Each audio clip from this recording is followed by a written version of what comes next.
Shadow Slave Audiobook by Kevin Chapter 15:01. Two choices. Sunny should have expected what question Nephi's would ask. The Dread Lord was in twilight. Soul Stealer was there, as well. The city itself was frozen in time. Finally, the truth of how it had been lost was revealed. But what mattered most was that there was also an army of human warriors there, all the people from the Twilight Sea, except for those who had perished during the siege of Verge and the subsequent retaliation of the defiled horde. Could they really be saved by deactivating the defensive array? Sunny had just the memory to do it. However, the things Mordred had shared with them changed the entire game. Sure, the question Nephi's had asked was reasonable. The primary goal of coming to Twilight was to rescue Kai, but they had harbored a tentative hope of finding more allies here as well. Now, even if there was a caveat, it seemed that their hope could come true. But why was it that they needed allies to begin with?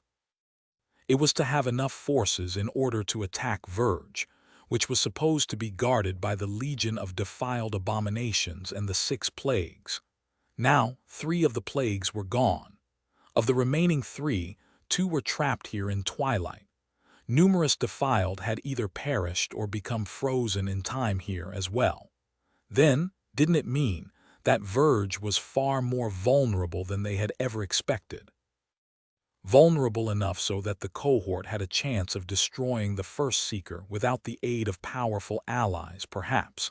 It was as though the only ally they needed was the Mad Prince. A subtle frown appeared on Sunny's face. Aren't I putting too much trust into a nightmare creature? Sure, the vile madman's motives seemed to align with his. But to what degree? And could an ending envisioned by a demented abomination truly fit what Sunny wanted to achieve? It could not. For example, Sunny would have never massacred Weave and treated Anank so cruelly, but for the Mad Prince, it was a perfectly acceptable course of action. Who was to say that the bastard had not planned for something similar to happen again? What else would he have been willing to sacrifice in order to achieve his goal? Doubt. Sunny was full of doubt. Mordred, meanwhile, raised an eyebrow with an amused smile. He studied Nephi's for a few moments, then answered in a pleasant tone. Why? Although I can't be entirely sure, it appears so. Yes, there seems to be an army of awakened warriors in Twilight, all waiting to resume the battle against the defilement. He paused briefly. Do remember that there is also an army of the nightmare creatures there, complete with 2 dreadful defiled champions. But what of it? The point is moot.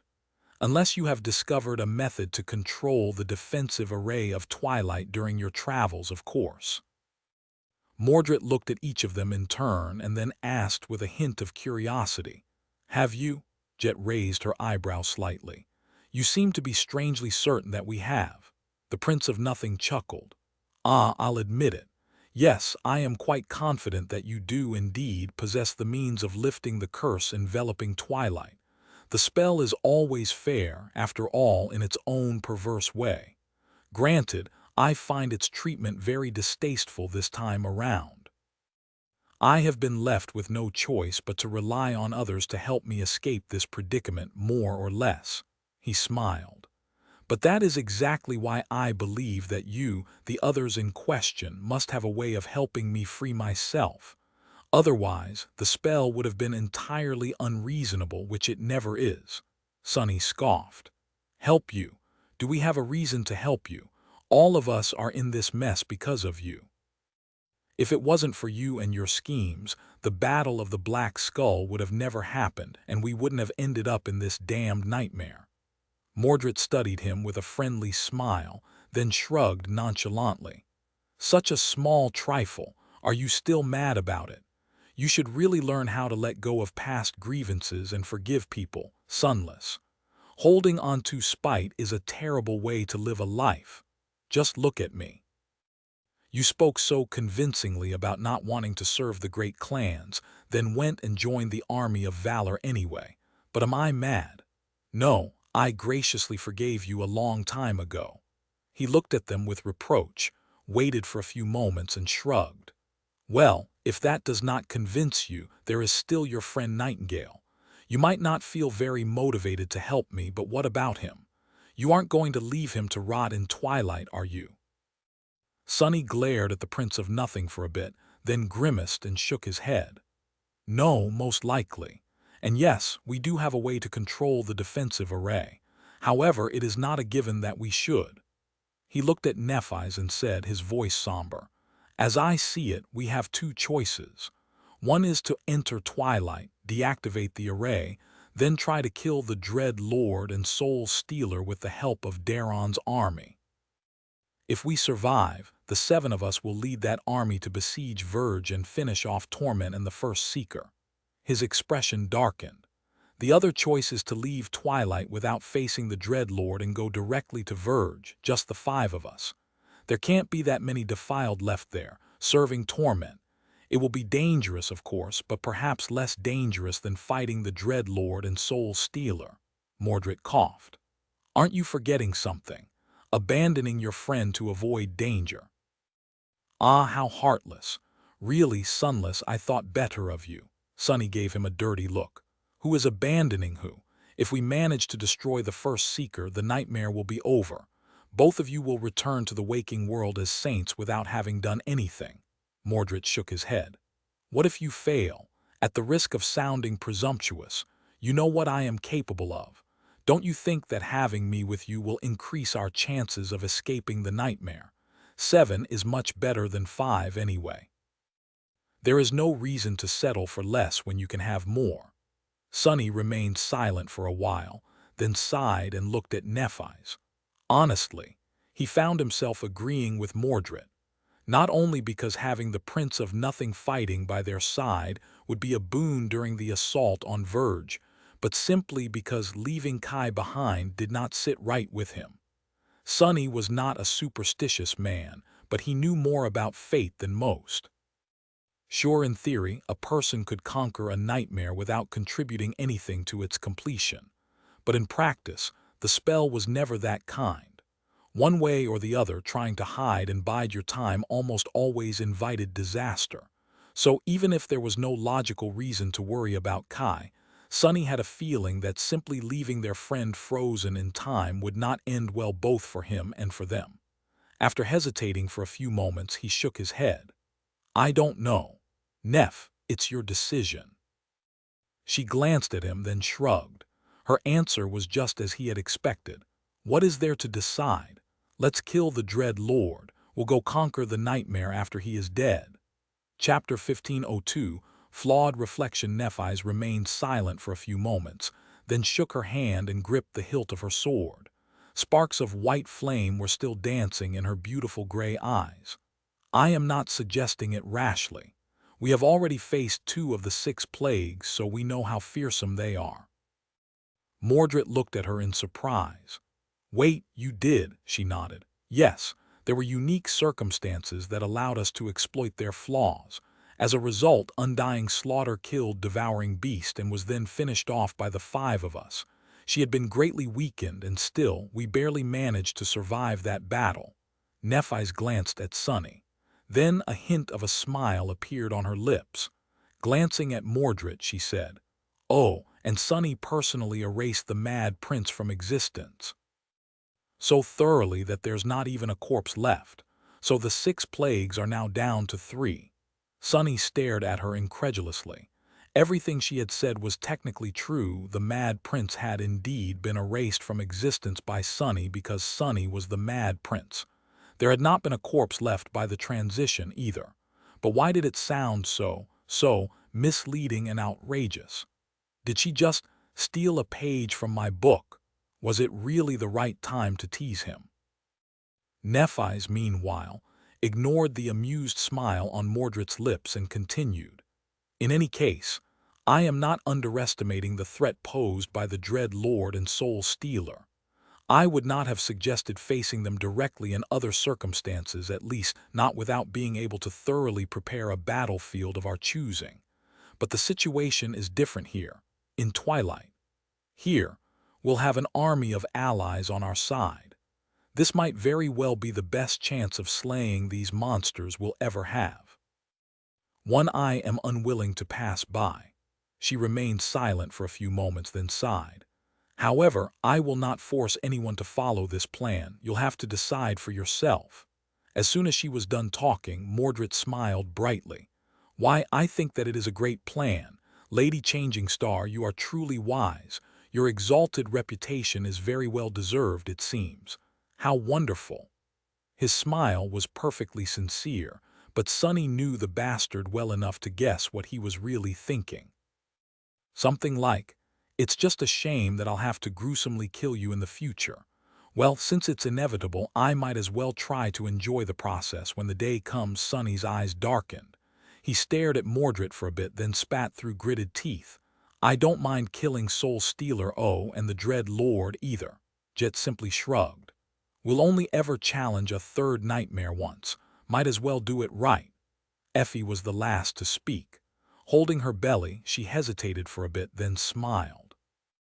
"I mean, we're not really going to leave Kai in this pit, are we? Let's come up with a good plan and crush those bastards. Or if we can't, let's grab Kai and run away in the chaos. I'm sure we can manage that at least." Finally, all eyes settled on Nephi's. She nodded solemnly and looked at Mordred. Her face was motionless, with only the white flames dancing in the depths of her striking gray eyes. "See, Lord Mordred, we are willing to help you escape Twilight. However, there is a condition." He raised an eyebrow. "Oh, do tell what you have in mind." She remained silent for a while, studying him, then said in an even tone, "As I already mentioned, we were able to slay Undying Slaughter. However, it wasn't because we were more powerful than her.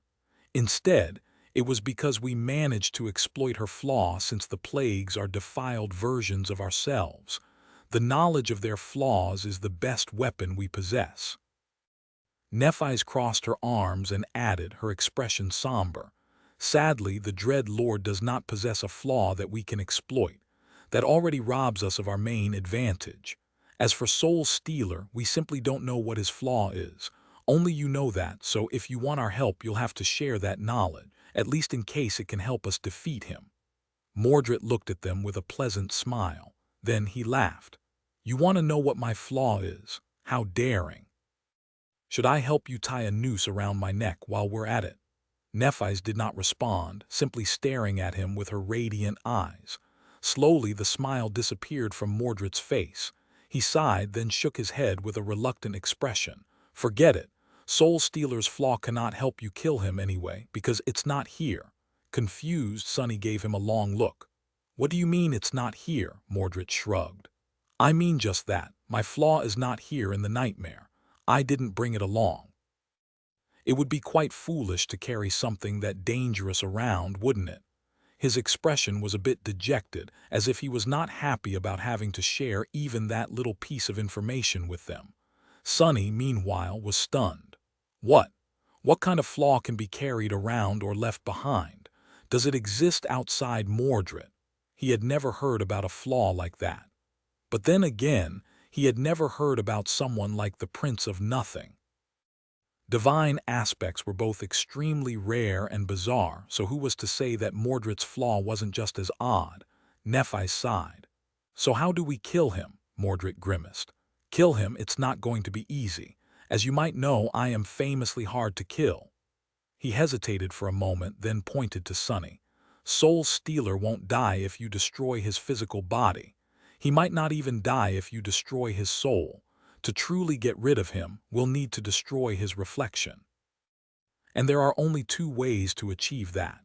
The Prince of Nothing paused, then reluctantly shared the secret of how he could be killed. "First is to defeat him in a soul battle when he tries to take possession of your body. Of all of us here, Sunless has the best chance of accomplishing something like that, perhaps Changing Star as well, followed by me. No offense, but the rest of you don't stand a chance." Effie and Jet shrugged in unison. "None taken." Cassie, who had remained silent before, finally spoke. "What is the second way?" Mordred nodded. "The second way is to destroy his physical body while there are no other bodies around, and no reflections for him to flee into either. Needless to say, that way is not very feasible, so We'll have to somehow lure him into the soul of either sunless Lady Nephi's or me." His face suddenly grew dim. "Mind you, even I don't know what Soul Stealer's transformation ability is. So he might give us a nasty surprise. In fact, I'm pretty sure that he will." Sunny smiled darkly. "That's all right. We are full of surprises as well. Not the least of which is that the Mad Prince is supporting us from beyond the grave. He knew that I would receive the crown of twilight. He also knew that I'd come to see Wind flower and learn about its connection to the defensive array of this city. The mad bastard had most likely trapped the dread Lord and Soul Stealer in frozen time himself, while I'll be the one to release them. Surely all of it is not a coincidence." Nephi's nodded. "Let us share information. After learning everything you know about Twilight, we will come up with a plan and prepare." A strange, faint smile appeared on her lips. "And then we will make sure that the 3 plagues are no more and only torment remains. We will win." Chapter 1503. Approaching twilight. Sunny and his companions had come to Twilight expecting a battle, and now that battle was swiftly approaching. The identity of the enemy was far more fearsome than they had expected as well. In fact, it was far too fearsome, while the scope of the battle was far too great. The situation had changed too fast, leaving Sunny shaken. It's strange. He had spent how long? Around 8 months in this nightmare. It was already longer than his stay in the Kingdom of Hope had been, and that was without even considering the long stretches of time that passed without being experienced by him. But still, Sunny had not expected the culmination of the nightmare to happen so suddenly. And that was what the battle in Twilight promised to be: the most dreadful and deadly confrontation they would experience in the tomb of Ariel. The threat Verge posed paled in comparison to it. If they were to win here in this lost and forsaken city, the rest of the nightmare would be simply an epilogue. Of course, that was only so because of Nephi's and her longing. Still, Sunny was struggling to adjust to the shifting landscape of the nightmare. Nevertheless, he was ready. Now there were 6 challengers working together to pass the dreadful trial of the spell. Well, 5.5, considering that Mordred's physical body was frozen beyond the walls of Twilight. 3 of them possessed divine aspects. 2 were among the most deadly masters in the world. There was Cassie as well, whom Sunny could not even place into any kind of power hierarchy. Together, they tried to come up with a plan to kill the Dread Lord and liberate Twilight. Or rather, an approach there was too little information and too many unknown factors to formulate a specific plan. The best they could do was learn everything there was to learn and come up with various strategies, then switch between them according to the situation. Finally, there was nothing left to discuss. Standing in the mirror version of the floating fortress once again, the 6 of them looked beyond its walls into the twilight haze of dawn. Mordred was strangely withdrawn. Eventually, he smiled. "There is no point in wasting time. Remember, stay close to me at all times. I will try to hide us from Soul Stealer's gaze as best I can." He paused for a moment and then added nonchalantly, "Of course, we can still stumble upon that monster directly. If that happens, well, at least it will be painless." With a chuckle, he jumped over the battlement and swiftly climbed down the crumbling wall of the fortress. The rest of them followed, careful not to make too much noise. Luckily, there were no spikes protruding from the base of the fortress on the other side. Sunny and his companions were able to descend easily, stepping on the carapace of a dead behemoth that floated in the still water below the wall. Mordred was already there, waiting for them. The chain barrier protecting the city was broken, but it was not the only defensive measure prepared by Twilight. The Dread Lord paid a heavy price to reach the city wall. Ah, but you can see for yourselves. A thrilling sight, isn't it? Sunny did not share his enthusiasm. The surface of the great river in front of them was covered by a carpet of giant corpses. The abominations that had perished here had been terribly mangled. their grotesque bodies littered with ghastly wounds. Here and there, broken ships were floating in still water, with masts that rose into the haze like dead trees. Taking a step forward, Mordred headed to the edge of the carapace. "We can move freely here in the mirror realm." If we weren't in a reflection, however, the frozen time would have already started to envelop us. The most insidious part is that we would have been none the wiser. Eventually, our time would have halted entirely without us ever knowing. Ah, what a terrible fate! Reaching the point where the carapace of the dead abomination disappeared underwater, he easily jumped onto the next one and beckoned them to follow. "Come. The sooner we reach the heart of the city, the better." Together, the six of them traversed the dreadful field of floating corpses. With each step, Sonny felt his mood turning more and more grave. The horrid landscape surrounding them was somber, bleak, and silent, but it was proof that an act of unimaginable violence had taken place here once, a long time ago. More than that, the reflection of Soul Stealer could be somewhere close, stalking the twilight haze. He could not allow himself to lose focus. Damnation. Guided by Mordred, the cohort moved from one carcass to another, sometimes walking across the shattered decks of empty ships. There was not a single living soul aboard them. However, the closer they got to twilight, the more well-preserved the corpses of the dead crew members seemed. "You noticed it, I guess." Mordred lingered for a moment, glancing at one of the dead warriors. The man looked as if he had only died a few days ago. The Prince of Nothing walked past. "This close to the city wall, time is already very slow. It will stop completely beyond it." Just as he said that, they finally saw the walls of twilight. Unlike Weave and Fallen Grace, which were built by connecting a scattering of island ships, Twilight had been built on a single, vast landmass. Or rather, perhaps, landmass was not the right word to describe it. Instead, a carapace of an unfathomably immense nightmare creature served as its foundation. Sonny felt petrified when he realized just how enormous that abomination must have been once. It was far greater than anything he had even seen, incomparable to even the gargantuan black turtle. And yet, it was dead now, its colossal bones supporting a sprawling city. Makes sense. Unlike Twilight, the other settlements on the great river had not been ruled by a sovereign. Daron had been capable of slaying a colossal horror like this, but not the Sybils. Therefore, their cities had to be composed of individual island ships, while his did not. There was one thing that became painfully obvious when Sonny witnessed Twilight. The bestial Serpent King he had fought was a pale shadow of his former self. If they had clashed when Daron was at his peak, Sonny would have been obliterated before even knowing what happened. And yet, he lost this battle. Sonny shivered. Were they all mad to think that they had a chance to prevail where a supreme demigod had failed? Chapter 15:04. Frozen City. The walls of Twilight were tall and imposing, built from stone and reinforced with the scales of powerful nightmare creatures. In the dim twilight of the early dawn, they looked like towering black cliffs.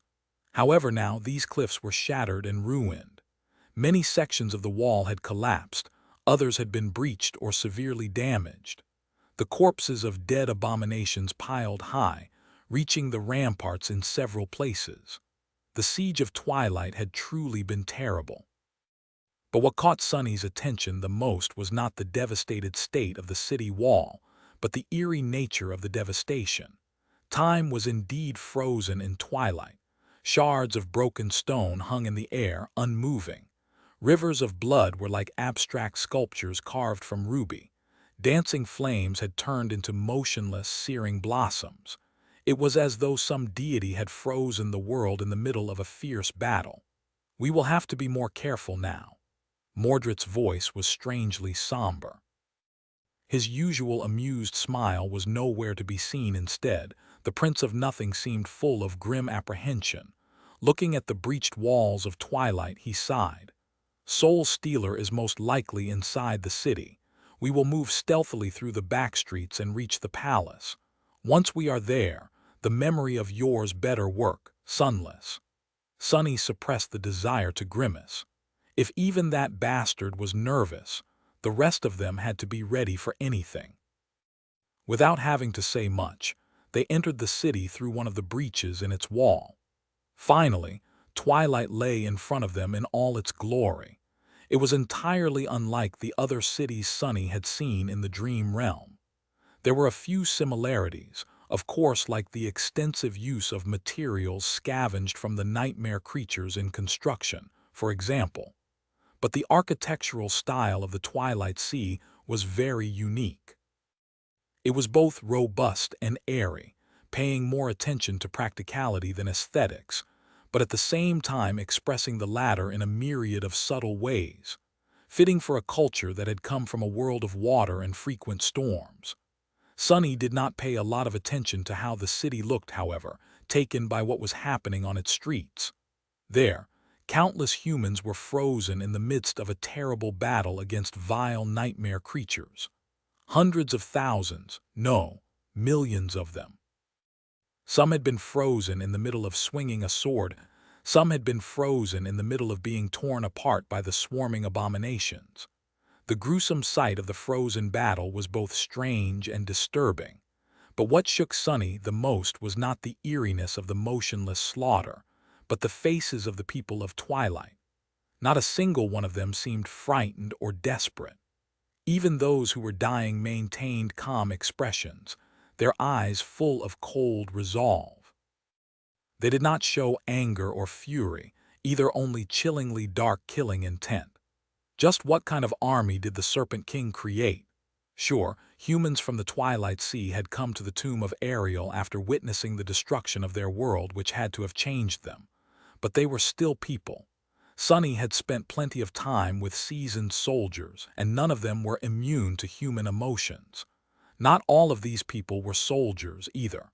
Some were awakened, while most were mundane. Some were old, while some were young. And yet, he did not see a single person trying to flee or cowering in fear. Strange. Sunny suddenly felt uneasy about their chances of becoming allies with these alien people. However, he did not have time to ponder these matters. Mordred was already walking ahead, carefully maneuvering between the frozen warriors. They entered a narrow street and stealthily advanced toward the center of the city. As they did, Sunny found himself near their guide. He hesitated for a while, then asked quietly, "You've been here for a long time. Don't these people seem a bit strange?" The Prince of Nothing glanced at him with surprise. "How so?" Sunny frowned. "They are too stalwart, I guess." Mordred thought for a few moments and shrugged. "I'm not sure. All people seem a bit strange to me." "Figures," Sunny scoffed internally. But since he was already talking to Mordred, he decided to ask another question. "You must have been really surprised to learn that there's another you walking around, huh?" "I know I was. It's a really weird feeling." The Prince of Nothing raised an eyebrow, then grinned. "Is it weird?" "Ah, it must be if you say so." Sunny stared at him impassively. What a curious answer. He did not speak after that, preferring to keep quiet. Who knew how good Soul Stealer's hearing was? Eventually, they crossed the outskirts of the city and entered its middle part. The battle seemed much more intense here, as if all participants, both the nightmare creatures and the humans, were rushing toward the heart of Twilight. Strangely enough, there were not that many abominations here. Sure, each of them was immensely powerful, but the defenders of the city still seemed to have an upper hand. The forces of the defilement were being suppressed by them. It made sense. A normal battle would progress in a similar fashion. The invaders would have to fight their way into the city, so their forces would gradually diminish the further away one traveled from the walls. There was just one odd detail. Somehow, it seemed that the epicenter of the battle was not behind them, at the outskirts of the city, but instead ahead of them, near the palace of the Serpent King. Sunny extended his shadow sense outward and frowned, feeling the row of buildings coming to an end not too far away. And indeed, they soon reached a wide open space. Mordred lingered just before entering the square, seemingly tense. Nephi studied the wide square as well, her hand resting on the hilt of her sword. "Is there another way?" The Prince of Nothing slowly shook his head. "Not really. The whole city is built like a fortress. The inner districts are separated from the rest, so we won't be able to reach them without exposing ourselves at least a little. Still, as you can see, the skirmish happening on this square is especially fierce. With so many humans and abominations frozen on it, we can at least hide among them." She frowned. "Let's go, then." They entered the square and walked between the motionless warriors. The battle was indeed especially furious in this area. There were so many people and nightmare creatures here that their bodies formed a bizarre labyrinth. Sometimes, Sunny found it hard to squeeze between their frozen figures. Crouching, he crawled beneath a sword that was being plunged into the neck of a repulsive abomination. Standing up, he had to twist his body to avoid touching a frozen fountain of ruby blood. Then, he came face to face with a warrior whose arm was being severed by the fangs of a towering nightmare creature. Sunny shivered. The humans and the abominations were not statues or lifelike mannequins. They were entirely real. He could see every hair, every bead of sweat, every drop of blood on the fangs of the frenzied monsters that surrounded him.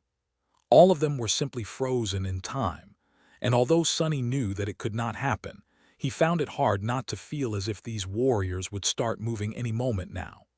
The swords would come down, the frozen blood would flow, and the hungry maws would snap shut, turning the silent square into an inescapable hell of bloodshed and violence.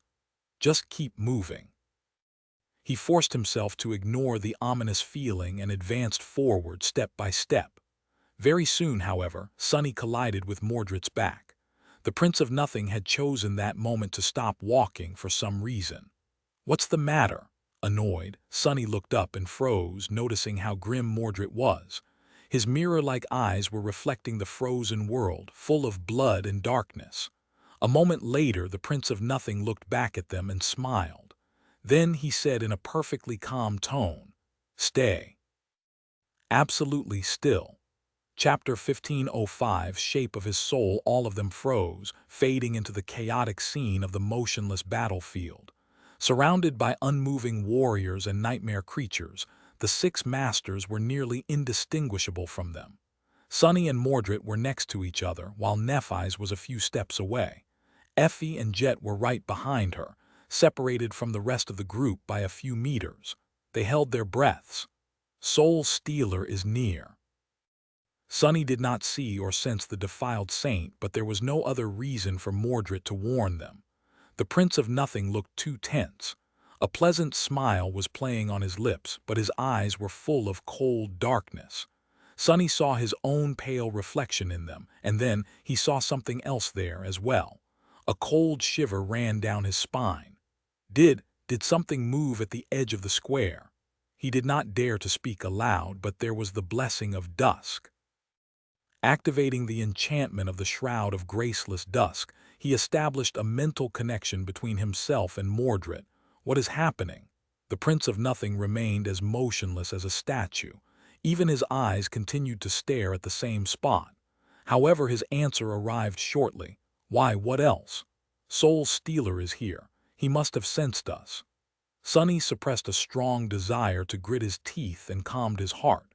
Making sure that it wasn't beating too loudly, he asked, "How?" "Didn't you say that you would hide our presence from him?" A hint of dark amusement appeared in Mordred's eyes. "Did I? No, not quite. I only said that I would try to hide it, remember, which I did." He paused for a moment and added in a dejected tone, "Soul Stealer's mirror realm encompasses the entire city. Therefore, he can perceive everything that happens here, all at once. I've been manipulating countless reflections to mask our presence: every puddle of water, every shard of glass, every polished sword, every pair of eyes. Forgive me for making it sound like an easy task, but it's not. Regardless, we've only come this far because of me, but now it seems that our luck has run out." Sonny forced himself to remain calm. It was a bit hard, considering that an even more sinister, more evil version of the Prince of Nothing could have been following their scent. So, what now? Mordred shifted his gaze slightly. Now, well, might I suggest praying? Perhaps that monster won't notice us. After that, he fell silent. Damn it! With no other choice, Sonny continued to stand in place, pretending to be one of the frozen warriors. They had discussed the possibility of something like this happening, of course, but only as the worst-case scenario. To think that their plan would be at the risk of being derailed before the battle even began, this step had been supposed to be the easiest one. The true hardship would arrive when the array was deactivated, and the battle against the defiled legion resumed. A few moments passed in absolute silence. And then, Sonny felt it, the ground beneath his feet shaking subtly, as if something terribly heavy was approaching them with measured steps. He could not turn around and take a look, but Mordred's eyes were like two mirrors. The bloody scene of the frozen battlefield reflected in them, and so Sonny caught a glimpse of the creature that emerged from between the houses, entering the square. His blood turned cold in his veins. Soul Stealer, or rather, the reflection of Soul Stealer, looked unlike anything he had imagined. Undying slaughter and devouring beast had been changed and twisted by the defilement. However, they still resembled their former selves. Soul Stealer did not. In fact, he did not resemble anything Sonny had ever seen. The vague figure that entered the square did not look like a human, but it did not look like an abomination either. Instead, it was like an amalgamation of countless people and numerous nightmare creatures, all fused together into a harrowing patchwork monster. The contours of its body constantly changed, as if light refracted when touching it. Or maybe they were indeed changing, shifting from one shape to another. With each of its steps, the ground shook. Gods, what the hell is that thing? Sonny was appalled and more than a little bit rattled, not only because of how eerie and alien the reflection of the creature looked, but also because there were 7 nodes of vile darkness permeating its monstrous body. Soul Stealer was a corrupted titan. Sonny shifted his gaze and stared at Mordred for a moment. It was the source of this horror, standing next to him with a pleasant smile on his lips. Using that smile to cover the eerie, unnerving wrongness hiding behind it. Should we really be helping this bastard transcend? He hesitated for a moment, then threw these thoughts out of his head. Here in the nightmare, it was good to have Mordred on their side. It was infinitely better, at least, than having him as their enemy. What kind of a weird transformation ability is this? What is he capable of in this form? The Prince of Nothing lingered with an answer. It's not a transformation ability per se. It's simply the shape of his soul. His physical body looks different, hidden somewhere in twilight. I've never been able to find it. He paused for a moment. Becoming defiled did a real number on me, didn't it? Bah, so unsightly. With that, Mordred's eyes shook a little. That's not what we should be concerned with, though. The real problem is that the monster is moving straight for us. By then, the quaking of the ground had grown more pronounced. Sonny cursed inwardly but still remained motionless. Surrounded by frozen warriors and abominations, with his back turned to the approaching titan, needless to say, every cell in his body was screaming of danger, pushing him to move. So what do we do? Mordred remained silent for a few moments, then suddenly turned his head and looked directly at Sonny. There was no humor left in his cold, mirror-like eyes. I guess it's time for desperate measures. How unfortunate. It's up to you now, Sunless. As soon as Mordred moved, there was a chilling sound from behind them, and something swift tore through the air in their direction. A massive, terrifyingly deep shadow fell on Sonny, making him feel as if he was drowning in it. Damn it! He was already turning, instinctively trying to summon the sin of solace. However, all Sonny saw was the fabric of reality around them cracking like glass, and then shattering to reveal. He was violently thrown out of the mirror realm, crashing on the cobblestones of twilight, the real twilight, not its perfect reflection. Damn it all! The only contingency they had in case Soul Stealer discovered them was to escape the world of reflections altogether. Mordred had managed to send them back at the very last moment, so they were safe for now. But the problem was that everyone, including the Prince of Nothing himself, was now frozen in time. Everyone except for Sunny, who was protected from the influence of the defensive array by the crown of twilight. Standing up, he uttered a quiet curse and looked up, at the distant dome of the Serpent King's palace. Now he alone could reach it. Chapter 1506, Heart of Twilight. The crown of twilight was more than a supreme memory. It was also the symbol of power that Daron, the Serpent King, had wielded, as well as the key to the enchantment array enveloping his city. Therefore, the person wearing it was immune to the influence of frozen time in a way. Curse it all! There was a cost to remaining unaffected by the frozen time. Looking around, Sunny felt his essence being devoured at a frightening rate. The crown was using it to protect him. Usually, his reserves would have been drained in a matter of seconds, turning him into another prisoner of twilight. But luckily, the crown was also helping him replenish the spent essence. He was still losing more than he was gaining, but at least the rate of attrition was not too great. Sunny would not have been able to traverse the entire city, but now that he was most of the way to the palace, he stood a good chance. As long as he did not waste any time. I should hurry. Their exit from Soul Stealer's mirror realm must have been a violent one, because Sunny was not on the square anymore. Instead, he found himself somehow thrown a few hundred meters away from his previous position, at the edge of the inner district they had been aiming for. He was protected by the crown, but his shadows were not. Therefore, Sunny had kept them tightly wrapped around his body in advance, just in case disaster struck. Now that it had, he did not dare send them to search for his companions. Mordred had to have sent everyone into the real twilight. Here in the true version of the Lost City, Soul Stealer was just as powerless as the rest of the frozen abominations, but the rest of the cohort had become frozen in time as well. So had the Prince of Nothing himself. It was all up to Sunny. We'll find each other when I deactivate the array. Turning his back to the frozen battlefield, Sunny dashed forward.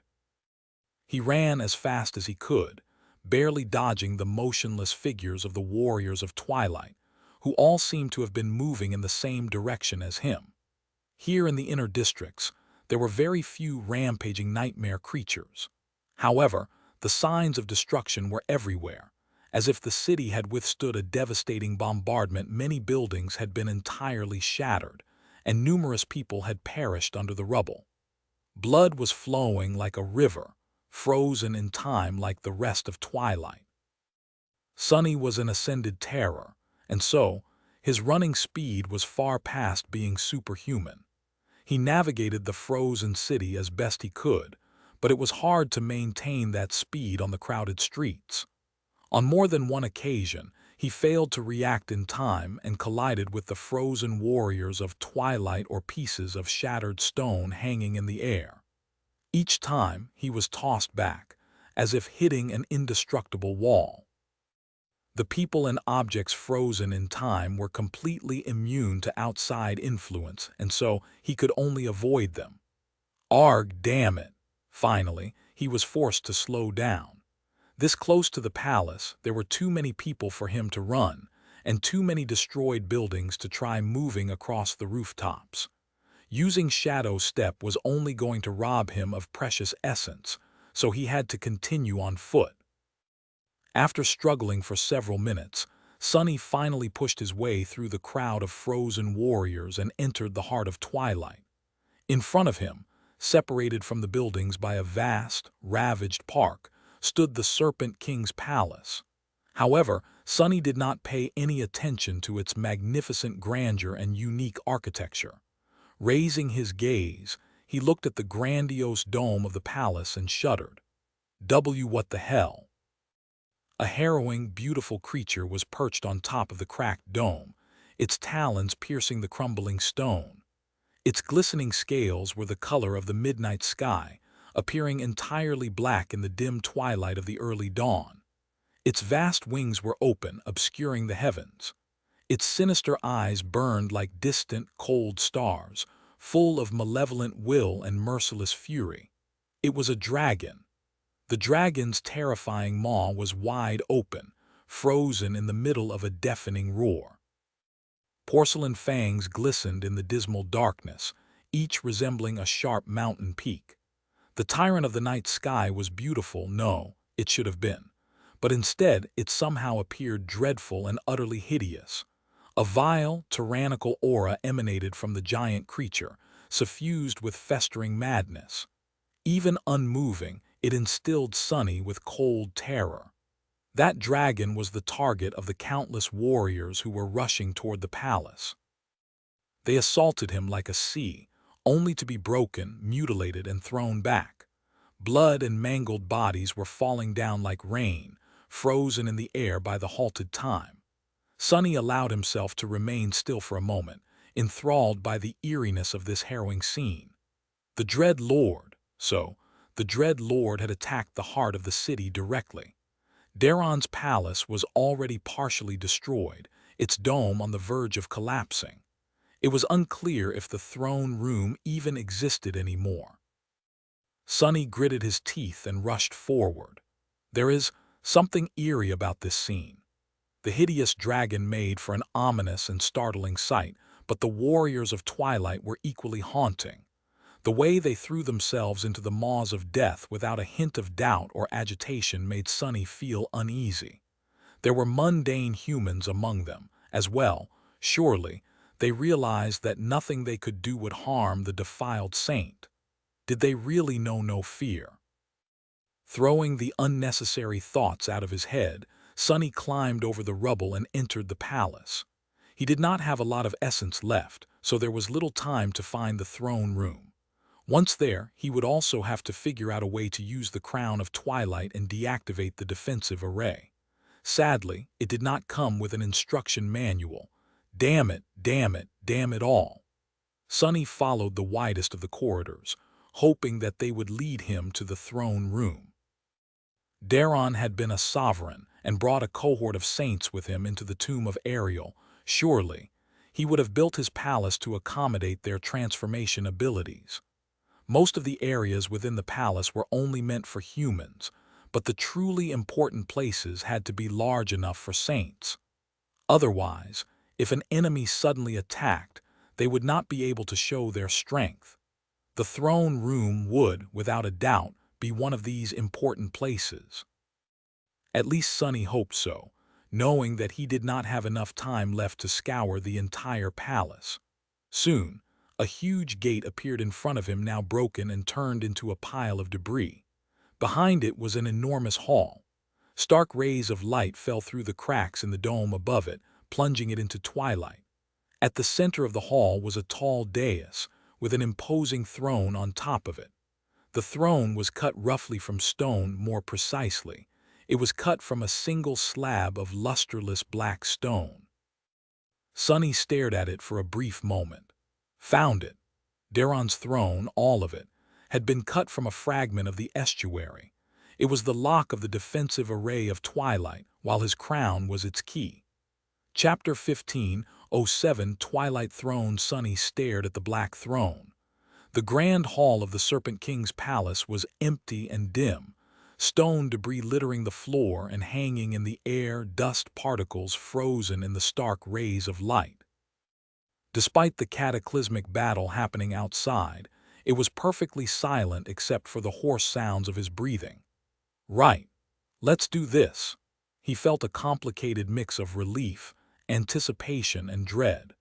Relief and anticipation because he had made it in time, dread because the battle against the horde of the defilement would resume the moment he accomplished his task. The monstrous soul stealer, the harrowing Dread Lord, they were going to have to fight these beings. Sunny still remembered the terror of facing a corrupted titan in battle. The winter beast alone had been enough to wipe out the remains of the first evacuation army and the millions of refugees in Falcon Scott. The deathly frost of that dark day had seeped into his bones, but today was going to be different. All the members of the cohort were here. Mordred was here, too, and a vast army of warriors from a distant realm, all seasoned veterans of the nightmare spell. Sonny had grown much stronger as well. "We'll kill them both." Shaking off the momentary hesitation, he walked toward the black throne. As he did, Sonny noticed something behind the dais. The throne room was not entirely empty. After all, someone was standing there, frozen in the middle of looking up at the crumbling dome. A tall and elegant figure wearing ivory armor which was tied at the waist with a burnt umber sash. Auburn hair, green eyes. Sonny froze for a moment. Kai. So this was where the spell had sent his friend. Kai had been in the throne room all along, frozen in time and not even aware of what was happening around him. All the long months that had passed were like a moment to him. Sonny did not even know whether to feel jealous or sad for his friend. Looking away, he put his foot on the first step of the dais. "Hang in there, buddy. I'll release you really soon." His essence was getting dangerously low. Climbing on the dais, Sonny stopped in front of the black throne, unsure what to do. The first idea that came to his mind was to sit on it, like Daron must have done when he held court in the past. But somehow, Sonny did not like that idea. He never aspired to be a king of anything, let alone of a city whose former king he had killed. Magnificent thrones were not really his thing. He was already plenty happy with his handy shadow chair. Whatever. Feeling a sense of urgency, Sonny took a step closer and suddenly noticed a circular groove carved into the back of the throne. Its size and depth seemed just about right. Cassie had destroyed the time enchantment of Alethia's island by inserting the key into a slot carved into the estuary fragment. Following an impulse, Sonny took off the crown of twilight and brought it to the circular groove. As soon as he did, an invisible force pulled the band of dark metal out of his hand. The crown fitted the groove perfectly, merging with the black stone of the throne. Luckily, its connection to his soul had not been cut. Sonny could still make use of its enchantments. He also felt a different, much vaster connection being established between his soul and something immense. The city itself, perhaps. Taking a deep breath, Sonny looked up at the cracked dome of the palace and pulled on that connection, giving a mental command. "In the name of Daron, the Serpent King. In the name of Wind Flower of the Twilight Sea, and all those who have fallen, lost from light, order time to flow once more." For a few moments nothing happened. The grand hall of the palace was just as still and silent as before. But then, a loud sound tore the silence apart. It was the sound of a shard of stone falling on the floor. Sonny turned swiftly and saw pieces of debris scattering across the marble tiles. His eyes widened when he realized the significance of what just happened. Then it was as though an invisible ripple spread through the world. The dust that had been hanging in the air, motionless, moved and danced in the rays of light. The shard of stone raining from the cracked dome of the palace plummeted down one after another, breaking against the marble floor. A muffled murmur of the disastrous battle seeped through the stone walls of the palace, sounding like the rising sea. I actually did it." And then something struck the dome with a deafening noise, making the whole palace shake. Sonny felt claws of fear grasp his heart. Yes, he had indeed done it. And now it was time to face the consequences of what he had done. There was an evil dragon right above his head right now, hellbent on slaughtering every human in Twilight. There were also the members of the cohort lost somewhere on the streets of the city, a dreadful mirror titan, and an army of eerie warriors whose loyalty had to be won somehow. But first, tearing the crown of twilight from the groove cut into the black throne, Sonny put it on his head and hurriedly dashed toward the lone figure standing beneath the dais. Kai was just now starting to move. He swayed a little and took a step back, stumbling over the first step of the dais. Before he could fall, however, Sonny caught him and started dragging him away from the throne. The charming archer looked very confused. Sonny, what is happening? Are we in the nightmare? Feeling the palace quake once again around them, Sonny cursed inwardly. Hey, Kai, short version. Yes, we are in the nightmare. There is an evil version of you who is an abominable dragon trying to eat us right now. Don't worry, though. There is also an army of alien warriors from a destroyed world to help us kill him. The dragon. The rest of the cohort is also here somewhere. We got separated when a corrupted titan attacked us in the mirror version of this city, which was frozen in time. But now I thought it, I guess. Sonny glanced at Kai and smiled. Oh, and also Effie is pregnant. The archer stared at him with wide eyes for a few moments. I know, Sonny almost stumbled. What, you know about the plagues, the Twilight Sea, and the defensive array? Kai shook his head and outstretched one arm, summoning his bow. No, I mean, I know about Effie. She confided in me weeks ago. I have no idea what the rest of the things you said mean. Sonny stared at him incredulously, feeling hurt for some reason. So she told Kai, but she didn't tell me. HMPH. He couldn't help but say vindictively. Actually, I knew months ago, which was still later than Kai, but technically true. Kai gave him a strange glance, then opened his mouth to say something.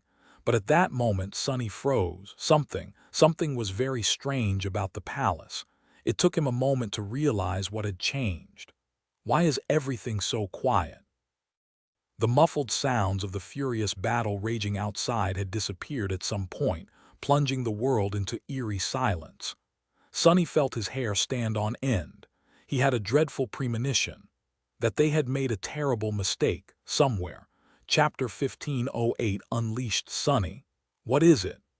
Kai must have read something from his expression.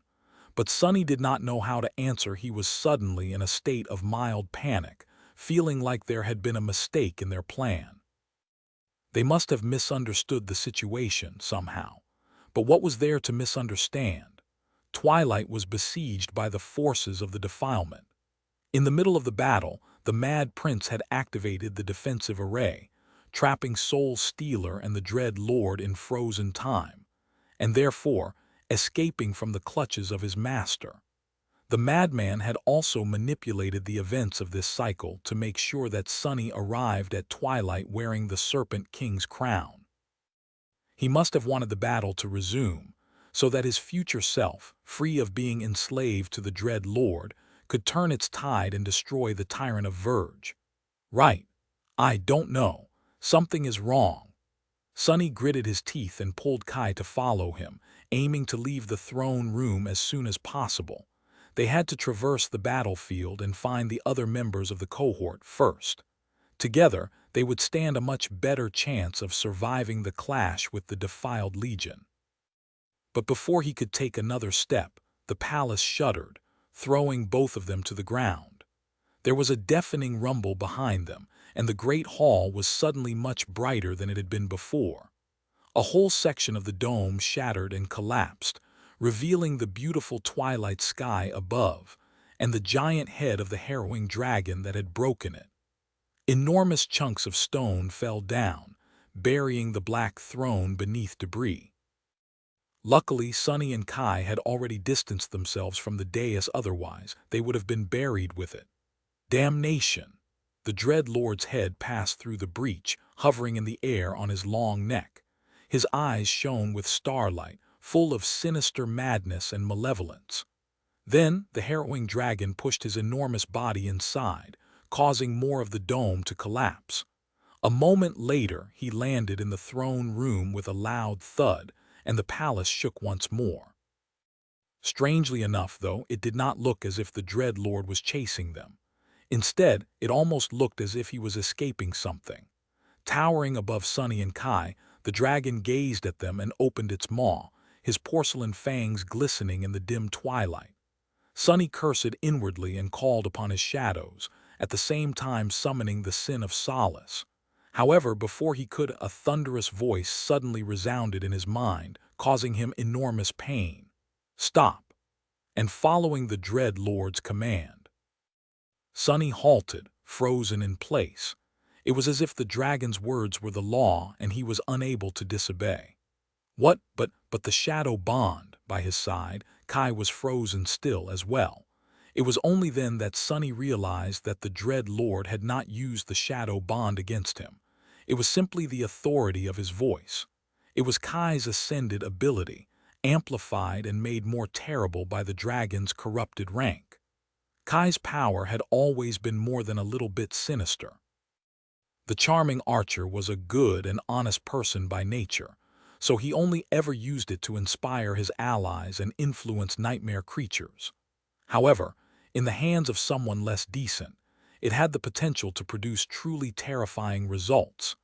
Being able to make anyone do anything, at least those of lesser ranks than you, was very much like wielding absolute power over them. And power, as everyone knew, corrupted. Sunny had always known that his friend's aspect had a scary side to it. That was why he was not too surprised to learn that it was the gentle and caring Kai who had become the dreadful Lord of Verge, with Kai's upright character destroyed by the curse of the defilement. The insidious side of his aspect would have had nothing to keep it in check anymore. However, knowing and experiencing it himself were two different things. Curse it! Paralyzed by the dreadful command, Sunny kneeled in front of the towering dragon. Somewhere else, on the devastated streets of Twilight, Nephise was released from the inescapable trap of frozen time. Disoriented, she fell and rolled, jumping to her feet a moment later. All around her, the time shackles binding the warriors of Twilight were slowly coming undone. Their cold eyes were regaining the spark of life. Their chests were beginning to rise and fall as they breathed for the first time in countless years. Their weapons glistened as they reflected the light of dawn. Sunny was gone. Considering that the defensive array had been deactivated, he must have reached the palace already. Mordred of Valor was nowhere to be seen. He had returned to his physical body, which was lost somewhere in Twilight. Cassie, Effie, and Soul Reaper Jet had to be somewhere nearby, but she couldn't see them. We can still win this battle. Although the cohort had been separated when escaping Soul Stealer's mirror realm, their primary goal was achieved. Time had been unfrozen and the warriors of Twilight were released. Now they just had to regroup, join forces with the defenders of the city, and overcome the invading legion of abominations. The battle would not be easy. It would be cruel and harrowing, maybe even lethal, but when had it ever been different? Nephise took a step forward and hesitated for a moment, looking at the warriors around her. Suddenly, she had an ominous premonition. Something felt wrong about the scene. I need to convince them. She was a stranger to these people. They did not know that countless years had passed since the start of the battle, that their king was dead, and that their world had long been destroyed. That challengers from an alien realm had entered the nightmare, hoping to prevail where their predecessors failed. But still, the spell had a way of simplifying things. In its terrible world, there were humans, and there were nightmare creatures. Nephise might have been from a different world, but she was also a human. Therefore, she was a natural ally simply by virtue of not being a nightmare creature. Looking at the defenders of the city, Nephise pushed down the familiar, debilitating discomfort of talking to strangers and said, her voice bright and clear, "Warriors of Twilight, I am." And then something odd happened, forcing her to fall silent and grip the hilt of her sword. Countless people crowding the street all turned to look at her. They did so with perfect synchronicity, their hollow eyes devoid of any emotion. Their eerie faces were calm and motionless. None of them said anything, simply staring at her in ominous silence. Seeing herself reflecting in thousands of emotionless eyes, Nephise realized that something was terribly, terribly wrong. She might have been a human, but these people were not anymore. A harrowing realization struck her like a bolt of lightning. They were Soul Stealer, all of them. Nephise finally realized her mistake. But by then it was already too late to change anything. Chapter 15. 09. Stolen Bodies. The frozen battle they had witnessed was not a battle between the defiled legion of Verge and the defenders of Twilight. Instead, It was a battle between the dread Lord and Soul Stealer. The two defiled saints must have clashed as soon as the last true bastion of humanity in the tomb of Ariel had fallen. Perhaps it was because they had needed each other's power before that. Perhaps it was because Soul Stealer had finally become capable of resisting the authority of the dread Lord after devouring the souls and stealing the bodies of millions of humans in Twilight. Can it be his transformation ability? To split his soul into countless shards, all beholden to one sinister will? That would be a terrifying power in the hands of someone as devious as the forsaken Prince of War. He had already been insidiously dangerous due to his ability to slither into human souls and wear their bodies like costumes. What if Mordred of Valor could possess not one, but several stolen bodies at the same time, or millions of them after becoming the Soul Stealer? Surrounded from all sides, with countless hollow eyes looking at her with an eerie lack of human emotions, Nephis took an involuntary step back. However, there were countless taken warriors standing behind her as well. There was nowhere to retreat, no path to salvation, except for the impossible one she could try and cut for herself. She gritted her teeth. At least, Sunny is not here. As numerous humans moved toward her, Nephis looked at them with cold resentment and unsheathed her sword. Not too far away, Effie, Jet, and Cassie found themselves inside a half-collapsed building. The blind girl was the first one to regain her senses, catching the tall huntress before she could fall. Pieces of rubble rolled on the cracked floor, the noise of their fall sounding thunderous in the eerie silence of the frozen city. Although by then, the city was not frozen anymore.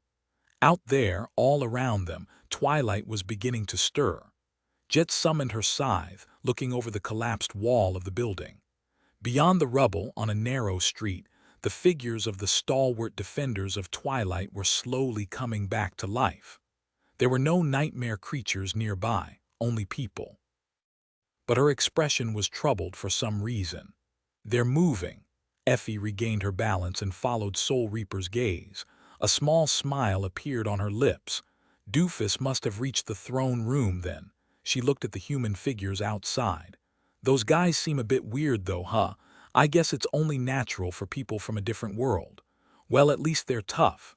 Soft people don't survive the spell." Her voice gradually faded away, replaced by a tense silence for a moment.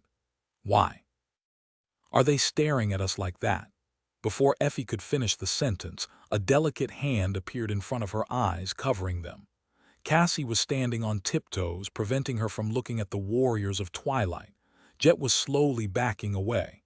Before the huntress could react, Cassie spoke in a grave and urgent tone. "Effie, take Soul Reaper and yourself into the locket. Now." Effie hesitated for a moment but did not ask any questions. A moment later, her figure disappeared. So did Jet's. They were gone, safely transported to the idyllic meadow. All that remained was an iron locket on a black cord which fell to the ground. Before it touched the cracked floor, however, the cord was caught on the blade of a slender rapier. Raising the quiet dancer, Cassie caught the locket and cautiously put it around her neck. Then she turned to face the approaching figures. Behind the silver half-mask, her beautiful blue eyes were cold and somber. The tip of her rapier shook slightly, then moved, pointing at the emotionless humans.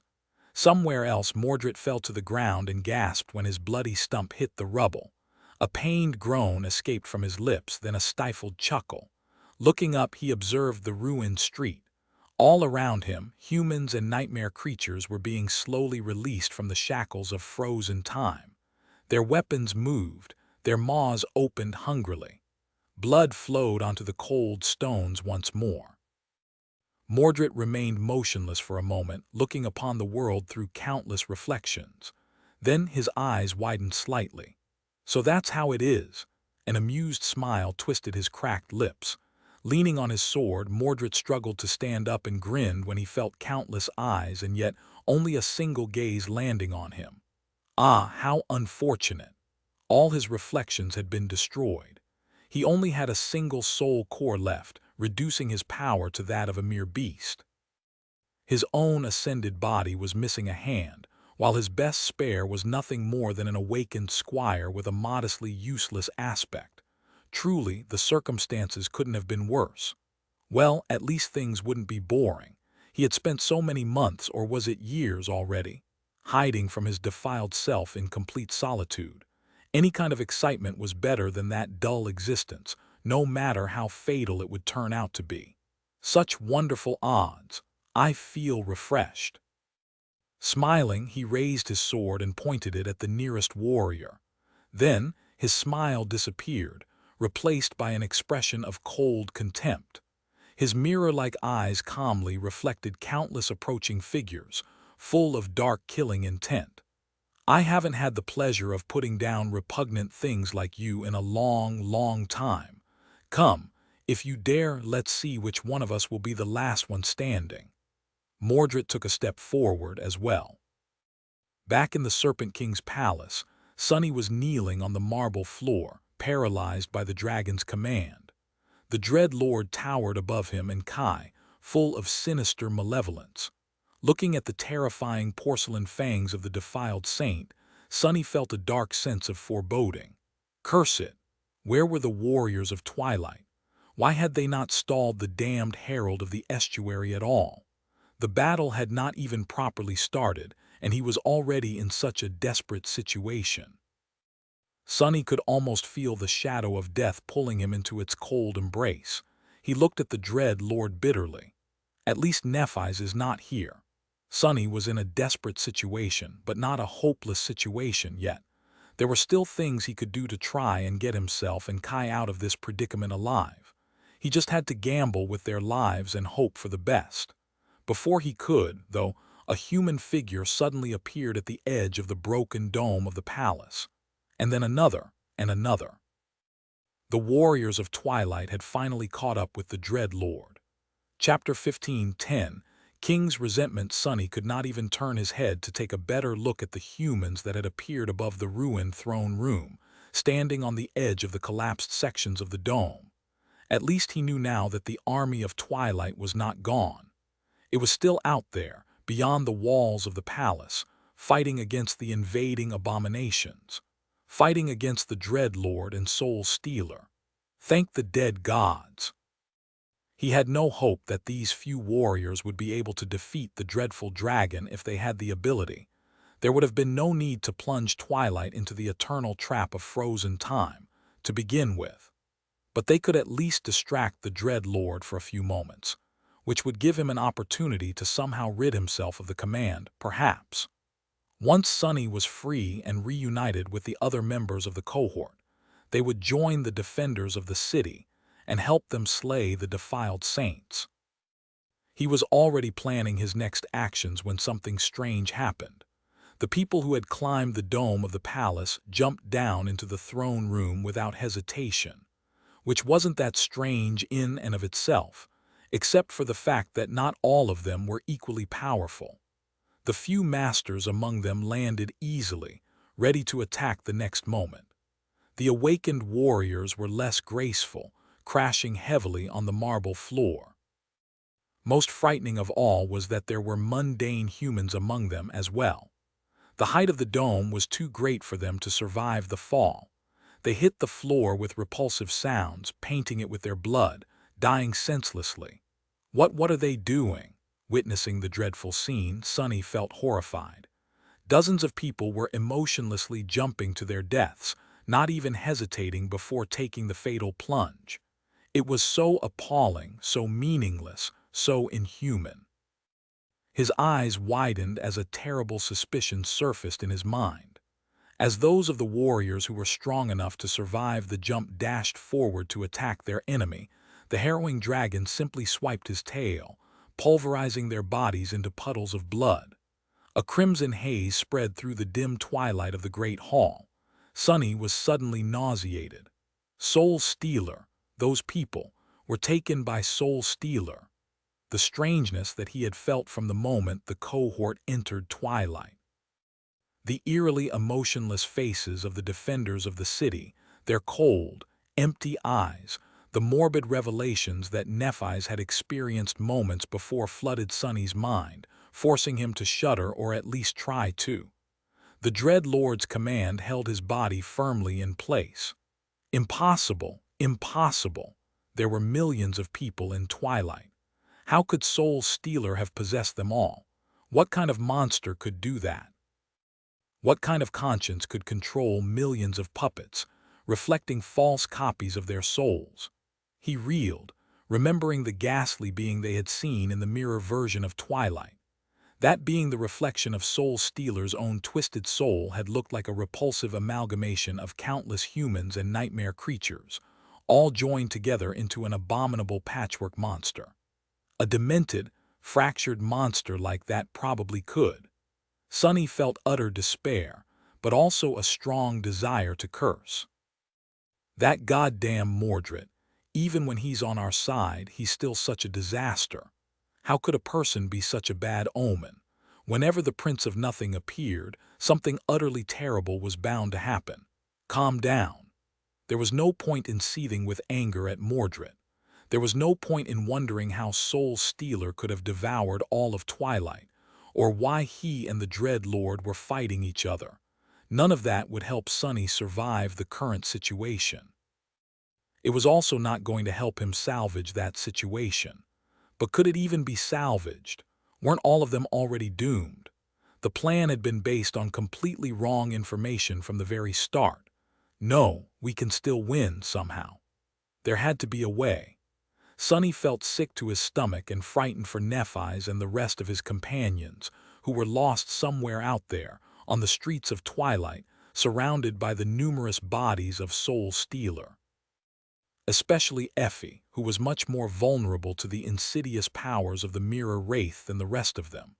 But he could not do anything about that, at least not now. In fact, Sonny had his own dire problem to deal with. The Dread Lord might not have been as utterly horrific as Soul Stealer, but he was still a foe far more dreadful than words could describe. And dealing with him was now up to Sonny. No matter what else happened, the Tyrant of Verge had to die. I have to kill that fiend. I have to kill him somehow. The Dread Lord had already dealt with the Soul Stealer puppets that had pursued him into the throne room, but more were pouring over the edge of the broken dome like morbid rain. The two plagues were fighting each other, which was good for the cohort. But their clash did not mean that Sonny and his companions would not be destroyed in the process. In fact, now that they were here in Twilight, they had become alluring tools for the defiled saints. The Dread Lord was, without a doubt, capable of using his authority to turn them into deadly weapons against Soul Stealer. Soul Stealer, meanwhile, could empower himself even further by taking their bodies. Damn it all. The Dread Lord's authority. It was a manifestation of Kai's ascended ability. And Kai's ascended ability was a mental attack of sorts. Sonny already possessed a very high resistance to mental attacks, but that resistance was relative. It was enough, for example, to shrug off an order given to him by Kai, a fellow master. But in front of a defiled saint, and one as immensely powerful as the Dread Lord, it had proved to be insufficient. A complete immunity to mental attacks, however, was much less relative. In fact, it was closer to being absolute. As fate would have it, Sonny possessed a memory that could grant them just that, albeit at a cost. Unable to move, he used the Shroud of Dusk to send Kai a mental message. Kai, listen to me carefully. His friend did not move, he was unable to, but his response arrived shortly. I'm listening. Sonny took a deep breath. When I start moving, think of me as an enemy. Don't get close. It will be dangerous. With that, he sent his essence into the crown of Twilight. King's resentment, enchantment description. This memory grants the wearer complete immunity to mind attacks, but plagues them with irresistible wrath instead. The next moment, Sonny felt the invisible shackles holding him in place shattering. And at the same time, he felt a fury so vast that it couldn't be described with words shattering his mind. His thoughts were incinerated by the terrible, mad, boundless ire. He lost awareness of who he was, what he had to do, what he hoped to achieve. All he knew was that he had to destroy, kill, hurt, annihilate everything. Everyone, all of them. I'm lost from light. Some small vestige of his sanity remembered to utter his true name, hoping that it would anchor his crumbling mind. But it didn't work. All it did was remind him of the tools he had at his disposal to visit utter devastation upon the world. A low, bestial growl escaped from his mouth, and then a wicked smile appeared on his lips. The crown of twilight had another gift to give him, a nearly endless amount of essence. Now that the defensive array was deactivated, nothing was draining his reserves anymore. It was all at his disposal. Jumping forward, Sonny called upon the shadows, surrounding himself in a sea of them. Then, a giant serpent with black scales, clad in a fearsome onyx armor, emerged from the sea of shadows, murderous wrath burning in his mad eyes. Slithering across the ruined floor of Daron's palace with stunning speed, the monstrous serpent created in his image lunged at the towering dragon and coiled himself around the winged horror's mighty body. Without wasting a single moment, Sonny opened his terrifying maw and tried to sink his fangs into the dread lord's neck. Chapter 15:11. Drowning star Nephis saw the Serpent King's palace sway from afar. Its dome was collapsing, and a net of cracks appeared on its walls. However, she had no time to pay attention to what was happening in the distance. The street she had found herself on was crowded with countless warriors, and all of them were moving toward her, an eerie emptiness hiding behind their ruthless eyes. Hundreds of them. Thousands, even, and that was only on this one street. Enemies were in front of her, behind her, and on all sides. There seemed to be no escape from this human flood. Their hands were already reaching toward her, aiming to catch her and push her down. Surrounded by the undulating mob, Nephis struggled not to surrender to primal fear. Before the first hand touched her chainmail shirt, she took a stance and lashed out with her sword. The movement was ingrained into her very bones, absorbed by both her body and mind. Mass, speed, force, space, and time. Levers and fulcrums, transfer of energy. That was what swordplay was, deconstructed to its most basic pillars. Her body was a versatile and intricate tool for expressing these principles. Of course, there was another element to it, one that existed outside the scope of fundamental physics: thought. After all, the most perfect tool would be useless without a conscious will to guide it, and thoughts both her own and those of her enemies could become a tool in turn. But that was much harder to master.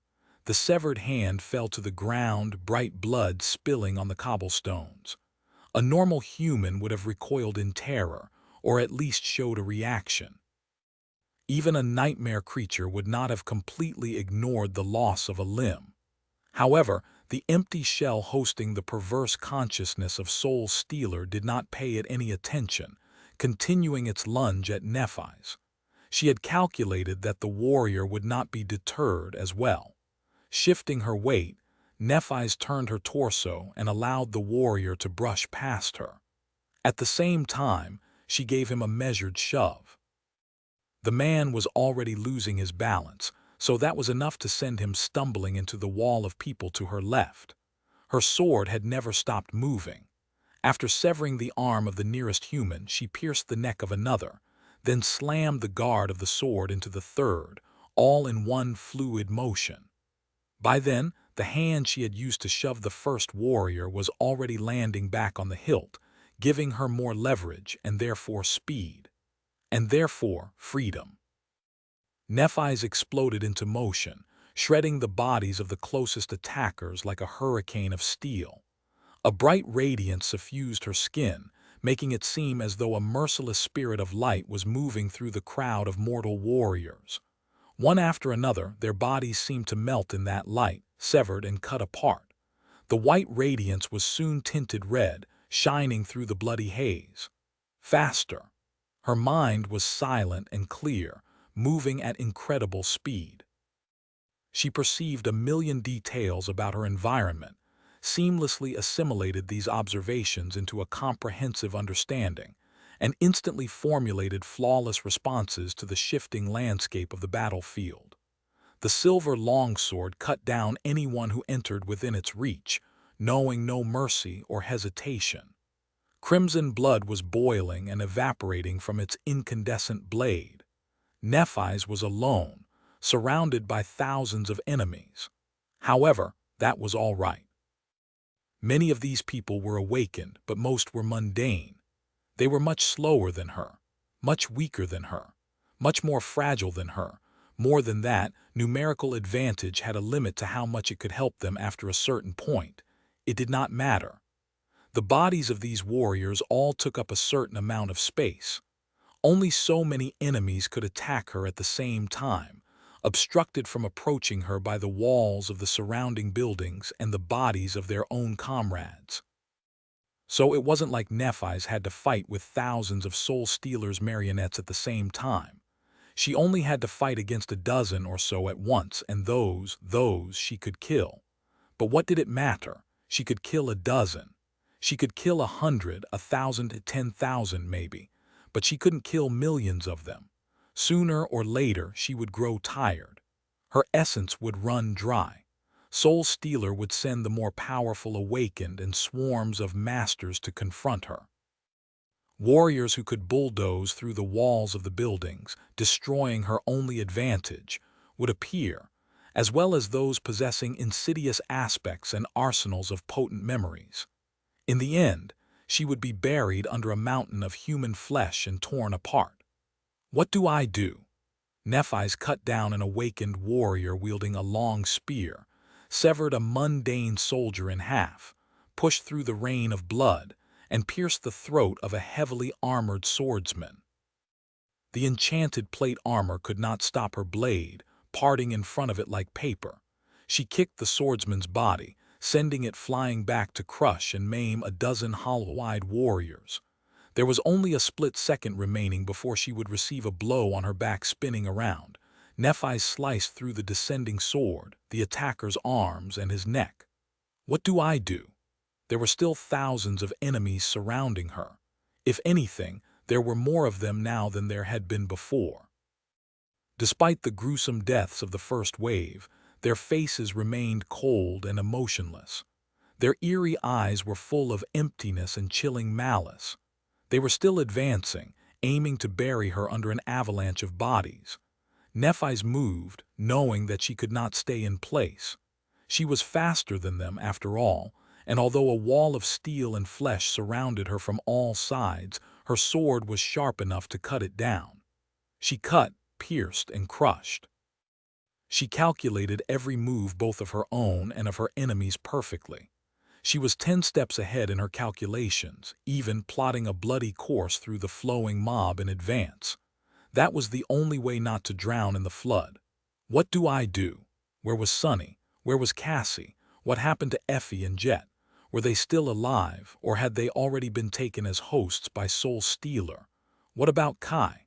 Had he escaped the trap of frozen time only to be devoured by the Mirror Fiend?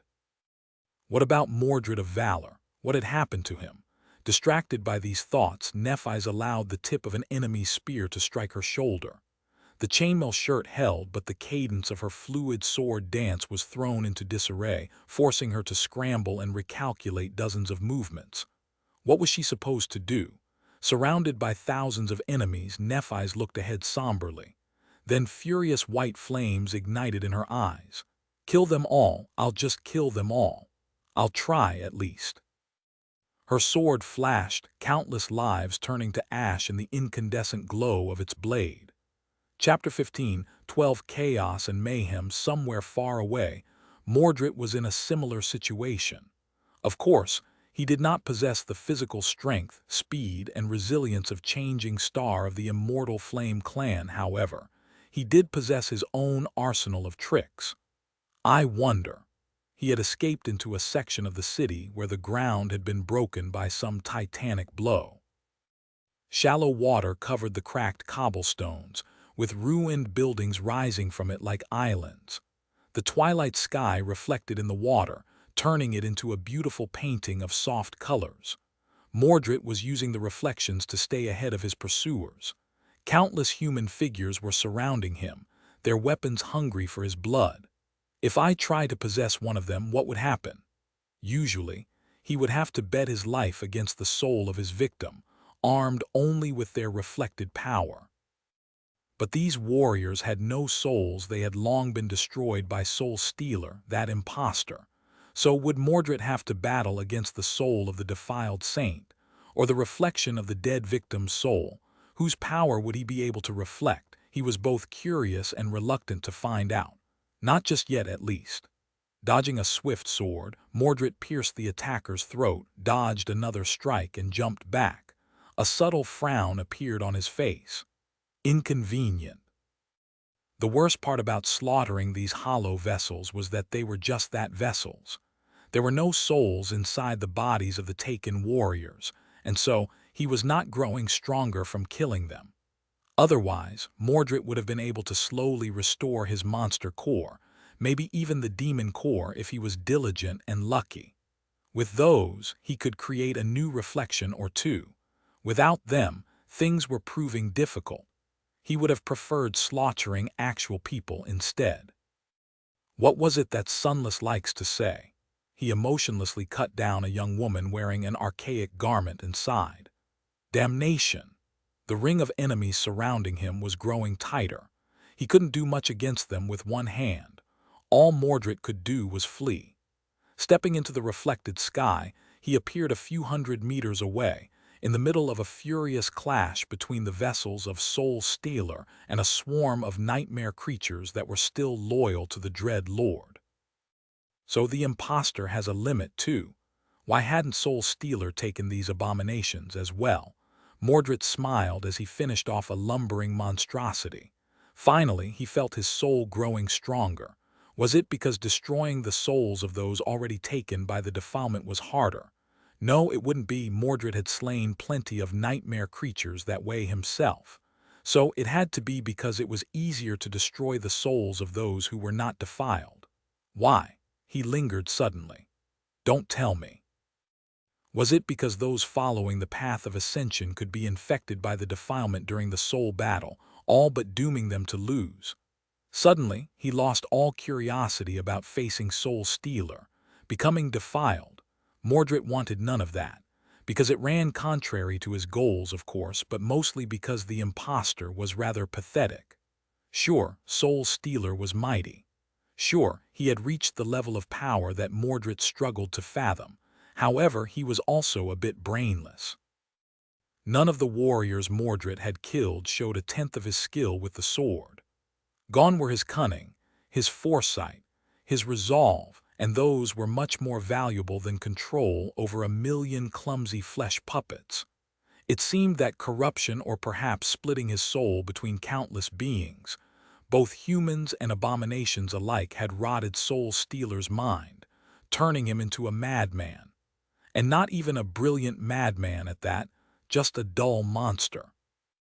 Mordred would have loved to continue pondering the undeniable inferiority of his monstrous twin, but at that moment, his sword failed to penetrate the carapace of another nightmare creature.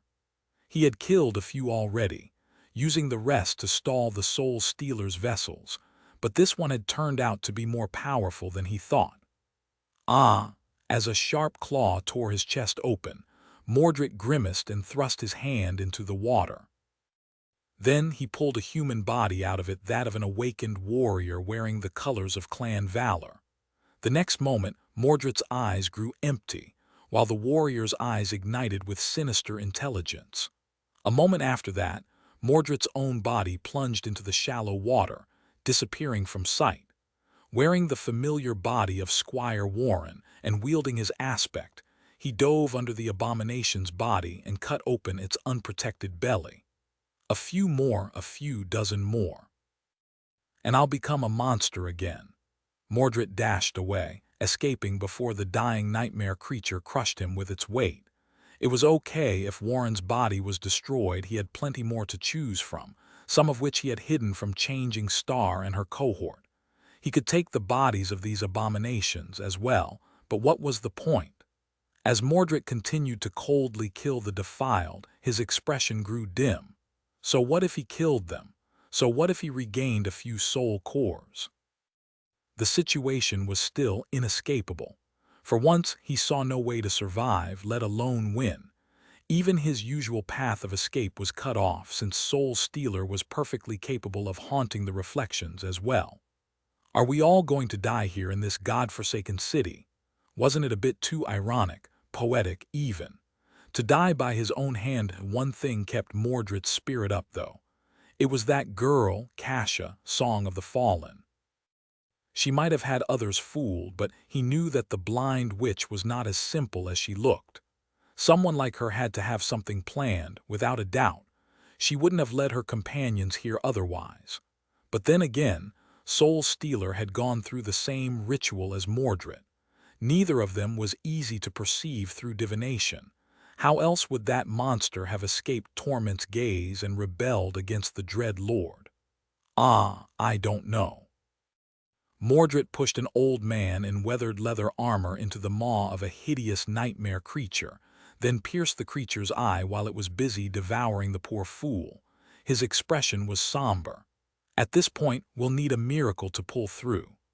But when had the world been generous with miracles? If something truly astonishing happened, it was always a curse instead. Some distance away, Cassie had fled toward the breached walls of twilight. Here, there were more nightmare creatures fighting against the vessels of Soul Stealer, and therefore more mayhem and chaos. Using that chaos, Cassie was still struggling to keep herself alive. Blood was pouring from a deep wound on her neck.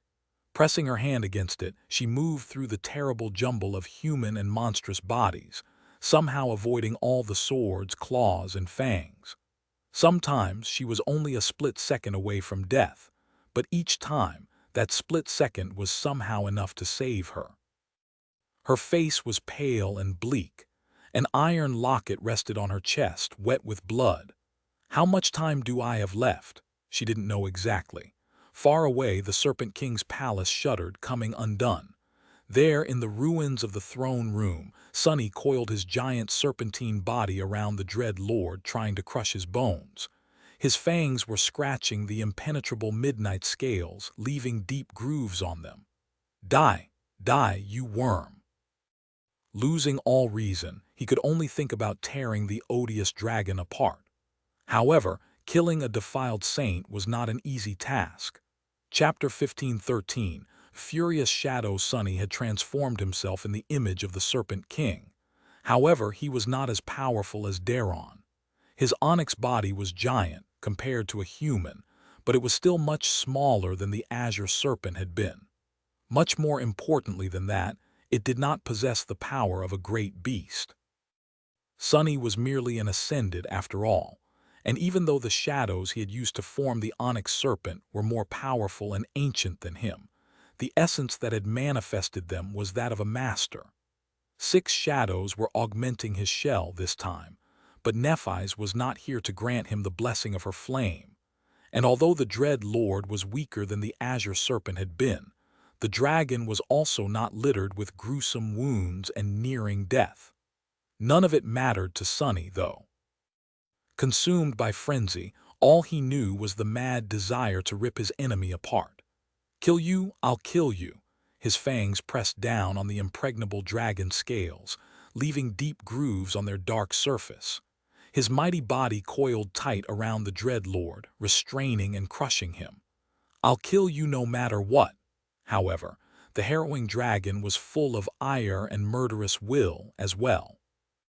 Even though his most dreadful power, the tyrannical authority of his voice, had proved to be futile when used against Sunny, he still had plenty of means to destroy the insolent slave. A furious roar shook the dim throne room, and at the same time, an insidious whisper resounded in Sunny's clouded mind. All that effort to escape, and yet here you are. Sunny vaguely realized that the dread lord was confusing him with the mad prince, and doubled his effort to tear open the vile worm's throat. At that moment, however, his enemy finally moved. Its tail whipped across the great hall once again, crushing countless Soul Stealer vessels.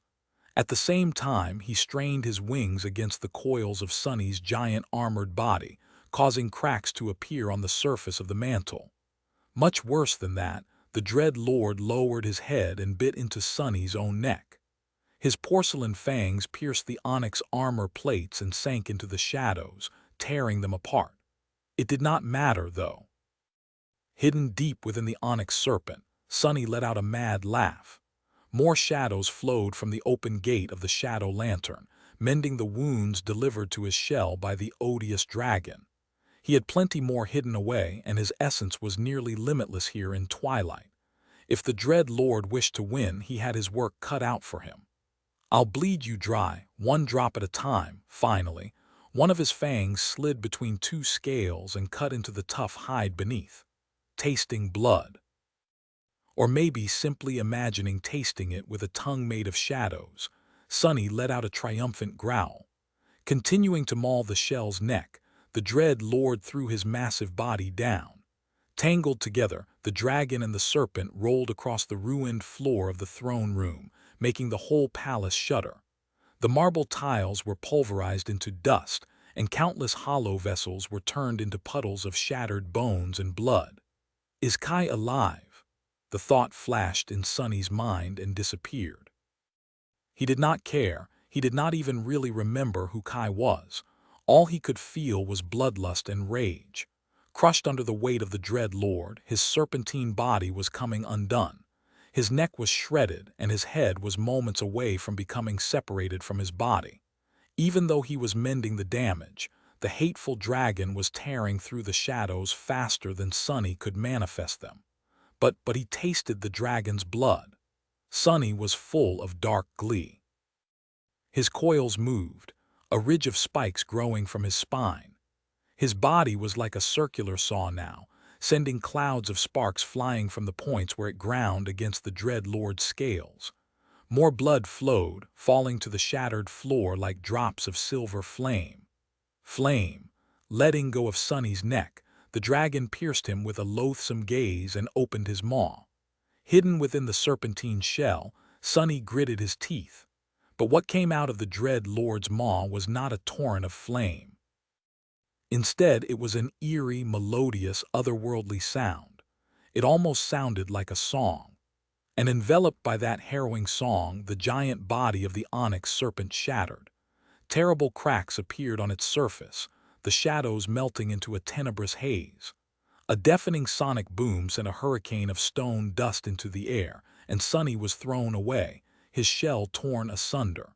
Freed from the crushing embrace of his coils, the Dread Lord rose, his eyes burning with demented hatred. His gaze landed on the torn remains of the onyx serpent, searching for the human body hidden within. As he was looking, though, a radiant arrow hit the side of his head. A fiery explosion bloomed, pushing the dragon's head aside. Hovering near the cracked dome of the palace, Kai gritted his teeth and drew the string of his bow again. The Dread Lord opened his maw, wanting to give the archer another command, but at that moment Kai screamed, "Shut your mouth, you traitor!"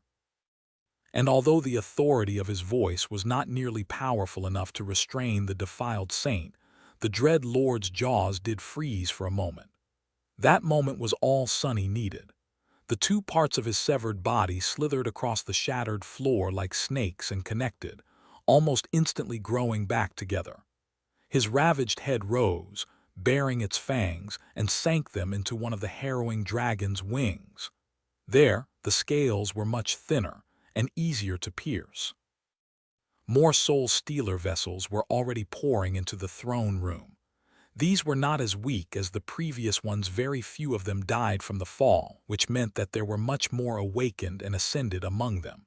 Kai let another arrow loose. The Dread Lord looked around in fury and let out an infuriated growl. Then his wings moved, raising a hurricane. The bastard was trying to fly away, or so Sunny thought. Unwilling to let the enemy go, he tried to hold on to the dragon's wing, but it was of no use. He was thrown aside, crashing heavily on the ground. The walls of the throne room were falling now, unable to withstand the battle of two giant beasts. Soon the whole palace was going to collapse. Surrounded by hurricane winds and dust, the dread lord was rising into the air. He was already reaching the broken dome, ready to break through it and cause the entire thing to crumble. Sunny looked up in fury. No, no, no, you won't escape. Coiling his massive body like a spring, he sent it flying into the air. His leap produced a shockwave that shattered the walls of the throne room and made the palace quake. His head collided with the dread lord, sending the dragon crashing through the remains of the dome. But then gravity pulled him down. Sunny howled in fury, and responding to his wrath, his tenebrous body flowed and shifted, changing form.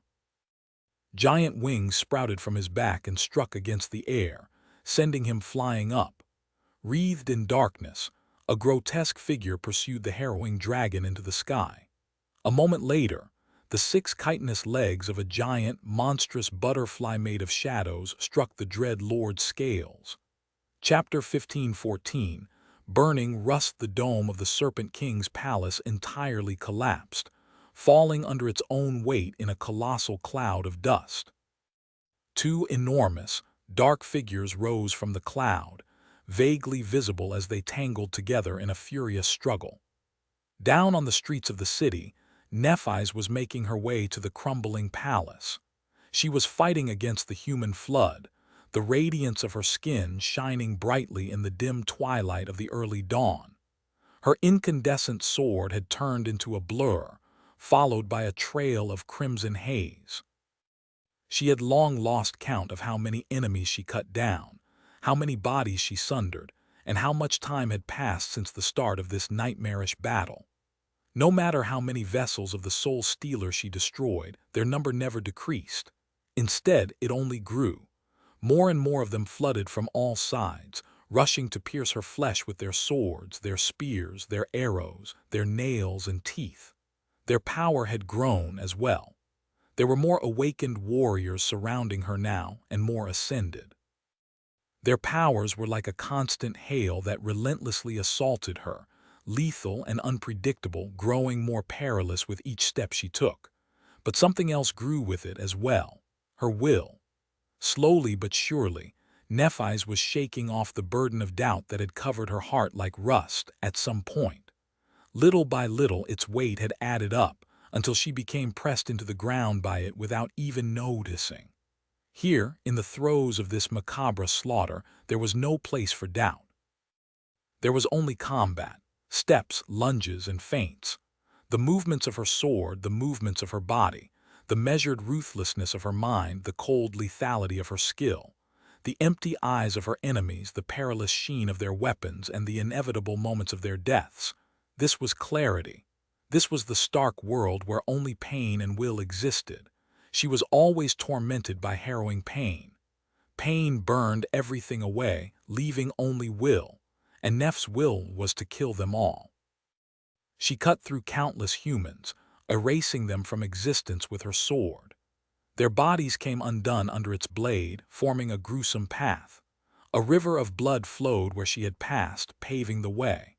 Her blood was in that river as well. Nephis moved with dreadful speed and chilling precision, rending the flesh of her enemies like a radiant, flawless, fatal machine. Lifeless corpses fell to her feet, men and women, young and old, all severed and mutilated, their bodies gaping with horrible wounds. But she wasn't unscathed either. Just then, an awakened warrior used a strange aspect ability and bypassed the steel wall of her defense. His cleaver landed on her shoulder, biting into the chainmail. Her armor held and her bones held as well. But the impact slowed her down, allowing an ascended champion to ram a spear into her back. The chainmail broke. The white tunic beneath it was pierced. The spearhead plunged into her flesh. Snarling, Nephis sent the awakened flying with a kick and twisted, her sword cutting through the shaft of the spear and the ascended's head. The bloodied spearhead dissolved into a rain of sparks, and the radiance suffusing Neph's skin dimmed a little. Instead of blood, white flame flowed from the wound on her back, mending the torn muscles and broken skin. A moment later, the wound was gone. Only the pain remained. Nephis gritted her teeth, the same flame burning in her eyes.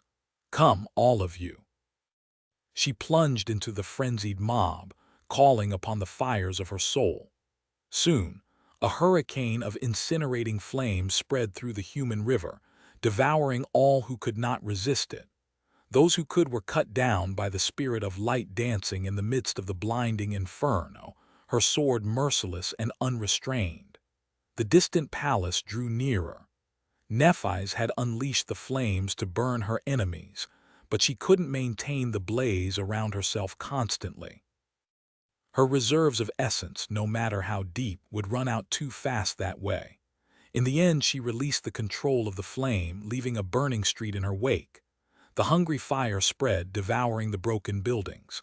The endless, relentless assault of the hollow-eyed vessels continued, unchanged. More and more enemies broke through her defenses, leaving terrible marks on her body. Her bones were broken. Her flesh was cut. Her armor became shattered and torn, full of holes, until it crumbled completely, disappearing into a whirlwind of sparks and leaving only a tattered tunic to cover her radiant body. A sharp sword slithered its way to her chest, piercing her heart. Nephis swayed slightly and stared at the man who was holding the sword, a white inferno burning in her eyes. Then she reached with her hand and grabbed his throat, crushing it in an incinerating grasp. The sword slid out of her chest, followed by a gust of flame. At the same time, a battle axe landed on her shoulder, cutting deep, and a beak of a war hammer struck her head. But no blood poured out of the fatal wounds, only fire. Nephis moved, severing the bodies of everyone around her. She did not fall, did not stagger, she did not even slow down. If anything, it seemed as though she had become even faster, even brighter, even deadlier. Washed by the white flame, the harrowing wounds disappeared in the beautiful radiance. Nephis was not going to die yet. No. Perhaps she was only getting started, losing all restraint and not caring about the pain and the damage dealt to her body anymore. She lunged at her enemies, forcing them to reel back. Her sword tore through their bodies, leaving only death and scattering ash in its wake.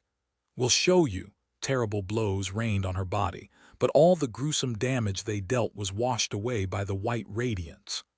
The horror, all around her, the streets of twilight were being devoured by the spreading blaze of the immortal flame. Nephis was like an undying, insatiable monster of flame that had taken the form of a slender young woman. Now that she had discarded her doubt and her fear, the true horror of her aspect was finally unleashed. No matter how her enemies cut and pierced her radiant body, nothing seemed capable of bringing her down.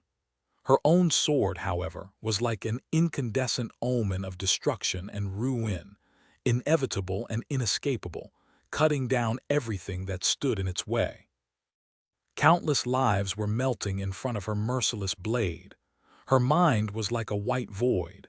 Pain had become will had become flame, doubt had become ash.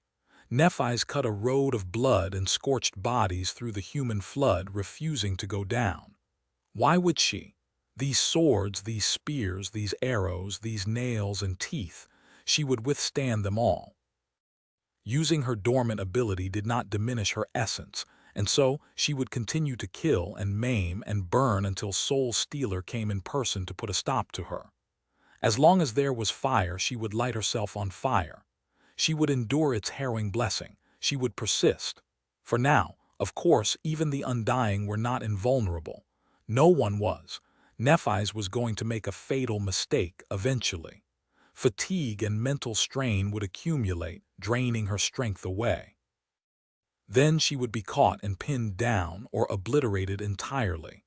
But until that happened, she would continue to burn brightly in the dim twilight of the endless dawn. Chapter 15:15. Formless shadow high in the sky above twilight, Sunny was being mauled by the dread Lord. The monstrous butterfly shell he had hastily created was battered and torn, bleeding shadows into the air. The shadows dissipated into the beautiful radiance of dawn, disappearing. He had spent months on Alethia's island, fighting against and being killed by all kinds of harrowing creatures. Of course, he had learned a lot about his killers during that time. The hollow butterfly was harder to fathom because it lacked a soul, though, and so its shell was rough and unstable. Sonny did not care. All he cared about was hurting the hateful dragon. His wings had long been broken, failing to regrow, so he clutched onto the body of the dread lord with his 6 sharp legs. His giant eyes were faceted, consisting of thousands of smaller ones, and so thousands of harrowing dragons reflected in their dark surface, filling him with boundless rage. His long beak had just pierced the dread lord's flesh in the spot where a few scales had cracked, mangling it. Sonny felt murderous joy. Bleeding and hurt by that last attack, the dragon spread its wings. His maw opened, and another melodious call escaped from it, battering the monstrous butterfly like a devastating ram. Reeling from the shockwave of the following sonic boom, Sonny felt his shell falling apart and growled, mending it. The dread lord was a step ahead, though. Before the damaged butterfly coalesced back into a stable form, he tore 2 of its legs with his fangs, then broke another with his terrifying claws. Sonny felt his grip on the odious dragon loosen. "No, no, come back here, you hideous worm." Blinded by pain and driven mad by the scent of blood, he laughed. The massive body of the tenebrous butterfly rippled and then flowed, changing shape. Long tentacles shot from its carapace, wrapping themselves around the dread lord's wings and pressing them into his body. Soon, a revolting octopus-like abomination was clinging to him, tearing at his scales with a sharp beak. Sonny had no wings anymore, and the dragon could not move his. They plummeted from the sky. Slower than they were supposed to, considering that Kai, and by extension, the dread lord could fly even without wings, but still fast enough. The moment the 2 of them hit the ground, shattering a dozen buildings and sending cracks running through the carapace of the inconceivable carcass Twilight stood upon, Sonny was thrown off the body of the dreadful dragon. He rolled away, his shell already shifting. By the time the dread lord rose, a giant leopard of decaying flesh was already lunging at him, aiming to bite into his throat. Their frenzied battle continued. When they fought on the ground, Sonny assumed the form of a land predator. When the dread lord tried to rise into the sky, he assumed the form of a flying monstrosity. When the dragon threw him underwater, he turned into the onyx serpent, relentlessly attacking his loathsome enemy in the murky depths. He was crazed and relentless, but his enemy was both powerful and vicious. Even robbed of his most insidious weapon, the dread lord was still a harrowing foe. His mighty body, his sinister mind, and his profane voice were all fearsome, capable of visiting unimaginable devastation upon the world. Sonny was suffering much more than the odious dragon, his shadow incarnation receiving more and more soul damage despite being hidden inside an armored shell. But the dragon was hurting as well. Although the wounds littering his body were not deep, they were numerous, seeping with silver blood. And that was all Sonny wished for. "Bleed for me, worm." There was an annoying fly trying to intervene in their battle, hovering around them and sending one arrow after another at the dread lord. That fly wanted to steal his vengeance from him, and so Sonny swiped at it with his claws, sending the pest plummeting down. It soon returned, though, drowning him in rage. "Just wait a little, I'll kill you too, everyone." He was going to kill everyone, but the dragon would be first. Even if Sonny had to rip his own soul apart to murder the loathsome worm, he would see him dead.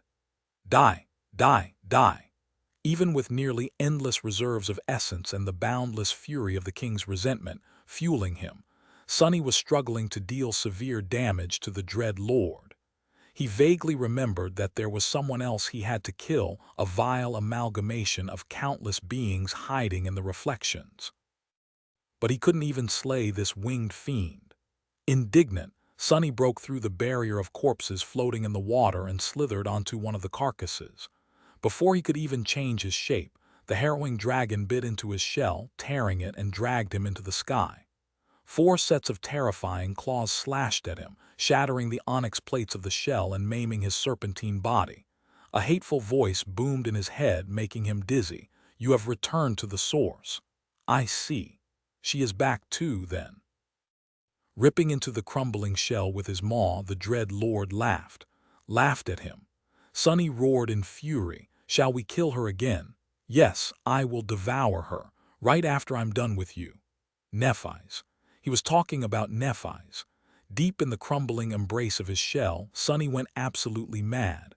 Forgetting everything else except for his rage, he allowed the shell of the onyx serpent to dissolve into a torrent of shadows and escape their embrace. Landing on the shoulder of the harrowing dragon in his fragile human form, Sunny grasped the hilt of the sin of solace and plunged it between the impregnable scales. Or at least he tried to. As if sensing the cursed blade, the Dread Lord finally showed a reaction. The massive body of the dragon recoiled, sending Sunny flying. He fell through the air with terrible speed, plummeting down. There were no shadows for him to safely land into. Before Sunny was splattered against the cold stones, someone caught him, slowing his fall. The two of them hit a stone wall and shattered it, rolling into the courtyard below. Sunny landed on something soft and bounced away. Arg! Leaning on the sin of solace, he rose and looked around with bloodshot eyes. The weathered corpses, the battlements, he knew this place. He was back in the floating fortress where Mordred had welcomed them to twilight. So, the worm is afraid of my sword.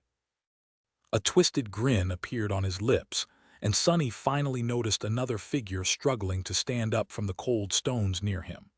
It was that annoying fly. Killing it would only take a split second. Before he could do it, though, a massive shadow covered him. Then the battered dragon landed on the wall of the fortress, crushing the battlements with his claws. With silver blood streaming down his midnight scales, the Dread Lord gazed down at him, starlight burning in his malevolent eyes. His gaze shifted slightly, crushing down on the annoying fly like an invisible force. You, Chapter 15:16, consuming wrath using the fact that the loathsome dragon had been distracted by the fly, Sunny considered his enemy for a moment. His mind was aflame with insatiable anger, so it was hard to think. Hard to stay still and contemplate the way to kill his enemy better, even though that was his one and only goal. Somewhere deep down, Sunny knew that he had surrendered his most lethal weapon, his cunning, to the scorching temptation of wrath. But that thought, too, was obliterated by the ocean of boundless rage.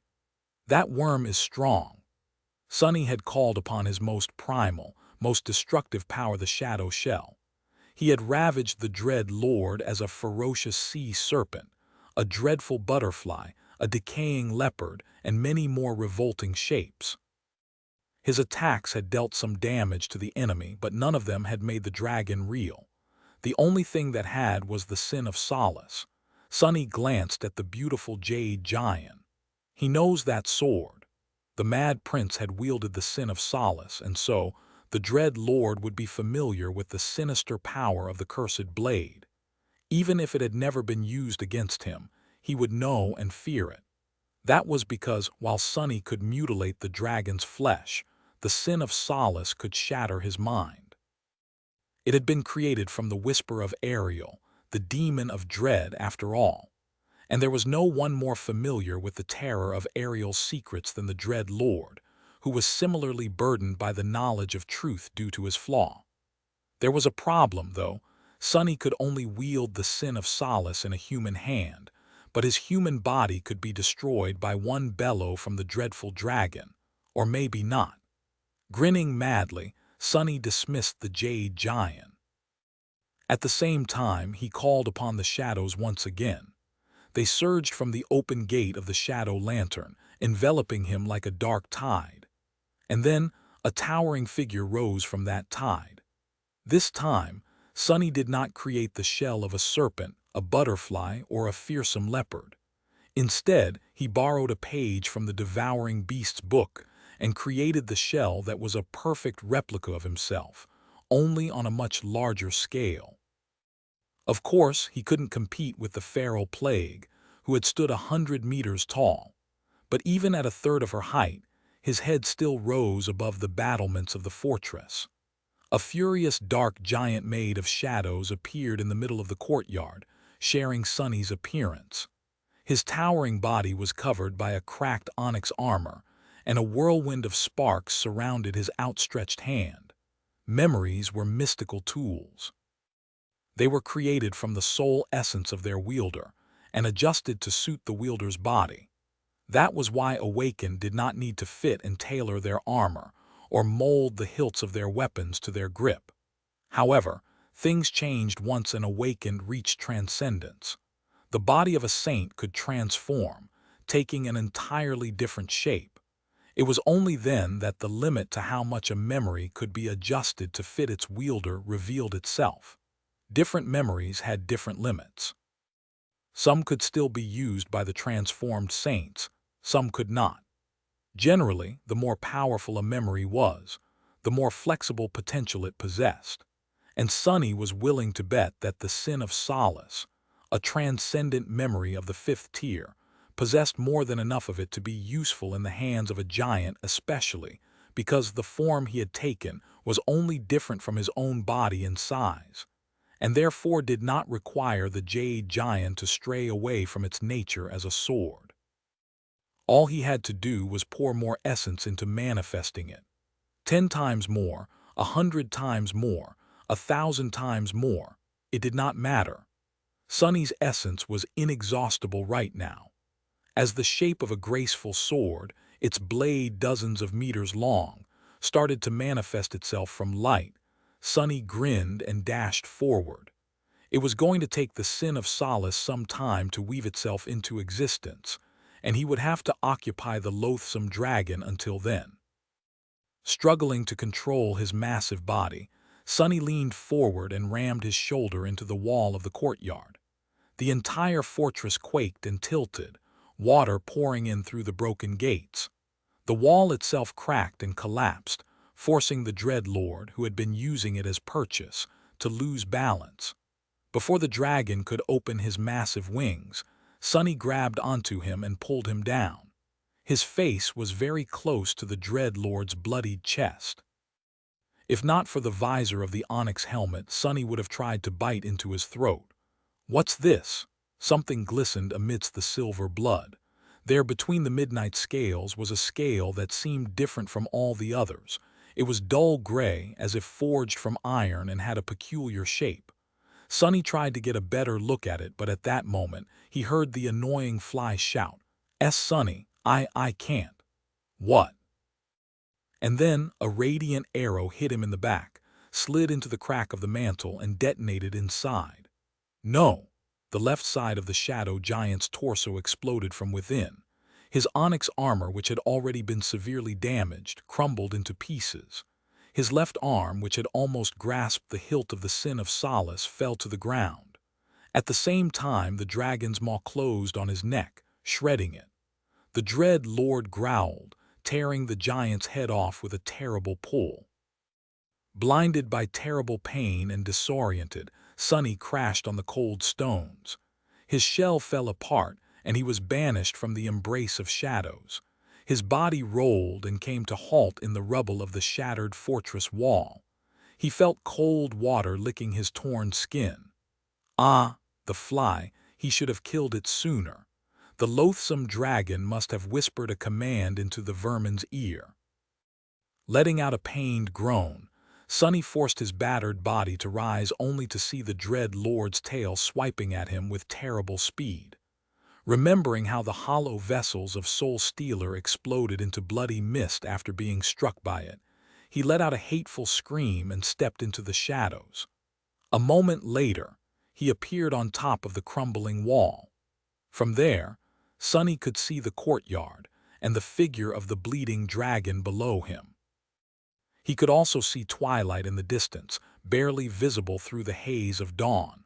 What to do? Belatedly, he thought about his shadows. Saint, Fiend, Nightmare, they could help him a lot in this battle. Especially Saint, who was immune to all mind attacks and could resist the authority of the Dread Lord. but thinking about them filled him with endless fury. No one was allowed to steal his vengeance from him. No one. Summoning the shadows would only give them a chance to kill the odious dragon before he could. He would never allow that to happen. This is madness. A feeble thought was drowned by the torrent of bloodlust and demented anger. Sonny was not going to allow anyone to steal his victims. No, if he summoned the shadows, it would only be to kill them. Kill them all. In fact, it was exactly what he should have done. Each of them was a shadow creature, and a powerful one at that, suitable to become fuel for his soul.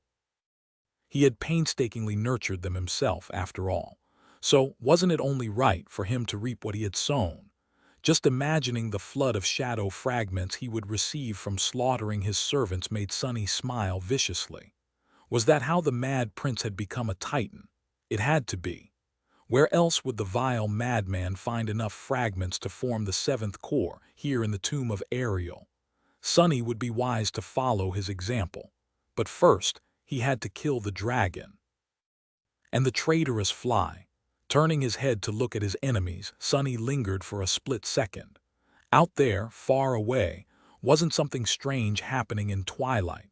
Suddenly frozen, he looked into the distance. Chapter 15:17.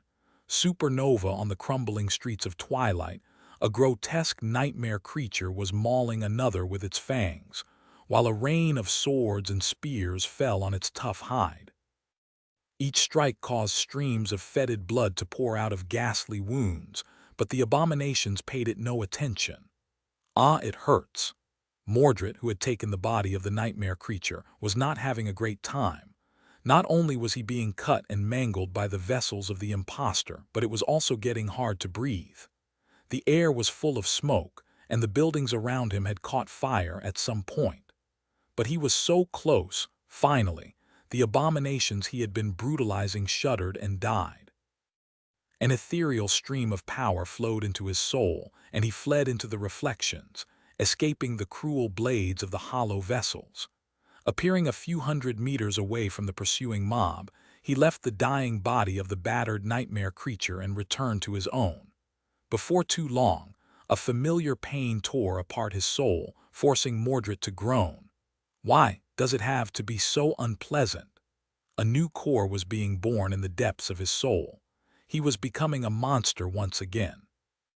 This will give me some breathing room. The human flood was already surrounding him, seemingly endless. Mordred had only a few seconds of reprieve before the puppets of Soul Stealer would assault him again. His perception spread far and wide, jumping between countless reflections to observe the world. He saw Song of the Fallen, the blind witch. He also saw a giant made of shadows wield a jade sword against a harrowing dragon. Sunless, the madman, was fighting against the dread lord. Nightingale was there as well, kneeling near a puddle of water. At that moment Mordred's eyes glistened and a sinister thought entered his mind. Can I? He hesitated for a moment, unsure. But then a dark smile twisted his lips. Well, even if I fail, it will at least be entertaining. Mordred moved, contemplating how much essence he had left. Reaching the distant fortress would be a challenge. But then he was distracted from these calculations. That was because he saw something else. Turning toward the heart of the city, Mordred froze for a moment. His eyes widened slightly. Cassie leaned against a broken wall, clutching her mangled neck. Her armor was slick with blood and she felt weak. Her beautiful face was pale and tired. Go. The echo of the slain Sibyl floated away, the hem of her red dress hovering above the cobblestones. She was going to buy her master some time to escape, and then drown in the flood of hollow-eyed warriors. Sighing, Cassie pushed herself off the wall and continued to flee. She dodged and evaded the nightmare creatures that lunged at her from the ruins, not bothering to retaliate. There was no time for it. The lives of Effie and Jet were hanging in a fragile balance. They were literally hanging from her neck, hidden in an iron locket. That locket pressed her down with the weight of a mountain. She couldn't allow herself to make mistakes. I must escape. Making another turn, she came to a halt in front of a devastated space. Behind her was the tide of pursuing warriors, all staring at her with those eerie, empty eyes of theirs. In front of her were the broken gates of twilight. Beyond them there was nothing but still water. There was nowhere else to run. Cassie let out a quiet sigh. Turning around, she lowered her bloodied hand and unsheathed the quiet dancer. The slender rapier glistened in the light of dawn, pointing at the approaching puppets of Soul Stealer. She gritted her teeth. Come then. It's time. In the heart of twilight, Nephi's finally reached the Serpent King's palace. The palace was no more. It had collapsed at some point, turning into a vast ruin. Blood flowed between the shattered stones. The dread lord was not here. Sunny was nowhere to be seen either. She was late. A heavy sigh escaped from her lips. Behind Nephi's, twilight was wreathed in white flames. In front of her, a dozen warriors stood motionlessly, surrounding a monstrous figure in a tattered vermilion cloak. If not for his mirror-like eyes, she would not have recognized Mordred of Valor, Soul Stealer, his original body. Nephi stared at the monster silently, an incandescent void shining through her eyes. Then she took a step forward. Her armor had long crumbled. Her white tunic was torn and cut, revealing the soft radiance of her skin. Even her sword was covered by a net of cracks, ready to shatter into a whirlwind of sparks. She was tired. Found you. Nephi's walked toward Soul Stealer, and the figures surrounding him moved to meet her. At the same time, thousands upon thousands of human vessels were pouring from the burning streets, surrounding her. There was no end to them. She had killed so many, but no matter how many she killed, the flood of bodies never ceased. It only grew. The first figure reached her, summoning a long spear. Nephi's raised her sword and met its strike. The second figure was already lunging from the side, the third, the fourth. She tried to block, evade, and deflect them all. A few moments later, her sword broke. Even then, Nephi's continued to move forward. Step after step, wound after wound, she slowly, tortuously made her way toward Soul Stealer. She almost made it. There were only a few meters left between her and the monstrous creature now, but those several meters were like an insurmountable abyss. Pushed down, Nephi's fell to her knees. 7 spears were piercing her radiant body, nailing it to the ground. She couldn't heal these wounds until the spears were gone, but those holding them had no intention of retrieving their weapons. Impaled on them and held down, Nephi's couldn't move. Sensing a movement ahead, she raised her head and looked at the approaching monster. Her radiant image was reflected in his mirror-like eyes. Soul Stealer stopped a couple steps away, looking down at her with an empty gaze. His pale lips twisted into a strange smile. Sister. His inhuman voice sounded like shards of broken glass. Nephi's looked down. The radiance suffusing her skin dimmed a little. A tormented sigh escaped from her lips. Kneeling, just like she had at the end of the second nightmare, Nephi said, I came into this world as a sharp blade. She raised her head slightly and looked at the monstrous creature with a tired gaze. But with every step I took, my edge was dulled. Her face slowly became impassive, devoid of all emotion. Her voice was like a whisper. I've made compromises, learned how to act reasonably, and forced myself to move with restraint. Nephi's took a deep breath and remained silent for a moment. When she spoke again, her voice had grown steady and loud. A hint of an indescribable emotion appeared in her radiant eyes. Glaring at the monstrous creature, she said, I am tired of compromises. I am tired of being reasonable. I am tired of being restrained. Nephi's looked into the eyes of Soul Stealer, furious flames igniting in the depths of her own. I am changing star of the immortal flame clan. Her gaze was suddenly full of cold contempt. Her even tone trembled with incinerating passion. Who dares to stop me? And when she spoke those words, the soft radiance suffusing her skin exploded with brilliant light. A hurricane wind rose, stirring the fire devouring the streets of twilight. The 7 spears impaling Nephi's to the ground caught aflame, melting in its scorching white heat. Although it seemed impossible, The blinding light emanating from her incandescent figure grew even more intense, unbearable to look at. If Sunny was there to see Nephis, he would have witnessed her 6 radiant soul cores swelling with furious light. He would have also seen one of them becoming covered by a net of fiery cracks. Soul Stealer moved, reaching forward, but he was too late. In the next moment, all the flames burning across the ruins of twilight were suddenly absorbed by the incandescent figure kneeling in front of him. For a split second, the world was still and silent. There was a whisper, and then everything dissolved in white radiance. Chapter 15:18, Ruins standing on the crumbling wall of the floating fortress. Sunny saw the light grow dim above twilight. For a moment, everything was still. And then, the entire world was suddenly drowned in white radiance, blinding him. Stunned, he raised a hand to cover his eyes and saw a pristine star ignite in the heart of the distant city. It swelled, growing into a massive sphere of furious flame. Everything happened in an instant.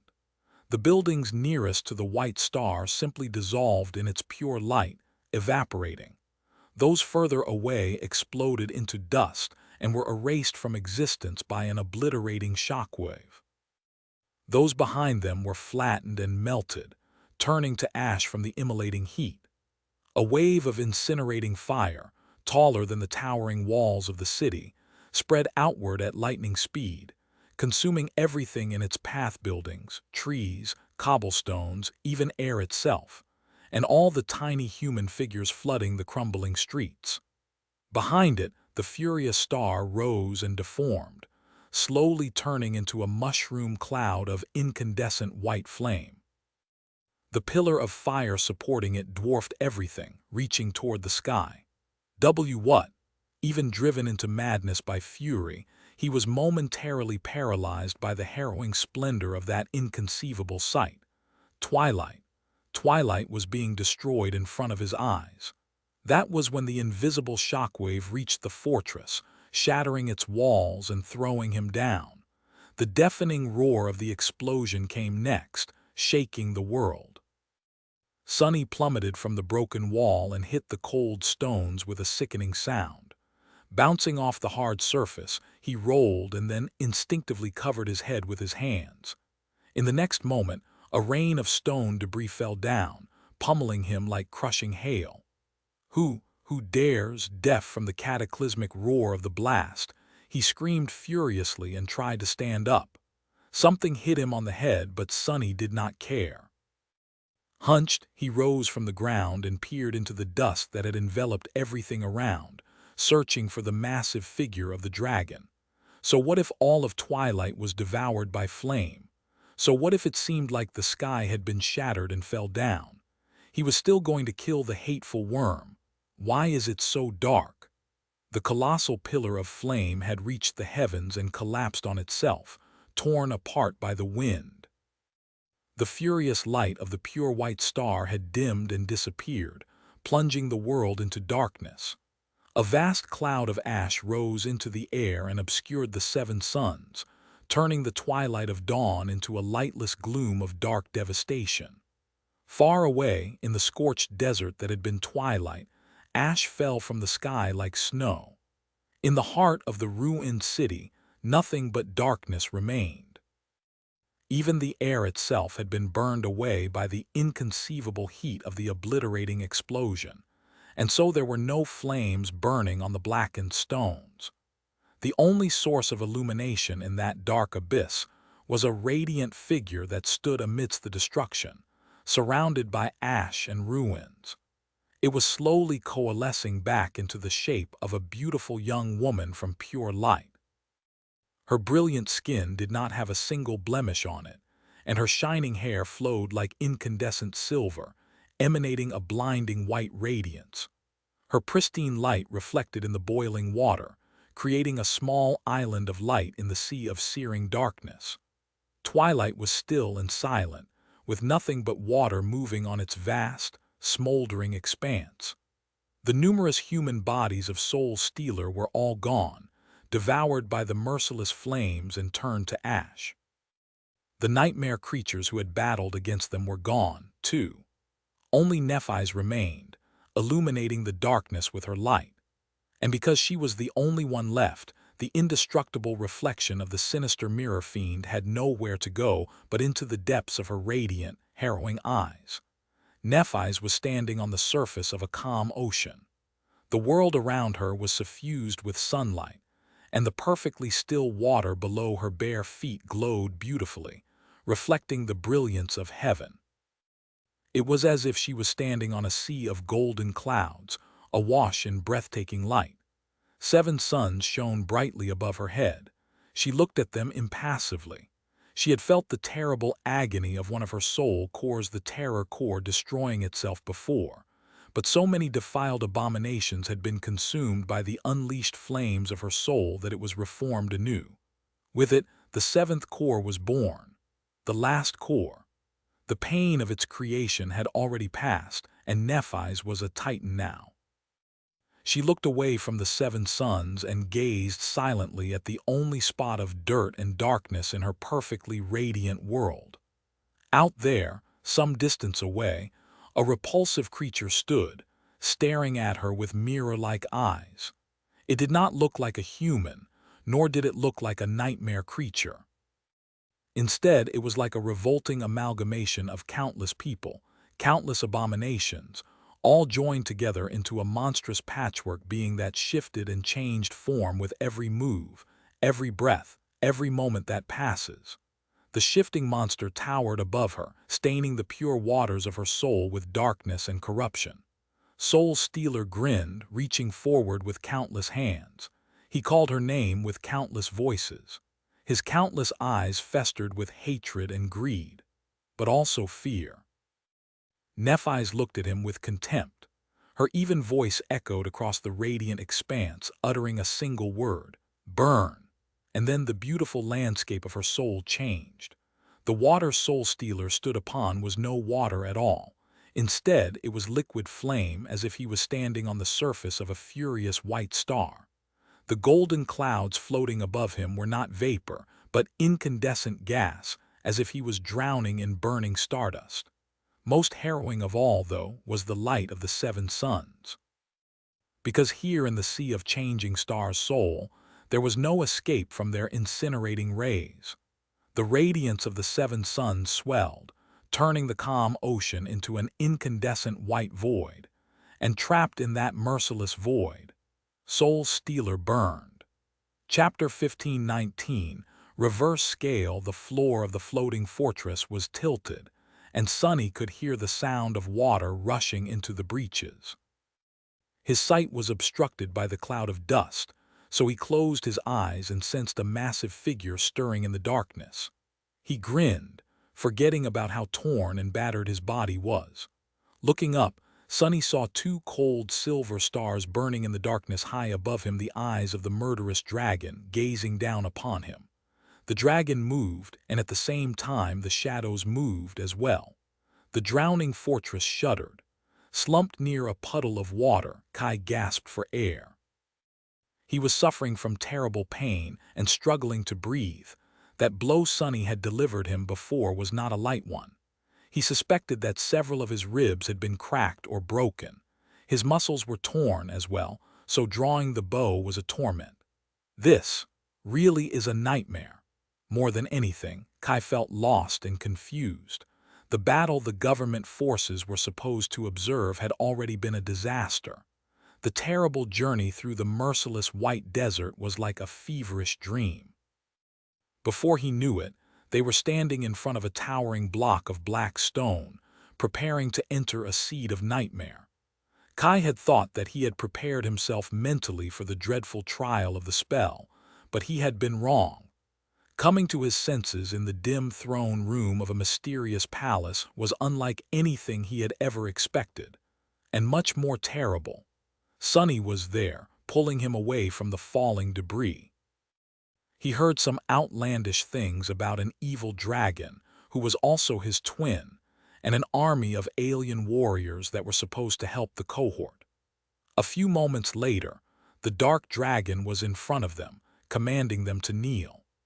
Kai knew that Sunny never lied, of course, but hearing that voice and feeling the irresistible authority contained within it, he fully realized that it was all true. The abominable dragon was, indeed, a copy of him. A much more powerful, vile, and corrupted version of Kai, who had betrayed his friends and was now trying to kill them. How could he turn on Sunny, Effie, Cassie, Nephi's, and Colonel Jet? Kai did not know, but the truth was undeniable. Learning that truth hurt much more than having his ribs broken. Things had moved very fast from that point, not giving him an opportunity to process the bitter revelations and make sense of what was happening. Sunny warned him to stay away and suddenly turned into a giant serpent, attacking the dragon furiously. Had his friend somehow become a saint already? Kai did not know. Why did he have to stay away? He did not know that either. There were many things Kai did not understand, but then there was no real need to. At the core of it, the situation was clear. The cohort was up against a dreadful foe, and the lives of his friends were hanging in balance. That was why Kai tried to help Sunny fight the dragon, as best he could. The three of them rose into the sky, and he saw a strange city built on a vast island, illuminated by the light of 7 rising suns. The streets of the city were flooded with people. Those people were fighting against a legion of nightmare creatures, but somehow seemed more sinister than the abominations they fought. Kai only caught a glimpse of them, though, engrossed by the battle against the vile dragon against himself. Sunny seemed to have lost his mind, for some reason, shifting between the forms of various harrowing creatures. Consumed by fury, he wasn't able to differentiate between friend and foe. That was how Kai ended up being battered and suffering grievous wounds from his own friend. He should have listened to Sunny's warning better. But even if he had, he wouldn't have left Sunny to fight against the abominable dragon alone. Eventually, the three of them ended up away from the city, across the vast expanse of water littered with dreadful corpses in the ruins of a fallen fortress. There was a bright flash and the deafening roar of a distant explosion, and now Kai was surrounded by darkness. Cold water was licking his skin. Using his awakened ability, Kai could see through the darkness.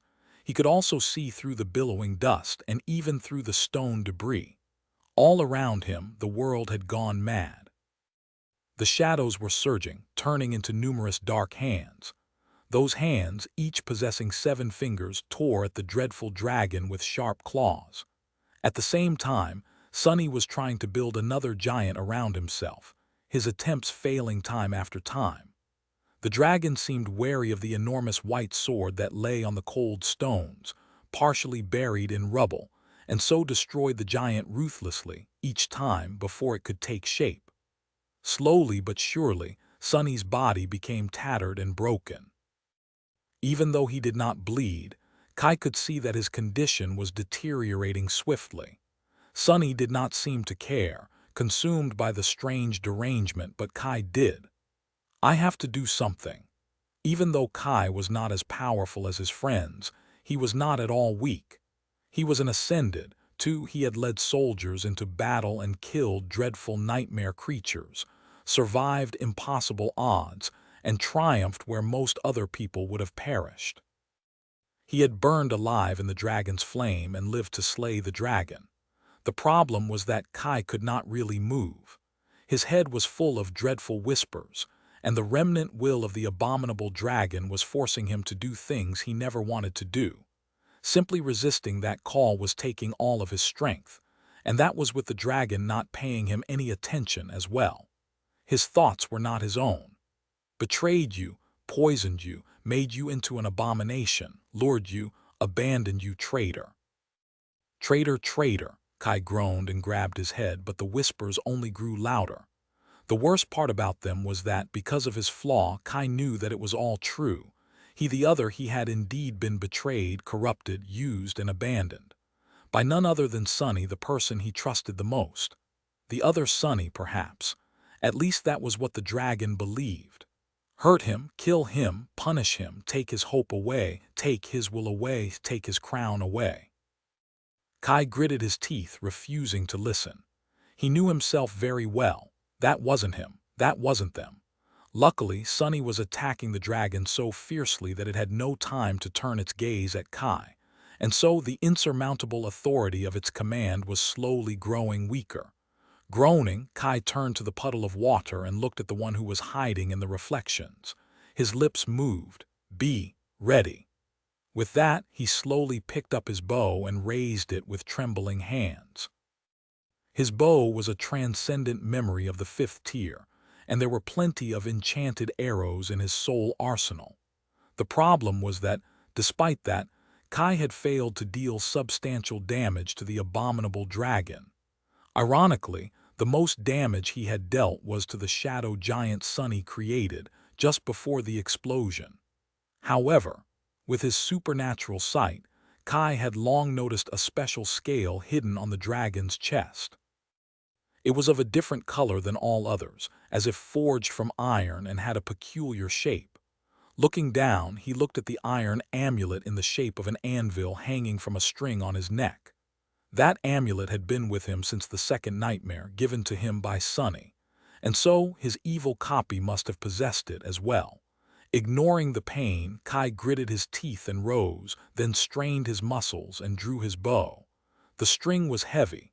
One shot. Sunny seemed to be moments away from death, so there would be no time for another. He couldn't miss. He wouldn't miss. Silencing the deafening whispers that drowned his mind, Kai did what he was best at: aimed his bow, held his breath, and allowed his fingers to slip from the string. A sinister red arrow flashed through the darkness and hit the small iron scale hidden among countless others on the chest of the lunging dragon. The dragon's claws tore through the forming shadow giant and struck Sunny, pressing him into the ground. The arrow failed to pierce the creature's tough hide, and so Kai swayed, suddenly weak from blood loss. But it did break that single scale, cracking it in two. In the next moment, the man hiding in the reflection was suddenly gone, and the dragon froze in place. Something sinister reflected in the depths of his silver eyes. Chapter 15:20 Dreadful Soul, what a sight! Mordred watched as Nightingale, picturesque despite being bloodied and covered in dust, drew his bow and let an arrow loose. He had fled to the floating fortress after noticing the denial amulet fused into the Dread Lord's scales, and just in time. Something truly curious had happened in twilight, destroying all the reflections he could have used to take a look. It was probably Changing Star's fault, or Soul Stealer's fault. In any case, Mordred would have been burned to a crisp if he had not left the city. After traversing the still water and reaching the fortress, he hid in the reflections and observed what was happening inside. Sunless was fighting like a madman, more of a madman than he usually was, while the Dread Lord viciously mauled and battered him. Truly, it was a miracle that Sunless had been able to battle the Tyrant of Verge for so long, and even deliver countless wounds to the mighty dragon. What other master could have done the same? That guy really boggled the mind. Nevertheless, there was something strange about their fight. The defiled saint could have gone for the kill a long time ago, but he was restraining himself, probably because he wanted to capture Sunless alive and make him a slave again. That made sense. Although Mordred mostly knew about the 6 plagues from the records he had spied in the frozen reflection of twilight, the Mad Prince seemed to have been the deterrence the Tyrant of Verge used to keep the other 5 defiled champions in check, especially Soul Stealer. Now that Soul Stealer had finally turned on him, Sunless and his sinister soul were the best weapon the Dread Lord could use against the rebellious fiend. Mordred studied Nightingale for a while, amused. Have I really submitted to that naive fool? Well, he must not have remained naive for long after becoming defiled. Still, how had Soul Stealer missed the chance to become the master of the Mad Prince himself after Changing Star was gone? The imposter was really a disappointment. Regardless, Mordred had spoken to the Nightingale, the original carrier of the denial amulet, just before twilight went up in flames. The charming archer had a part to play, and now, It seemed that he had played it brilliantly. A red arrow whistled through the air and struck the small scale on the chest of the giant dragon, cracking it. What a shot! How hard would it be to hit a target so small and a moving one at that? Mordred allowed himself to admire the precision of the ascended archer for a split second, and then dove into the dread lord's corrupted soul.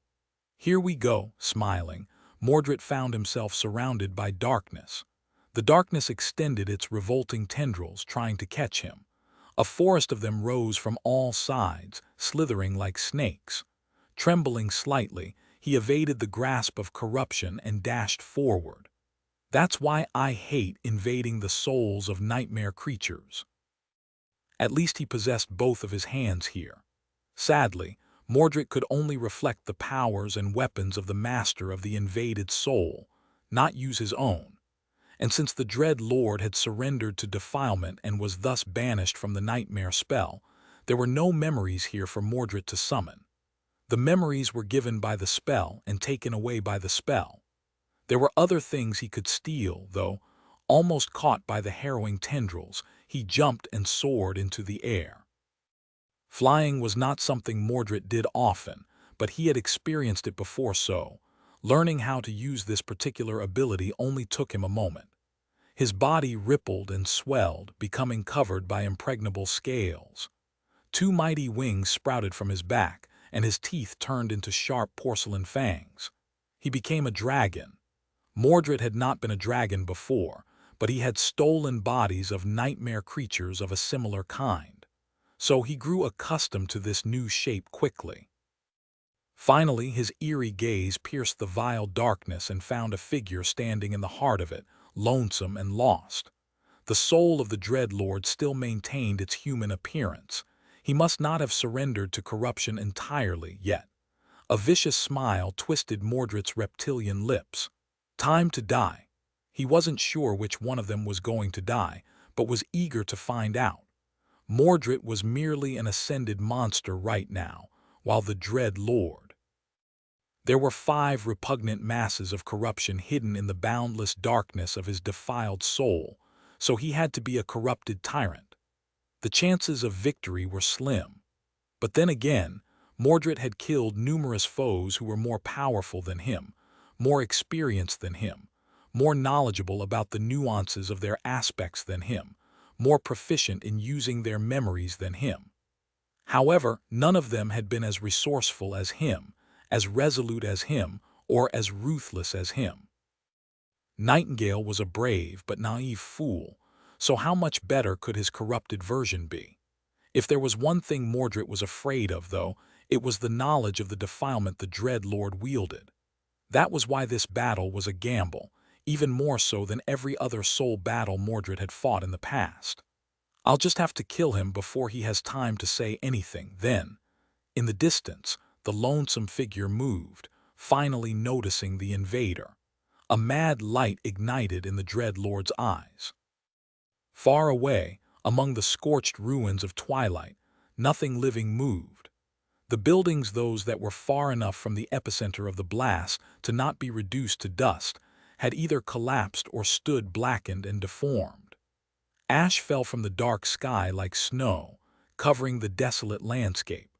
Most of the living beings that had witnessed the birth of the radiant star had been turned to ash, but piles of smoldering corpses still remained at the edges of the city.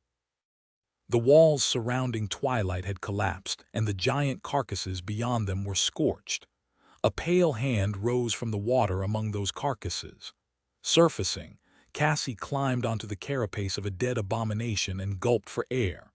Then she collapsed and lay motionlessly, ash falling on her face from the dark sky. The iron locket was still with her, safe and sound. A slender rapier hovered in the air above the blind girl, seemingly concerned.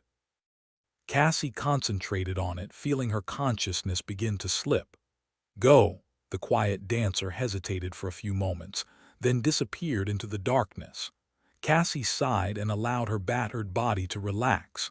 Laying on the blackened carapace of a dead abomination, she turned her head to face the ruins of Twilight. A cold, pale smile appeared on her lips. In the heart of the destroyed city, Nephi slowly opened her eyes. Soul Stealer was no more. The bright radiance suffusing her skin slowly grew dim and disappeared. The white flames dancing in her eyes were extinguished. Her silver hair, which had been flowing in an ethereal wind, fell down. Standing naked amidst the scene of utter devastation, she shivered and looked around. Her mind was empty. After a while, Nephi realized that her tunic had been destroyed and summoned another memory. The familiar weight of the Starlight Legion armor, the only one she had left, settled on her shoulders, making her feel comforted. That armor, it felt as if she was forgetting something. Twilight Soul Stealer, the Dread Lord. As she remained motionless, considering her thoughts, a slender rapier fell from the dark sky and hovered in front of her, trembling slightly. Nephi looked at it impassively. The rapier turned, its tip pointing into the darkness. "You want to lead me somewhere, quiet dancer." That was Cassie's echo. The rapier trembled again and then flew forward. Frowning slightly, Nephi followed. Chapter 15:21, Sharpest Arrow. In the courtyard of the drowning fortress, a harrowing dragon growled and took a step back, its massive body shuddering. His silver eyes had lost their sinister light, turning glossy and unfocused. A vicious battle must have been taking place in the dragon's corrupted soul. The maddening whispers thundering in Kai's head finally grew silent. He swayed, then took a labored breath and limped toward Sunny. His friend was laying on the cold stones, barely alive. His body was a terrible painting of torn flesh, white bones visible through its mangled mess. Eerily, he was still not bleeding at all. Usually, Kai would have been reassured by that fact, but right now, it looked like Sunny was already a cold corpse. But he wasn't a corpse. Sunny was still moving, struggling to stand up. Even after battling a defiled saint tooth and nail, he was still unbroken, trying to continue to fight. As Kai approached, he heard his furious whispers, "Kill you, I'll kill you, shut up, I'll tear you apart." Strangely enough, his hateful gaze was not directed at the archer. Instead, Sunny was glaring past him, seemingly at an empty spot. Kai felt his heart tighten. What is happening to him? Sunny had always had a wild personality, and there was that time he had turned a little feral in the dark city, but he was never truly mad. Now, however, it seemed as though his friend had entirely lost his mind. There must be a reason. He had warned Kai to stay away before, had he not? That meant that this strange condition Sunny was in had a purpose. To resist the authority of the Dread Lord, most likely, somehow. It had to be a part of some cunning scheme. He would deal with it later. For now, Kai had a more serious problem to solve. The abominable dragon was still alive, and while that man, Mordred, seemed confident in himself, there was no telling who would prevail in their dire fight. The result would be clear in seconds, but Kai looked at the dragon with a lost expression. The Dread Lord, Mordred, both of them were monsters. He still remembered what the scion of the great clan Valor had done in the second nightmare. The harrowing massacre he had perpetrated in the Kingdom of Hope was not something a sane person would ever commit. Even if he did win, was it really fine to let the dreadful authority of Kai's voice fall into the hands of someone so depraved? "Wait a little more, Sonny. I'll come back for you soon." Turning away from his friend, Kai gritted his teeth and pushed himself off the ground.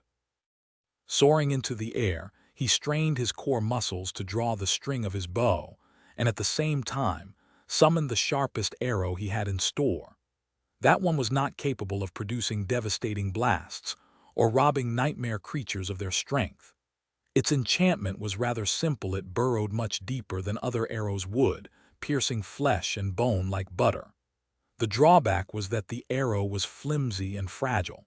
It was disobedient and slow, too, so hitting anything with it was a tough task. More than that, its tip would shatter against any kind of armor, therefore. It wasn't easy to make use of the insidious enchantment.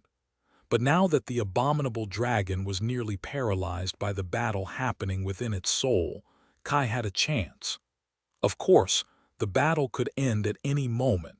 It could even end right now, leaving him defenseless in front of the terrifying dragon. Nevertheless, he brought himself right to the dragon's maw and looked into the dragon's silver eyes. Then Kai activated his ascended ability and uttered a command. He wasn't addressing the Dreadlord, however. He was addressing himself. Kill him. Suddenly, a fierce strength filled his broken body, and a cold, frightening will flooded his mind. Raising his bow, Kai aimed carefully and sent an arrow flying straight through the Dreadlord's radiant eye. The distance was too short for it to stray off course, and there was no armor in the way to make the tip break. The insidious arrow slid into the dragon's eye, pierced through it, and burrowed deep into the creature's brain. It had been shot from a transcendent bow of the 5th tier by the hand of a master, and so the havoc it wreaked inside the Dread Lord's head was truly gruesome. His body had been battered in the battle against Sunny, and his soul had been weakened by the battle against Mordred of Valor. The dragon shuddered and let out a terrible groan. Blasted by that groan, Kai was thrown back and crashed into the pile of stone rubble far below. Above him, the Dread Lord convulsed, a fountain of silver blood shooting from his open maw. His head drew an arc in the air, and then the mighty dragon toppled and fell heavily to the ground, his silver eyes growing dim. This time forever. Barely conscious, Kai heard the spell whisper into his ear. You have slain a corrupted tyrant, hideous ruler of the empty sky. You have. Consumed by pain, he didn't hear the rest. He did, however, hear a terrible scream. Turning his head, Kai saw a human figure rolling on the ground in agony. It was Mordred, the scion of valor, missing a hand and covered in blood. There was something terribly wrong with that lunatic, though. His face, which had seemed to be incapable of showing earnest emotions, was now twisted by a terrible grimace, an eerie darkness devouring his eyes. Letting out a stifled groan, Mordred clutched at the stones and crawled to the nearby puddle. Reaching it, he thrust his hand into the water, into his own reflection, and tore something from within his chest, then threw it away. The thing looked like a soul shard, a piece of a mirror. Hitting the ground, the mirror shard suddenly rippled and turned into a vague figure. That figure then turned into a perfect copy of Mordred, a reflection created by ripping one of his cores out of his soul. There was something terribly wrong with that reflection, though. As Kai watched, stunned, the visage of Mordred was twisted and deformed, tendrils of vile darkness sprouting from within it. The ghastly creature suddenly looked incredibly threatening and sinister, a frenzied smile blooming on its bloodied lips. It was as though he was watching a seed of corruption bloom, turning the human into a nightmare creature right in front of his eyes. Still on the ground, Mordred whispered a quiet curse. That was truly unpleasant. He did not look capable of fighting the defiled reflection, though, in that wretched state. Kai was laying in the rubble, his body broken and mangled, so he was not much better. Sunny was still writhing on the ground, trying to stand up, but he was the most corpse-like of them three. I must protect him. Kai tried to move, but a surge of pain sent him crashing back down on the sharp stones. A short yelp escaped from his lips. With unwanted tears in his eyes, he looked up and saw the vile reflection walking toward his friend. Its missing hand had sprouted terrible glass claws, and its jaw was unhinged, twisted fangs growing through the mangled flesh. No! Before the creature could reach Sunny, though, a slender rapier pierced its chest, and a radiant hand grasped its head. In the next moment, the reflection was illuminated from inside by a pure white light. Smoke rose from its open mouth and charred holes where its eyes had been just a moment ago, filling the air with the revolting stench of burned flesh. Then, a net of cracks covered the creature's body, and it shattered like a glass sculpture. Behind it, the figure of Changing Star was revealed, looking down with an emotionless expression. Sparks of pure white flame danced in her cold gray eyes, and she somehow seemed both the same and different from the last time Kai had seen her, back in the nightmare desert. Turning her head slightly, Nephi's looked at the corpse of the harrowing dragon and remained motionless for a few moments.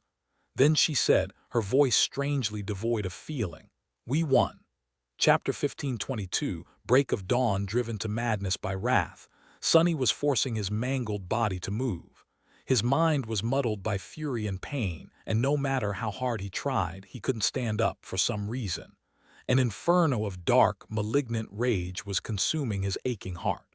No, no, no. The dragon, the hateful worm, was laying dead on the wet stones stolen from him.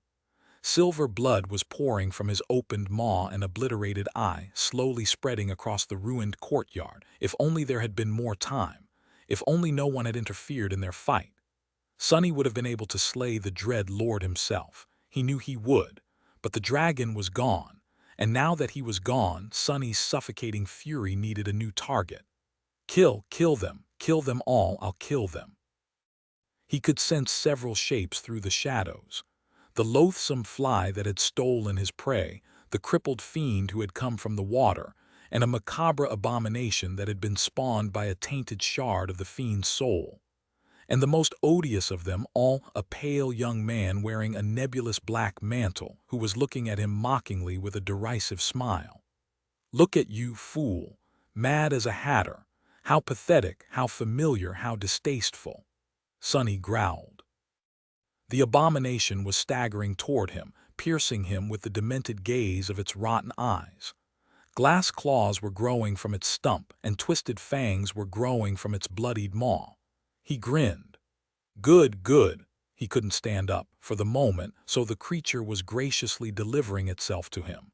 Sonny was going to enjoy tearing it apart. But before he could, a slender rapier pierced the abomination's chest, and a radiant hand grasped its head. The creature glowed with incandescent light, being incinerated from within and then shattered like a broken mirror. He howled, his hoarse voice full of indescribable rage. No, no, they stole another from him. Thieves, traitors. He had to kill them, rip them, savage them, break them. As Sonny growled and tried to push his mangled body up, someone approached and halted a mere step away. He looked up and saw a breathtaking young woman looking at him silently from above, her beautiful face devoid of emotion. Her silver hair was moving slightly in the wind, and radiant sparks were dancing in her cold gray eyes. "I'll destroy you." Sonny tried to summon the shadows to rip the young woman's body apart, but his muddled mind failed to contain the intricate patterns of the manifested forms. The vicious shadow hands crumbled and dissolved before taking shape. The young woman studied him for a few moments, then kneeled and put a hand on his head, caressing his hair.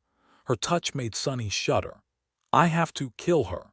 The visage of the smoke streaming from the abomination's burned eyes flashed in his mind and disappeared, drowning in the sea of madness. But somehow, even though Sonny wanted nothing more than to see the young woman die, he hesitated for a moment. It was then that she spoke, her voice sounding both strange and familiar. "Sonny." He gathered his strength, preparing to lunge at her. "Dismiss your crown." He had not thought that a more profound rage existed, but when he heard those words, his entire being ignited with a harrowing fury. The thought of surrendering his crown filled Sonny with a boundless ocean of frenzied wrath, deep and dark enough to be unfathomable. That wrath was far more scorching than the rage he had felt toward the odious dragon, and vaster than even the hatred he felt toward the thieves who had stolen his prey. However, the authority contained in the voice of the young woman was absolute. It was nothing like the cold commands of the dragon, which had been oppressive and domineering to the point of being irresistible, but only nearly so. There was a boundless abyss between nearly and absolutely. Drowning in fury and at the same time filled with horror, Sonny felt his very soul respond to the young woman's order, following it obediently, as if he had no will of his own. He felt broken and violated, which only made his bloodlust and desire to kill explode more. Despite that, though, he still could not even attempt to disobey. She ordered me. The crown of twilight dissolved into a whirlwind of sparks, and with it Sunny's frenzied wrath disappeared as well, leaving behind only horror, confusion, too, and pain. Finally, the pain he had been ignoring caught up with Sunny, making him shudder and let out a tormented groan. He was consumed by agony. But then the hand resting on his head ignited with a soft glow, and its comforting warmth chased the pain away. A wave of cleansing white flame spread through his body, mending his broken flesh and healing his harrowing wounds. The sense of relief it brought was overwhelming, which only added to Sunny's confusion. Soon, he was left laying on the ground, disoriented and feeling lost. Everything that had happened since he activated the king's enchantment of the crown of twilight was like a blur, but the memory of it remained, etched into his mind. What happened? Sunny felt incredibly tired, but he forced himself to raise his head. Nephise was kneeling in front of him, wearing the Starlight Legion armor for some reason. Her striking gray eyes were calm and cold. Behind her, the corpse of the Dread Lord towered above the ruined courtyard of the floating fortress. Kai was laying on a pile of rubble, heavily wounded. Mordred was there as well, staring at the dead dragon with a grim expression. The world was dark, with only a few rays of pale sunshine pouring through the veil of ashen clouds. There was something else as well. A black crow was perched on the remnants of the broken wall, staring down at them. Sunny looked at Nephise, a storm of emotions raging in his heart. Noticing that he had regained his senses, she nodded simply and rose. Turning away, she walked toward where Kai was laying, his ivory armor painted by blood. Soon, soft radiance flowed from her hands, healing the archer. At the same time, Mordred sighed deeply and looked at Kai with a hint of resentment. "Why did you do it? I almost had him." Kai met his gaze somberly and then said in a hoarse voice, "That was why I did it." The Prince of Nothing remained silent for a moment, then grinned with dark amusement and turned to Nephise. Waving his bloody stump in the air, he asked blithely, "Don't I get healed?" Her answer was cold and even, "Wait for your turn." Sunny observed it all, too tired to move and too numb to think. Soon, two figures climbed over the pile of rubble that the wall of the fortress had turned to. They were Effie and Jet. Effie was walking while supporting her weight with a spear, while Jet was carrying unconscious Cassie. When she appeared, both Crow and the quiet dancer rushed to her side. The wind tore apart the veil of clouds, and finally the light of dawn illuminated the drowning fortress once again. Sunny looked at the sky pensively. A strange thought surfaced in his mind. We won. Chapter 15:23, endlessly flowing soon enough, the wind carried the clouds of ash away. Twilight was once again illuminated by the beautiful light of dawn, what was left of twilight at least. The floating fortress where the Dread Lord had died broke apart and drowned in the still water. The water itself was starting to move, sparkling in the sunlight. Now that the Serpent King's city and whatever enchantments had held it in place were destroyed, the current was slowly returning. Soon enough, the current would carry it all the blackened ruins of twilight, the corpses of the defiled that had stormed it, and the broken ships of its fallen defenders to the edge, then throw them into the lightless abyss that lay beyond it, where they would never be found or seen again, unless someone braved the void and reached the very bottom of Ariel's dreadful world, erasing all signs that twilight had ever existed from the endlessly flowing surface of the great river. Until the next cycle came. Hopefully, Sunny would not be there to witness it. The cohort had returned aboard the chain breaker before the fortress drowned. Now they were observing the charred carcass of the inconceivable abomination that had served as the foundation of twilight slowly crumbling and submerging underwater. The brilliant explosion had put a net of cracks into it, and now The weight of the immense carapace and the water pressure were slowly pulling it apart. Well, some of them were observing. Some were in no condition to pay it much attention, if any at all. Cassie was still unconscious. Her wounds, including the deep gash on her neck, had been healed by Nephi's, but the blind girl was showing no signs of waking up yet. Surviving the mayhem and the obliterating blast must have taken a toll on her. Nephi's herself was sitting at the stern of the flying vessel, staring into the distance with a detached look on her face. She was utterly exhausted, but also, this was her usual state after overusing her aspect. It was as if her humanity had been burned away and needed time to restore itself. Somehow, Sonny felt that this time, that process would take longer than it had in the past, which was understandable. He already realized that the devastating explosion that destroyed the city and turned every living being on its streets to ash had been somehow caused by Nephi's. Sonny did not know the details but could see that she was a titan now. That had to be the result of her fires consuming all the nightmare creatures that had been fighting against Soul Stealer, and then killing the Mirror Fiend himself. Neph's half-breed, innate ability granted her a portion of the soul fragments of all beings killed by her flames, after all. He himself was in no mood to observe the collapse of twilight, either. Slumped against the trunk of the sacred tree, Sonny was not much different from Nephi's. Using the king's resentment had taken a toll on him, making him feel utterly drained and exhausted. His gaze was distant, and his face was pale from fatigue. There was also a confusing storm of emotions raging in his heart, but at the same time he was too numb to deal with that mess. For now he was simply happy to be alive, happy that all of them were alive, while their enemies against all odds were dead.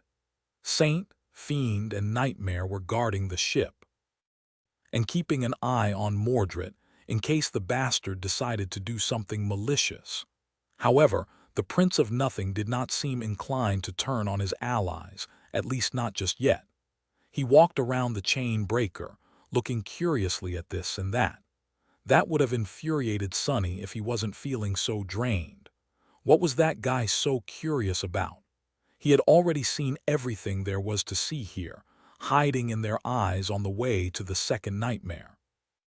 Perhaps looking at things through someone else's eyes and doing it yourself was not quite the same.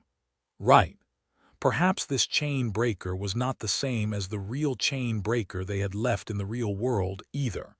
In any case, Mordred was not a problem for now, which left only Effie, Jet, and Kai. The first two had been spared from participating in the battle for Twilight. Cassie had apparently saved them from being taken by Soul Stealer with the help of the Black Beast locket, and then carried the locket out of the city before the obliterating blast. Kai, meanwhile, was full of questions, but too polite to ask them all at once. The poor guy must have been utterly confused. Out of all of them, the start of his nightmare was perhaps the most dreadful. As a result, the three were standing at the railings, looking at the blackened corpse of Twilight and talking quietly between themselves. Kai's expression constantly changed between stunned, expressionless, and mortified. Look at him, emoting so much weight. He was the one who killed the Dread Lord, wasn't he? Damn. If I had a credit for every time Kai killed a dragon, I would have 2 credits now. Strange. Sonny studied the face of his friend for a few minutes, considering if he had to apologize for trying to kill him. Kai had blown up his shadow shell too, so they were probably even. In any case, this dilemma seemed too tiring and complicated to consider right now.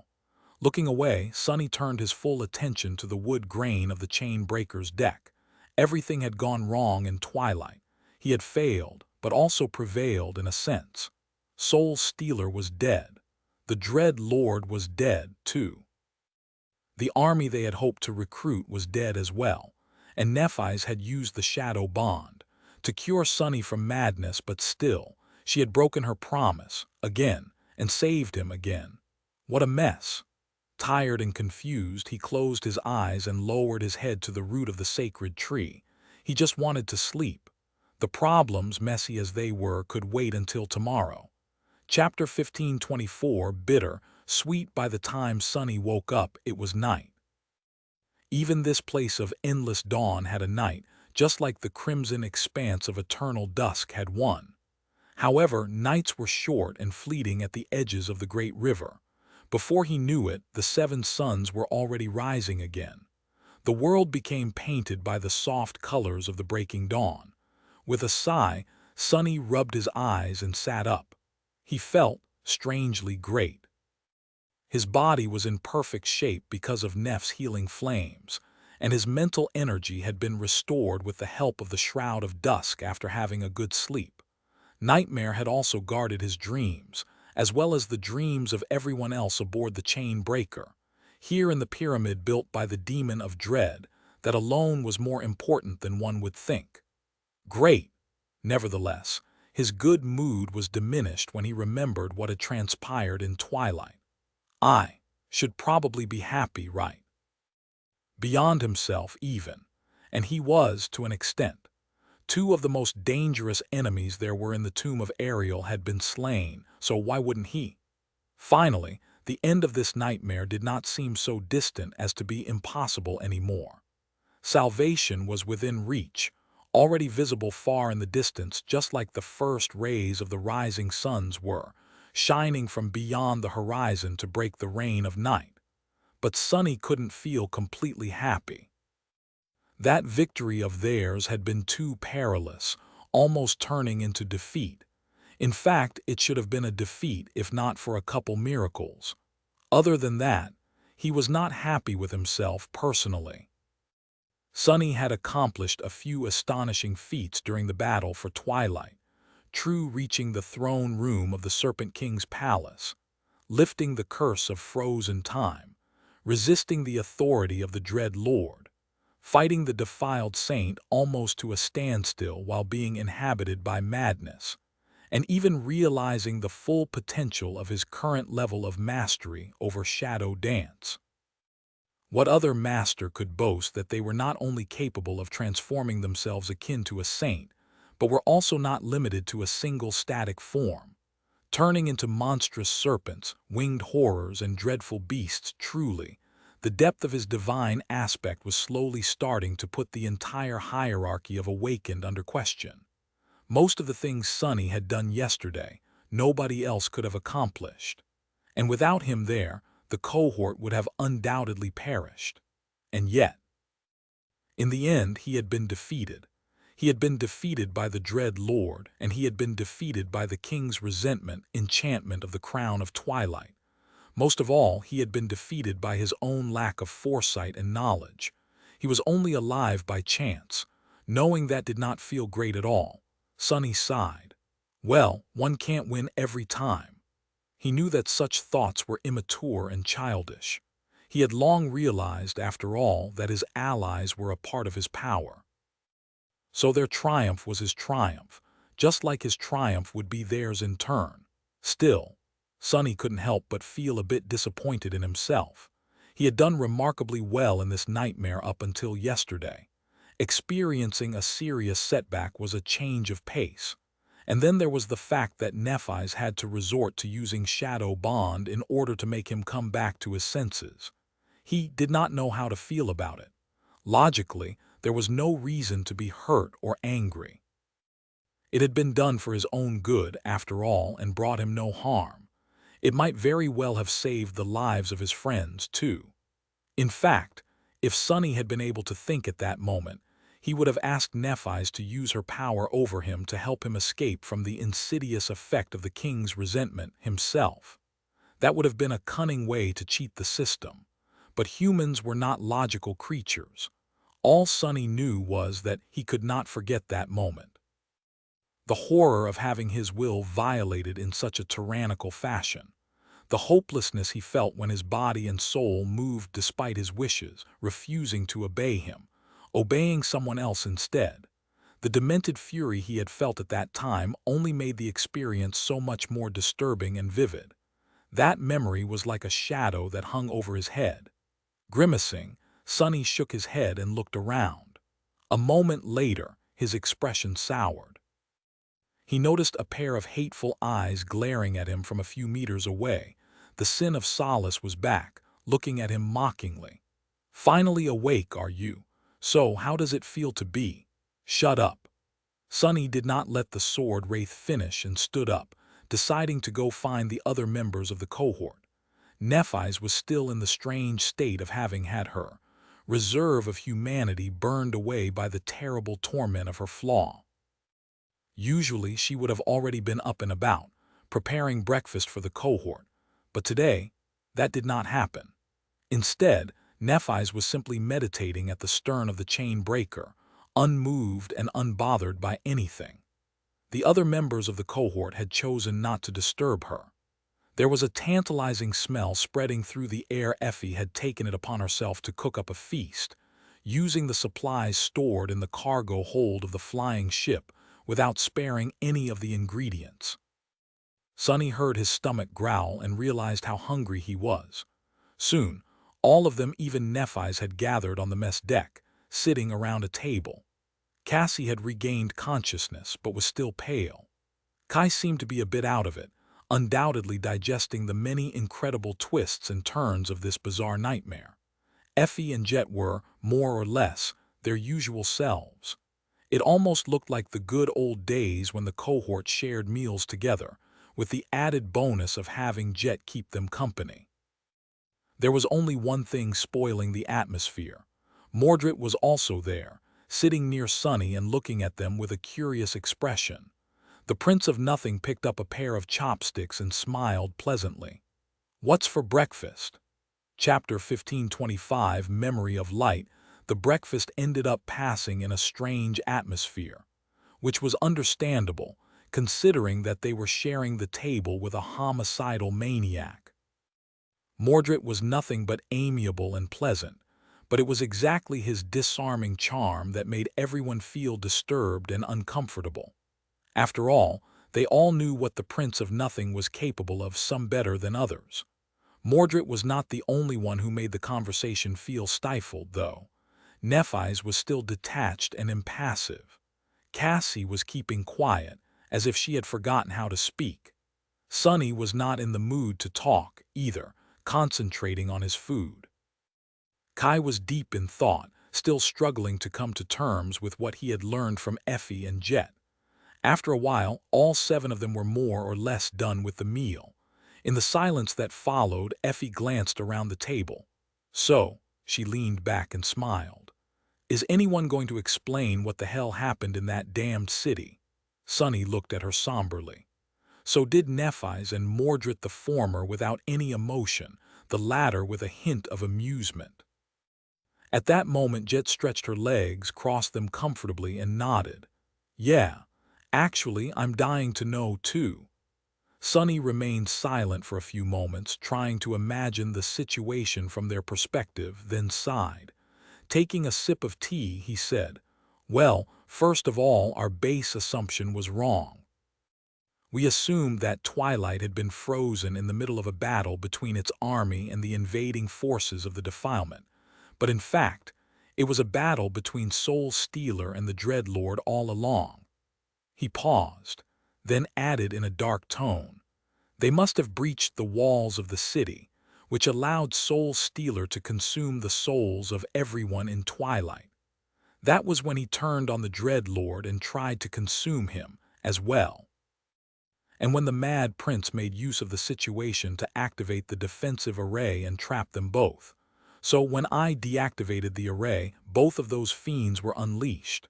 Across the table from him, Cassie suddenly spoke. "Some of us have a good chance of resisting Prince Mordred's power, but some don't. That was why you two had to be hidden from Soul Stealer." She turned slightly, facing Mordred. He smiled innocently. "I don't like it at all." Sonny stared at the Prince of Nothing silently for a moment, then looked away. "Don't worry. You don't have to be wary of him too much. We are currently allies after all, and he knows that if something untoward happens, this nightmare will become his grave." The threat hidden in his words was not very subtle, but Sonny did not really worry about Mordred. There might have been something really wrong with that guy, but he was not a fool. The exact opposite, actually. He knew that harming any member of the cohort inside the tomb of Ariel would be a fatal mistake. Especially now, right after Soul Stealer had been destroyed by Nephi's, Mordred would not risk making them all his enemies. At least not until the very last moments of the nightmare. Sonny sighed. In any case, pretty much as soon as the array was deactivated, Kai and I faced the Dread Lord. I had to use an enchantment of the Crown of Twilight to resist his commands, but at the cost of plunging into an uncontrollable rage. While the two of us fought against the dragon, Nephi's and Cassie found themselves surrounded by the vessels of Soul Stealer. He paused. I am actually not too sure what happened next. Saying that, Sonny hesitated. He said that he did not know, but in truth he did know something. Shimmering runes were glowing in the air in front of him. They read, Name, Nephi's. True name, Changing Star. Rank, Ascended. Class, Titan. Soul Cores, 7/7. Soul Fragments, 7,000/7,000, which was already startling enough. But there was something else near the end of the field of runes. Several new strings had appeared there. Those were the runes that truly gave him pause. Shifting his gaze slightly, Sonny read them once again. Aspect Legacy, Memory of Light. Aspect Legacy Description. A beautiful tree grew from the ashes of doubt, bearing fruits of knowledge. Knowledge of fire mastered. Knowledge of unearned. Knowledge of unearned. Knowledge of unearned. Knowledge of unearned. Knowledge of unearned. Knowledge of unearned. There were 7 strings in total, with only one of them revealed and described as mastered. So, whatever happened to Nephi's in Twilight had not only allowed her to become a Titan, but also unlocked her Aspect Legacy. And that Aspect Legacy was more than a little bit strange, seemingly granting some sort of knowledge instead of relics. Sonny would lie if he said that he wasn't interested in learning what had happened. He looked at Nephi's, hoping that she would explain at least something. She remained silent for a few moments, then shrugged indifferently. I tried to make my way to the palace, but Soul Stealer stood in my way. Facing defeat, I made a breakthrough and conceived of a new way of using my aspect.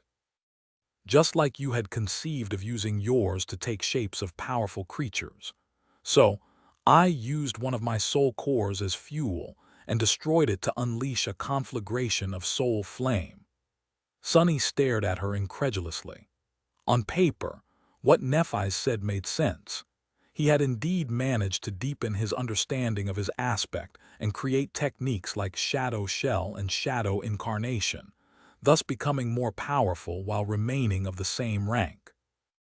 In a similar fashion, Nephi's could have deepened her understanding and reached new heights of power, but there was a piece of the puzzle missing.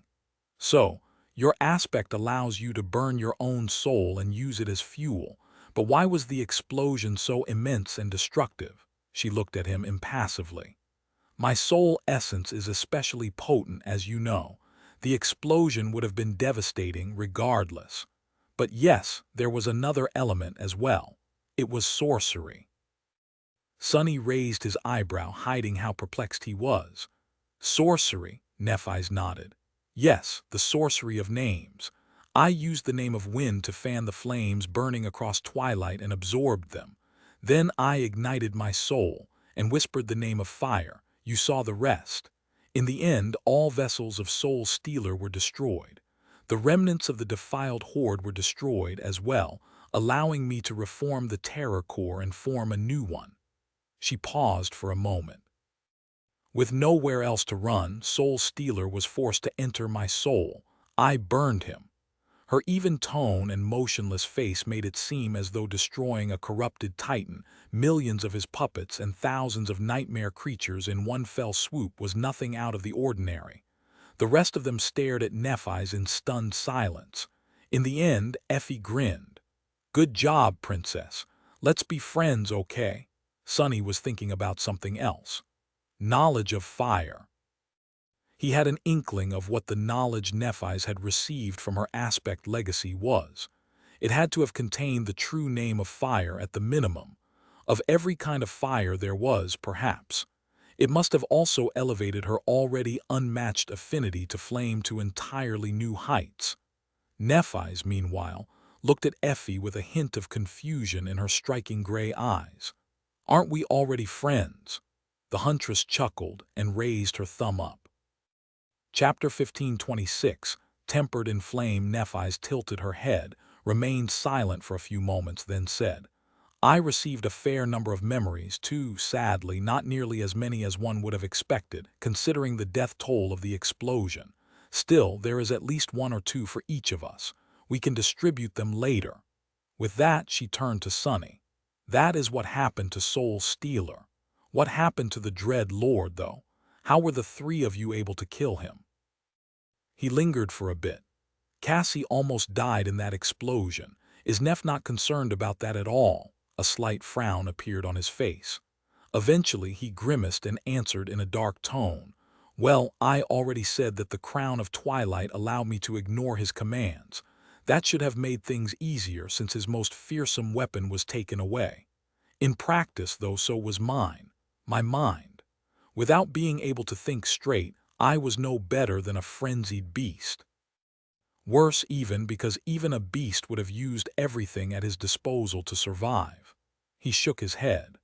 "But I was unwilling to summon my shadows or work together with Kai to bring the Dread Lord down. That was unfortunate, to say the least.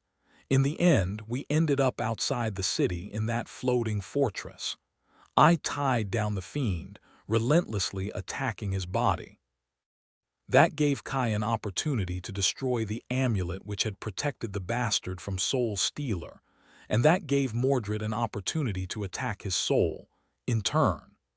Sonny glanced at Kai and smiled from the corner of his mouth. "The Dread Lord was paralyzed for a few seconds, and our resident dragon slayer used those seconds to drive an enchanted arrow through his brain. That was how the three of us, but mostly Kai, managed to kill him."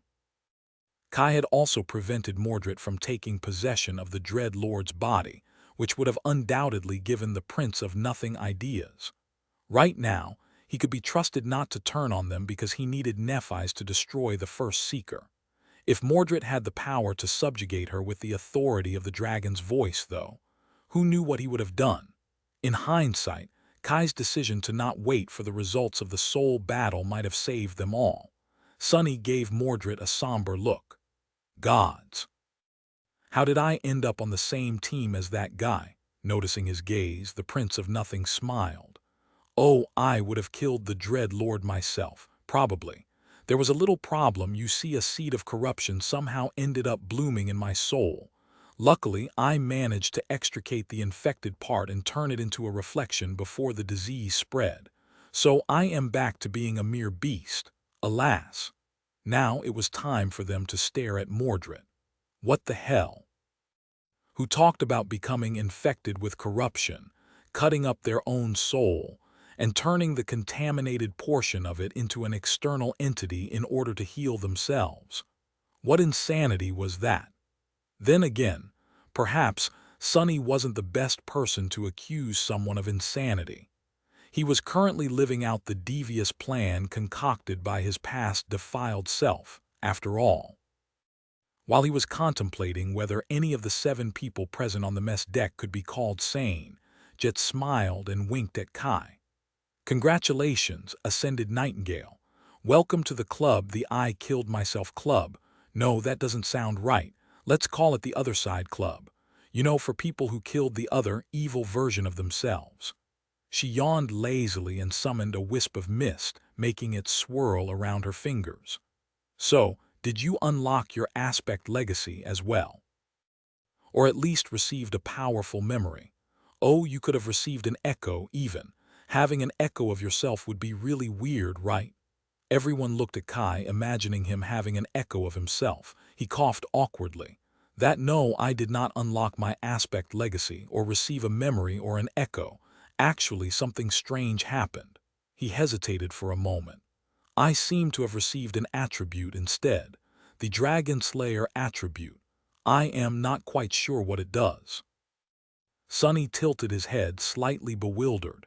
"So, it's an actual attribute. What does the description say?" Kai seemed to blush a little.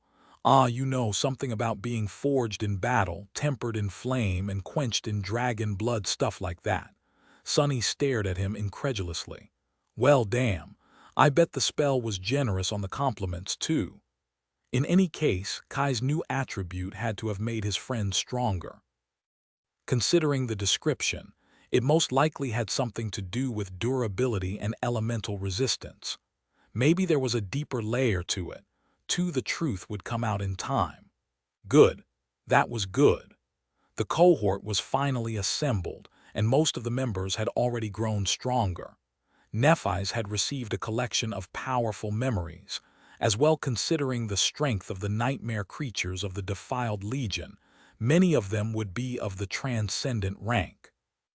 Sonny still had 5 supreme soul shards stored in the covetous coffer, so he would be able to elevate some of those memories to the supreme rank as well. The cohort would be ready to face Verge and Torment.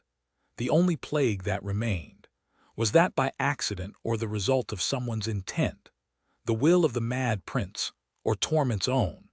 Sonny did not know, but suspected that one of those two, or maybe even both of them, had harbored plans for Verge behind the Dread Lord's back.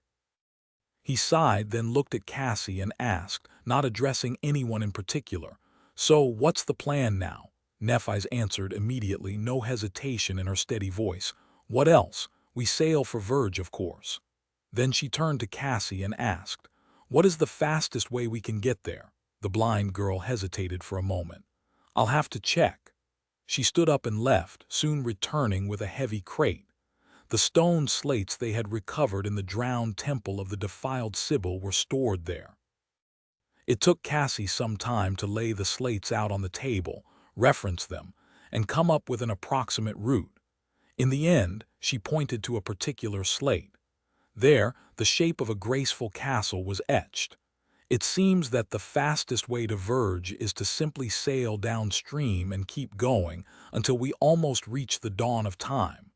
However," the blind girl put 2 slates that did not seem to have anything in common together.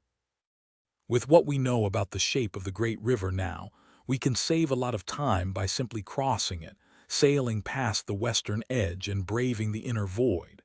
That way, we should be able to bypass most of the journey into the past and land near Verge directly." A strange silence settled on the mess deck. Nephi studied the stone slates for a while, then nodded. "This will take us close to Fallen Grace first. Let's stop there on the way, then, before departing for the final battle."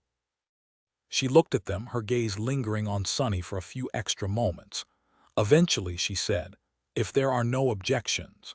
He might have been mistaken, but it seemed as though at least a hint of liveliness had returned to her voice. Well, the words liveliness and Nephi's did not really go together, but it was a great relief to see that her humanity was slowly coming back. She was even interested in their opinions, his opinion in particular. At least it seemed that way. Sonny sighed. "What else is there to do? If we want to escape this nightmare, Verge is the only way," he shrugged. "No objections from me." The others did not have any either. After a few moments of silence, Nephi's nodded. "Onward to Verge, then." Chapter 15:27. Leaving Twilight, the chain breaker left the drowning remains of Twilight behind and turned away from the rising suns. Drifting above the currents, it traversed the dreadful battlefield and escaped into clear waters. The great river flowed below them. By now, the sight of the world in constant motion was both familiar and calming. Sonny had a feeling that returning to reality, where the ground was solid and unmoving, would be a strange experience. There were no nightmare creatures in the vicinity of Twilight, so they could relax for a few days. The members of the cohort rested and recuperated, not doing anything in particular. They slept, consumed delicious meals, and spent their time in idleness. Even Mordred's presence did not dampen the peaceful mood. He was nothing if not accommodating, even pleasant to be around. Of course, he was. True monsters knew better than anyone how to appear sympathetic and friendly after all. And the Prince of Nothing was a singular existence even among the insidious monsters. But that was fine. Sonny did not mind sharing a ship with him, as long as Mordred was an ally. Gods knew that the cohort needed all the help it could get in this dreadful, utterly unreasonable nightmare. Sonny himself did not do much in the first few days of their journey across the great river. He slept some more, spent some time staring at the sky, and chatted with Kai, describing the past events of the nightmare in more detail. The month he had spent with Nephi's on the carcass of the black turtle, the battle with the azure serpent, their meeting with Anak and the visit to Forlorn Weave, the journey to Fallen Grace and their reunion with Cassie, the battle against the defiled Sibyl, the dreadful months they had spent on Alethia's island and their eventual escape.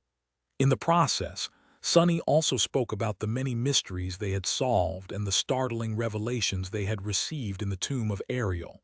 Looking back, he had truly learned a lot here, both about the past and the present, and about himself. Kai was the perfect audience for his outrageous tales. Sharing his experiences with a friend soothed Sonny's conflicted heart a little. He was not quite all right after suffering so much in Antarctica and on the great river. How could he be? But he was at least back to being his usual spirited self. Almost. There was still the issue of what had happened at the end of Twilight to deal with. If there was a way to deal with that, even. Sonny felt that he at least owed it to himself to have a talk with Nephi's, pointless or not. But with Nephi's being in that strange, dispassionate state, talking with her about deeply emotional issues did not seem like a good idea. She was slowly recovering, at least. So, Sonny decided to wait until she was back to her usual self before broaching the topic. With that, there was nothing for him to do. Eventually, the chain breaker traveled far away from Twilight. They were still bathed in the beautiful blaze of the endless dawn, but the waters the graceful ship was braving had imperceptibly changed. They were surrounded by danger once more. From here onward, there would be untold horrors hiding beneath the waves once more. The radiant sky would harbor terrifying abominations once more. And so, the members of the cohort would have to maintain vigilance at all times once more, ready to fight for their lives. The mood aboard the chain breaker subtly changed. That said, strangely, Sonny was not too concerned. Perhaps it was arrogance, but looking at the 7 people gathered on the graceful ship, he felt confident in their chances of at least reaching Verge unharmed. Had there ever been a more deadly cohort of masters? Surely not. Kai and Effie were veterans of both the Forgotten Shore and the Antarctic campaign, with plenty of incredible feats under their belts. Soul Reaper Jet was one of the most feared individuals in the world, with even saints being wary of her sinister blade. Cassie was someone whose lethality could not even be evaluated by mundane means. And then there were Sonny, Nephi's, and Mordred, the 3 wielders of divine aspects unheard of in history. Their individual power was already outside the scope of what masters were supposed to be capable of, and when put together, if anything, Sonny should have felt concerned for their enemies. Speaking of Mordred, Sonny had wished to avoid him entirely, but having access to the well of knowledge the Prince of Nothing possessed was simply too tempting. Granted, the bastard lied as easily as he breathed, so anything he said had to be taken with a grain of salt. In fact, as a rule of thumb, nothing Mordred said could be trusted. But Sonny still wanted to ask him a few questions, especially those that almost no one else could answer. Mordred could usually be seen at the bow of the chain breaker, where Saint stood guard with Morgan's warbow in her hands. He seemed to be very interested in the graceful stone knight, or maybe the bow she held. In any case, he could be found there most of the time.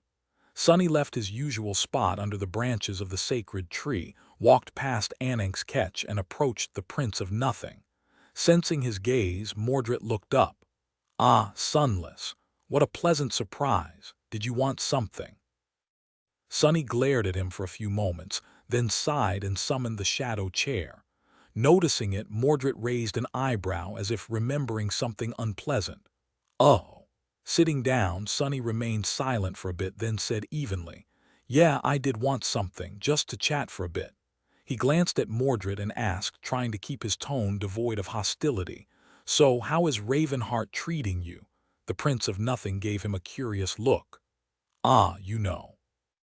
The weather is not great, but the people are really charming. Well, you've met Sation and Beastmaster, so you must have an idea. It's like I'm living in a flower garden." Sunny smiled, nodded, and asked cordially, I see, so what are the sovereigns up to? Are they really going to abandon the waking world?" Chapter 1528, New Eden. Mordred studied him with a neutral expression. Then he smiled pleasantly. "How should I know? Am I a sovereign?" Sunny stared at him silently for a few moments. Eventually, he shook his head. "No, but you are a son of one, was raised by another, and currently serve the third. If you don't know, then who would?" Mordred laughed. "Well, if you put it like that, it does sound like I should know. However, Sunless, you seem to be mistaken about something. The thing is, I don't care to know. Why should I care about the waking world? Whatever happens to it has little to do with me." Sunny frowned. Indeed, Mordred had spent most of his childhood in the dream realm, so he had little attachment to Earth. More than that, he was not someone who would care about the lives of hundreds of millions of innocent people, let alone feel inclined to do something to save them. All Mordred cared about was his revenge against the great clan Valor. A faint smile appeared on Sunny's face. "Sure, you might not care about the waking world, but you do care about your father's plans, at least as far as to be able to try and ruin them better. So cut the crap and just tell me what you know, if you don't mind." Mordred stared at him with amusement for a while, then sighed and shook his head. "Well, why not? But I'm afraid that you are overestimating me. I really do not know what my father and the Queen of Worms are planning. I am not exactly on speaking terms with the former, and the latter does not trust me enough to share such secrets. All I know is that they are serious about having a war with each other. That was why I joined Kai Song." He lingered for a moment and added, his voice losing its usual lightheartedness, "I'll warn you, though, don't presume to understand the sovereigns, Sunless. You might think that you have them figured out, but you don't. They are far older than we are and far more powerful. They are also not some cardboard villains. My father, Kai Song, and the third one are the most exceptional individuals of their generation, or maybe even of all generations. They did not end up on their thrones by accident." Sunny looked at him somberly. "What are you trying to say?" Mordred shrugged with a smile. "I'm just saying that you might find it hard to understand their plans. Abandoning the waking world. Well, that surely sounds like something they would do. But if you think about it, why would they do that? Even if the sovereigns only care about the dream realm, they still need Awakened to populate it. And Awakened cannot exist without mundane people. You can't make an omelet without breaking eggs, and you can't get a stable supply of eggs without a poultry farm. Something like that." Sunny remained silent for a while, thinking about what Mordred had said. Although the terms he used were very cynical, the underlying message held true. Indeed, there had to be an immense population of mundane people for a comparatively small amount of Awakened to emerge. If the waking world was indeed destined to be consumed by the dream realm, the sovereigns could not allow themselves to abandon it completely before that happened, which went against what Sunny had learned about them before. He frowned, feeling confused. Eventually, Sunny shook his head and asked, his voice somber, "What about the third one? Asterion, what does he want?" As soon as those words were spoken, Mordred's smile dimmed, growing strangely forced. He leaned forward slightly. "Sunless, do me a favor, try not to speak that name aloud, otherwise he might actually hear you." Sunny blinked a couple of times, staring at him incredulously. "Come on, really." Mordred let out a long sigh, then shook his head reproachfully. I'm not saying that to scare you, I'm just telling the truth. The old man, his powers are a bit beyond comprehension. If you feel threatened by Kai's song or my father, wait till you meet him. Better yet, hope that you never will. Sonny leaned back, crossing his arms. What's so scary about him? If he's so powerful, why isn't he participating in this war song and valor started? Where is he? Come to think of it, where does he come from? There is almost nothing written about him in the history books. Is he a legacy? Does he have a clan? An army? Mordred shrugged. The thing you need to understand about him is that his domain is different from those of the other two. Yes, domains can be different in nature. Most are like what my father and Kai Song possess, territorial. That is why Valor and Song are fighting over territory. But not his. His is more of an idea than a place. He remained silent for a few moments, then said somberly, "You must have realized by now that the great clans were built by those who inherited the divine lineages. Valor was born from the lineage of war, immortal flame from the lineage of sun, house of night from the lineage of storm. Clan Song rose to prominence later, after Kai Song discovered the lineage of beast. The old man is the one who has the lineage of heart, however. There is no clan he belongs to. Do you know why that is?" Sonny shook his head. The lineage of Heart God was also the god of souls, as well as emotions, memory, hunger, and growth. What kind of aspect could Asterion possess then? What powers did he wield? What was the nature of his domain? Mordred took a deep breath, then smiled. Well, it's because he does not come from the legacy clans. Legacy clans have been in power since before we were born, so we are conditioned to assume that it has always been like that. But in fact, there were many powers competing for the right to shape the world as they saw fit, back in the chaotic time after the spell first descended.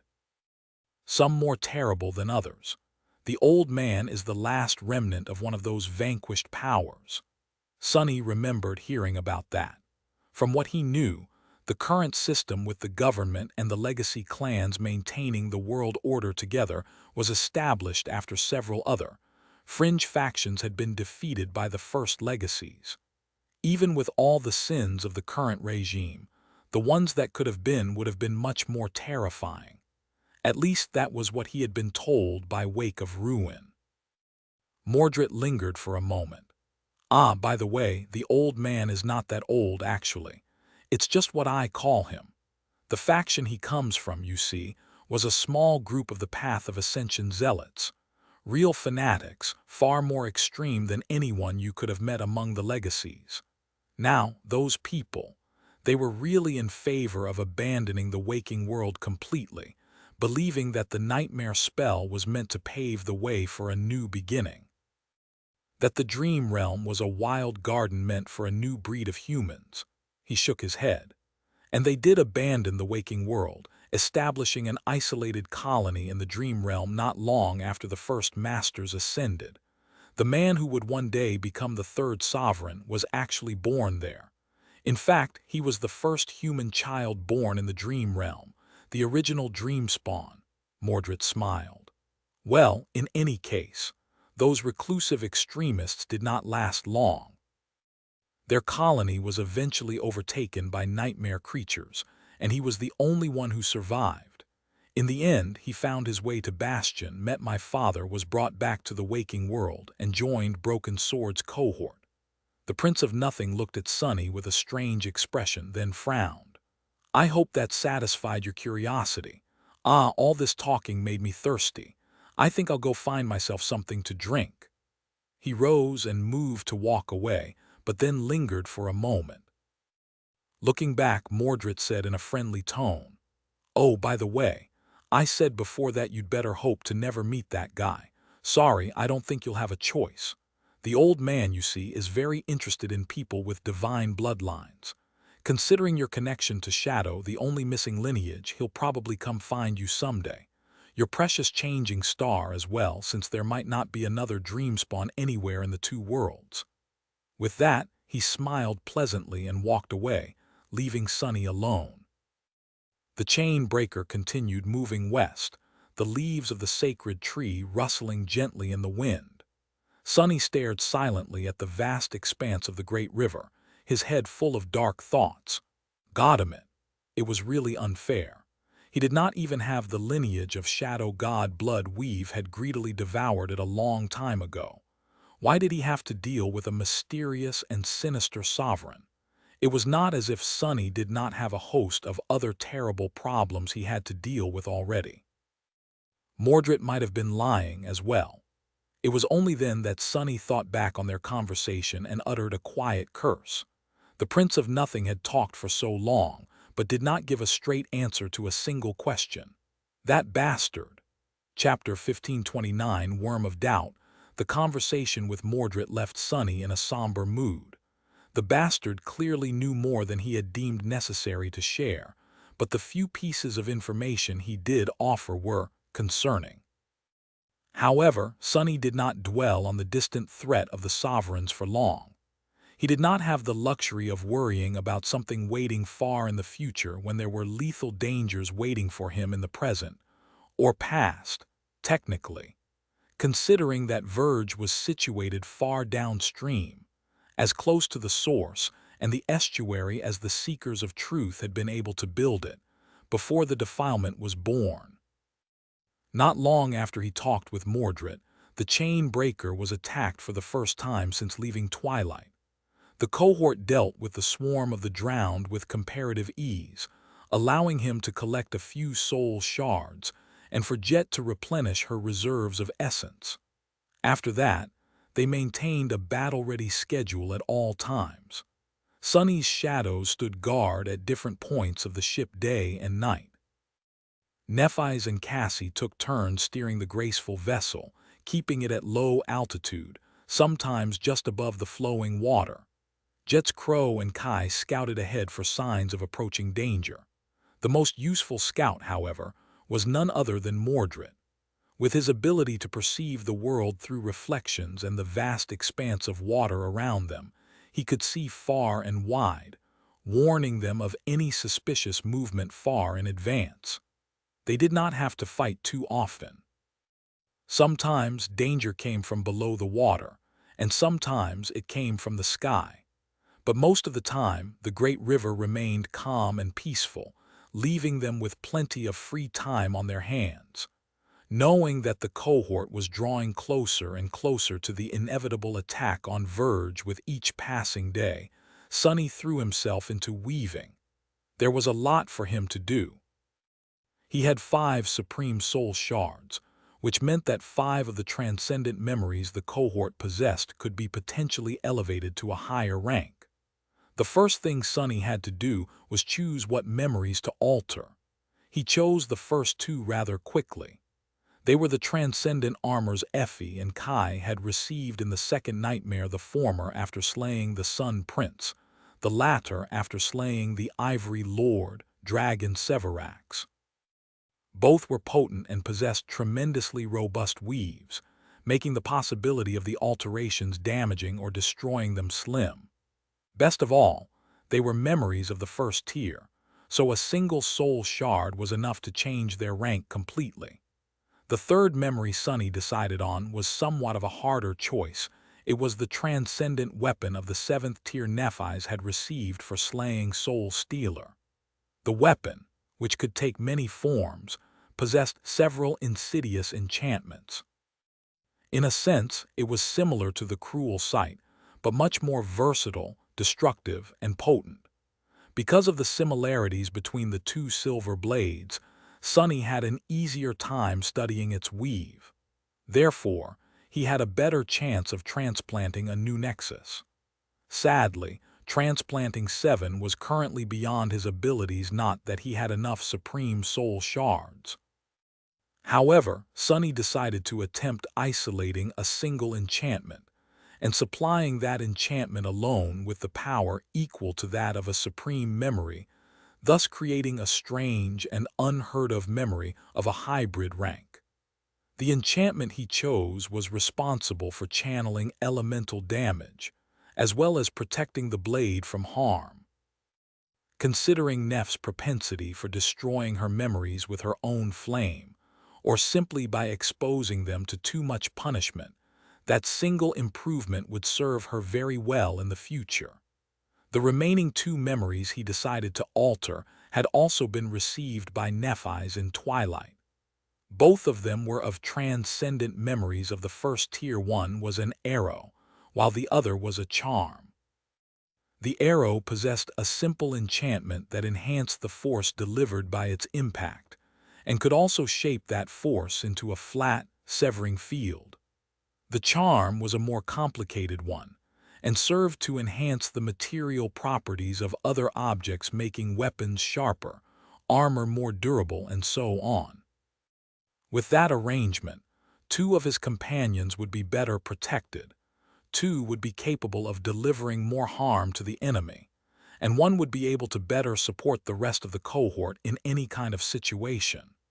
With his plans set, Sonny began the work studying the weaves of the chosen memories in great detail, creating threads of shadow essence, and preparing himself for the alterations was going to take him a long while. He hoped to be done with the process by the time they reached Fallen Grace, and if that failed, then at least before they reached Verge. Days passed with him being completely concentrated on the task. Strangely enough, studying the unfamiliar weaves also gave him some inspiration for his own unrelated project, the complicated puzzle of turning the covetous coffer into a semblance of an echo.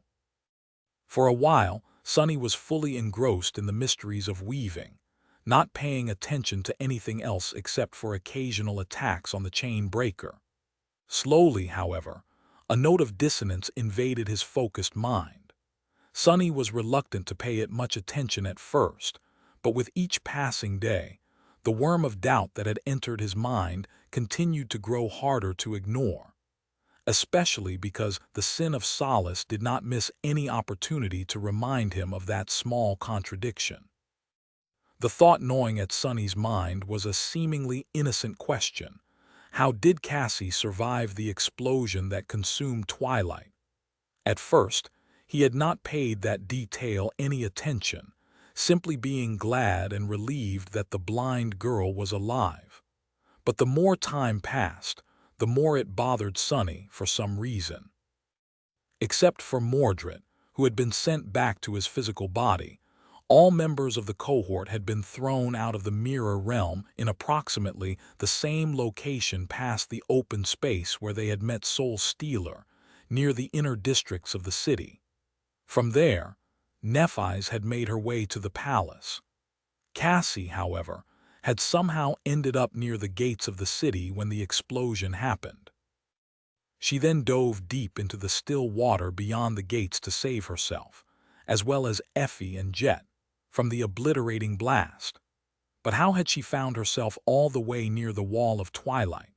It had to have been immensely difficult to fight her way through the flood of Soul Stealer's vessels and the remnant abominations of the defiled horde. The distance between where the cohort had found themselves and the outer limits of the city was much greater than the distance to the palace. Cassie couldn't have reached the water by accident, so how had she done it? There was only one reasonable answer. It was that Cassie's goal had always been to escape the city, which meant that she had known what would happen all along. Chapter 15:30 Blessing of Misfortune. Sonny was restless. Cassie had survived, which brought him indescribable joy. He would have been broken if she had perished in Twilight. Nephi's would have never forgiven herself for causing the death of her best friend either. Not to mention that Effie and Jet would have been killed as well, making the heartbreaking tragedy simply unbearable. So it was the epitome of wonderful that Cassie had survived. But how had she survived? He did not know. It was close to impossible for her to be driven all the way to the limits of the city by accident, which meant that she had fought her way there on purpose, which meant that she knew what would happen, which was also impossible. Not even because Cassie would have shared such precious information with them, allowing the cohort to come up with a better plan, but simply because she was not capable of perceiving the past and the future in the tomb of Ariel. She had told them so herself. All Cassie saw in her visions, ever since entering the nightmare, was darkness. That was what saved her from sharing the fate of the Sybils, who had all been defiled by the visions of the estuary. Here in the tomb of Ariel, Cassie was blind to the future and the past. That was her saving grace. She could not have known what would happen in twilight. Otherwise, she would have been defiled, and she wasn't defiled. Sonny knew that because he could see Cassie's soul, and because she was still a carrier of the nightmare spell. And yet she had to have known somehow. It made no sense at all. Confused, he even remembered the eerie and nonsensical thought that had entered his mind after they escaped Alethia's island. That Cassie could have been able to remember the previous cycles of the Great River, just like the Mad Prince had, which would make her torment. But she couldn't be torment for the same reason if she was. Sonny would have been able to see the darkness of corruption in her soul, and the spell would have banished her from itself. The strange incongruity gnawed at him more and more with each passing day. The only reasonable explanation was that fate had played a trick on them. It was almost impossible for Cassie to have found herself near the gates of twilight when the explosion happened, but only almost. She must have gotten incredibly lucky. Sonny was no stranger to witnessing extremely improbable events.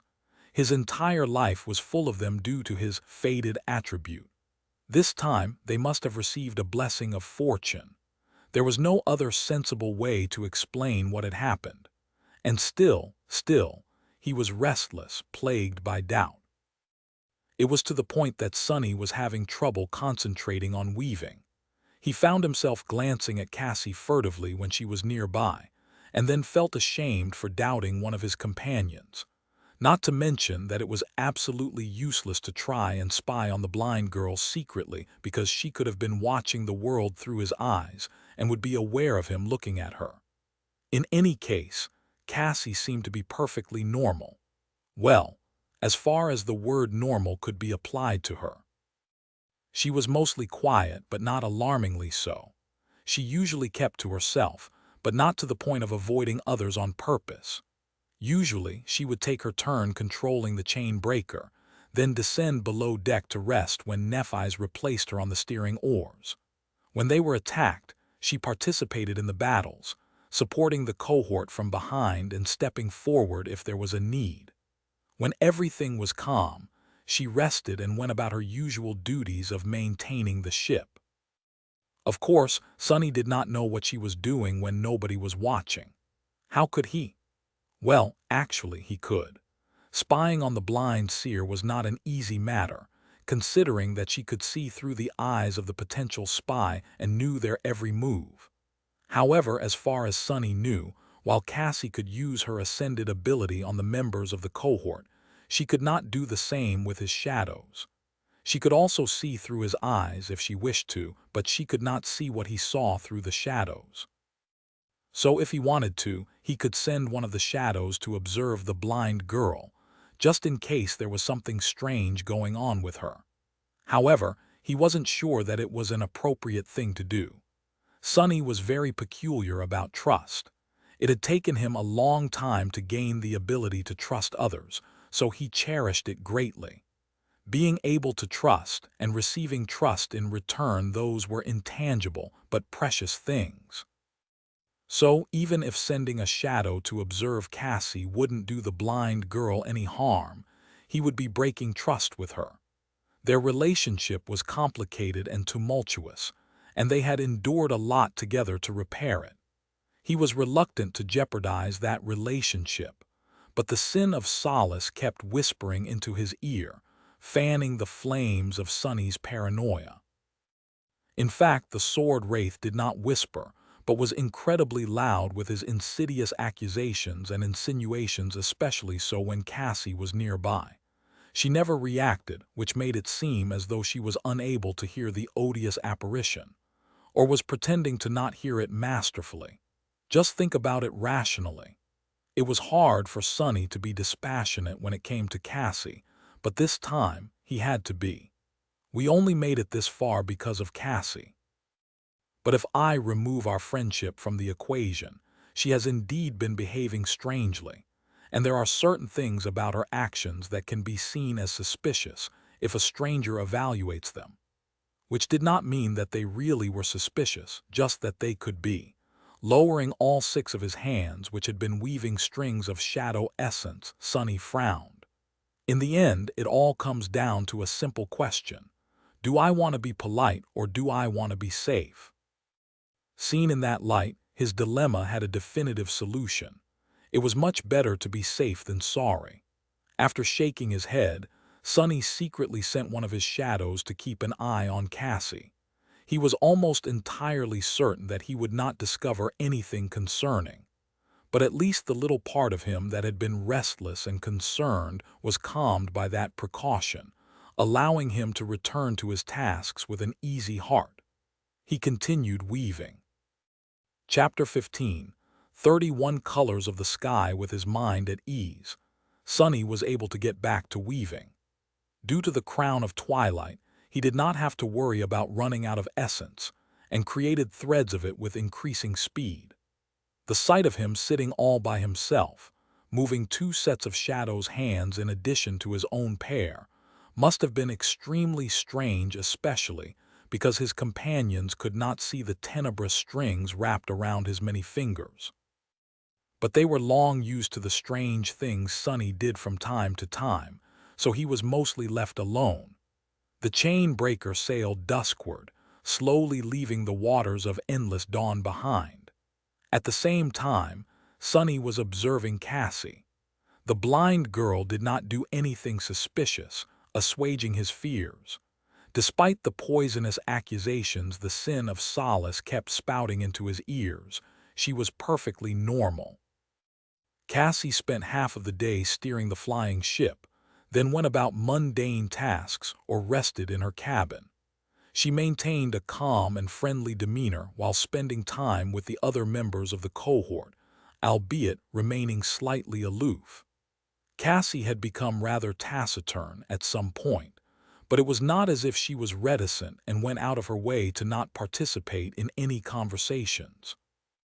It was just that she seemed content to listen quietly, most of the time, only voicing her opinions when there was a reason. When Cassie was alone, she remained composed and collected. There was not much to do on the peaceful days, but she was seldomly idle. Without anyone noticing, the blind girl had taken it upon herself to maintain the ship in pristine condition.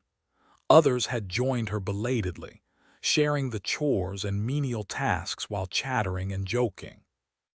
The atmosphere on the washed decks of the chain breaker was harmonious and tranquil. Cassie was only alone when she retreated to her cabin to sleep. Sonny felt more than a little bit weird guilty, even when sending his shadow to spy on the blind girl there. Of course, he made sure to look away when needed, so as not to see anything improper. But still, it was a strange situation. Luckily, Cassie was not doing anything to give credence to the insinuations made by the sin of Solace.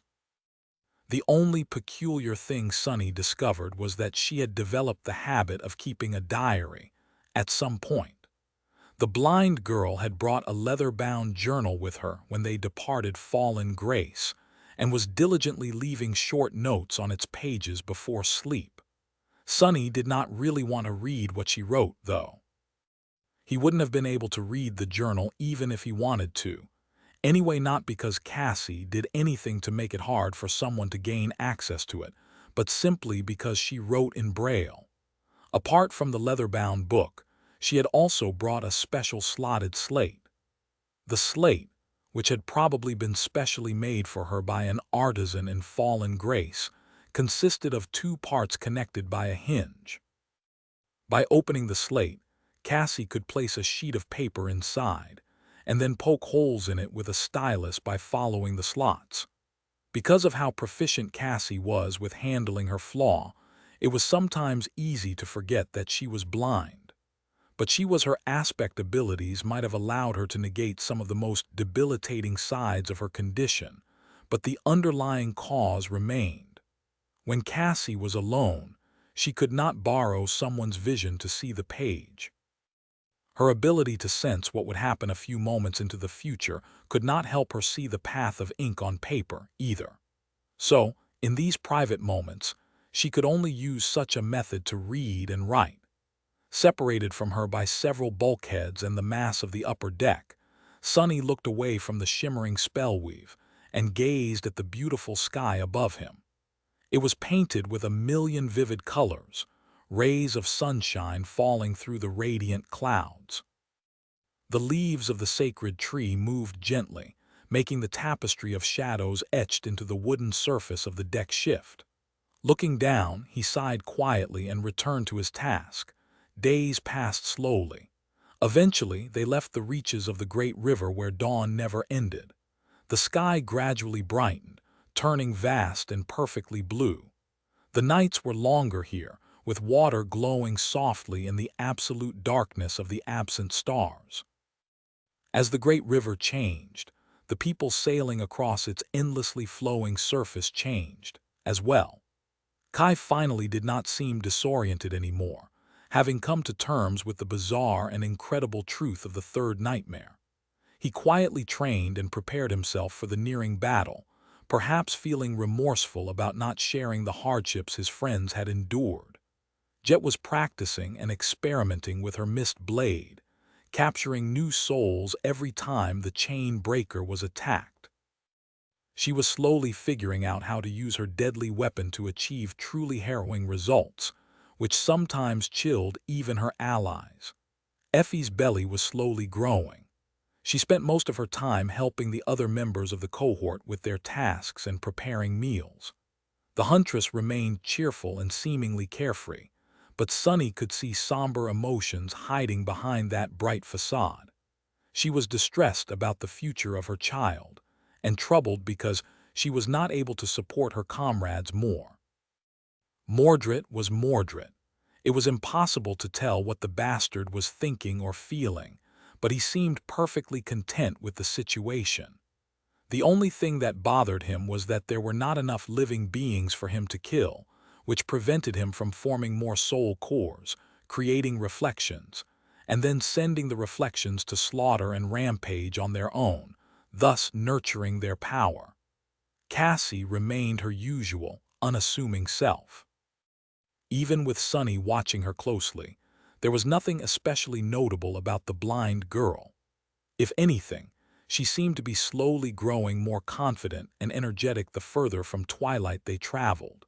And then there was Nephi's. It took a few weeks for her to recover from suffering the terrible torment of her flaw and return to her usual self. Her eyes had regained their former liveliness, and her demeanor had shed the dispassionate emotionlessness of having her humanity burn away in the merciless flames. Sunny felt relieved that Nephi's was back to being herself, but he was also tense and troubled, because now that she was, he had no excuses to not talk to her anymore. Chapter 1532, unchanging after an especially fierce battle against a swarm of aerial abominations, the deck of the chain breaker was slick with blood.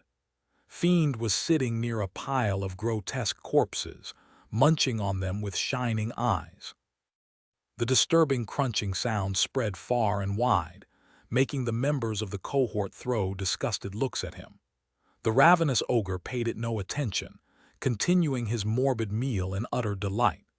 The flying ship had landed on the water and was now swaying gently on the waves. Its sails were filled with wind, and steered by Neff's steady hand, it moved swiftly across the current. Sunny had just finished inspecting the hull of the chain breaker to check if it had received any damage. Apart from a couple shallow scratches, everything seemed fine. Relieved, he gave Cassie the sign that it was all right, and went about helping Kai wash the blood off the deck. The motions of cleaning the ship up after a battle were so familiar by now that he could have performed them with his eyes closed and his shadows gone. Eventually, everything that needed to be done was done. The pile of corpses had disappeared, consumed by Fiend.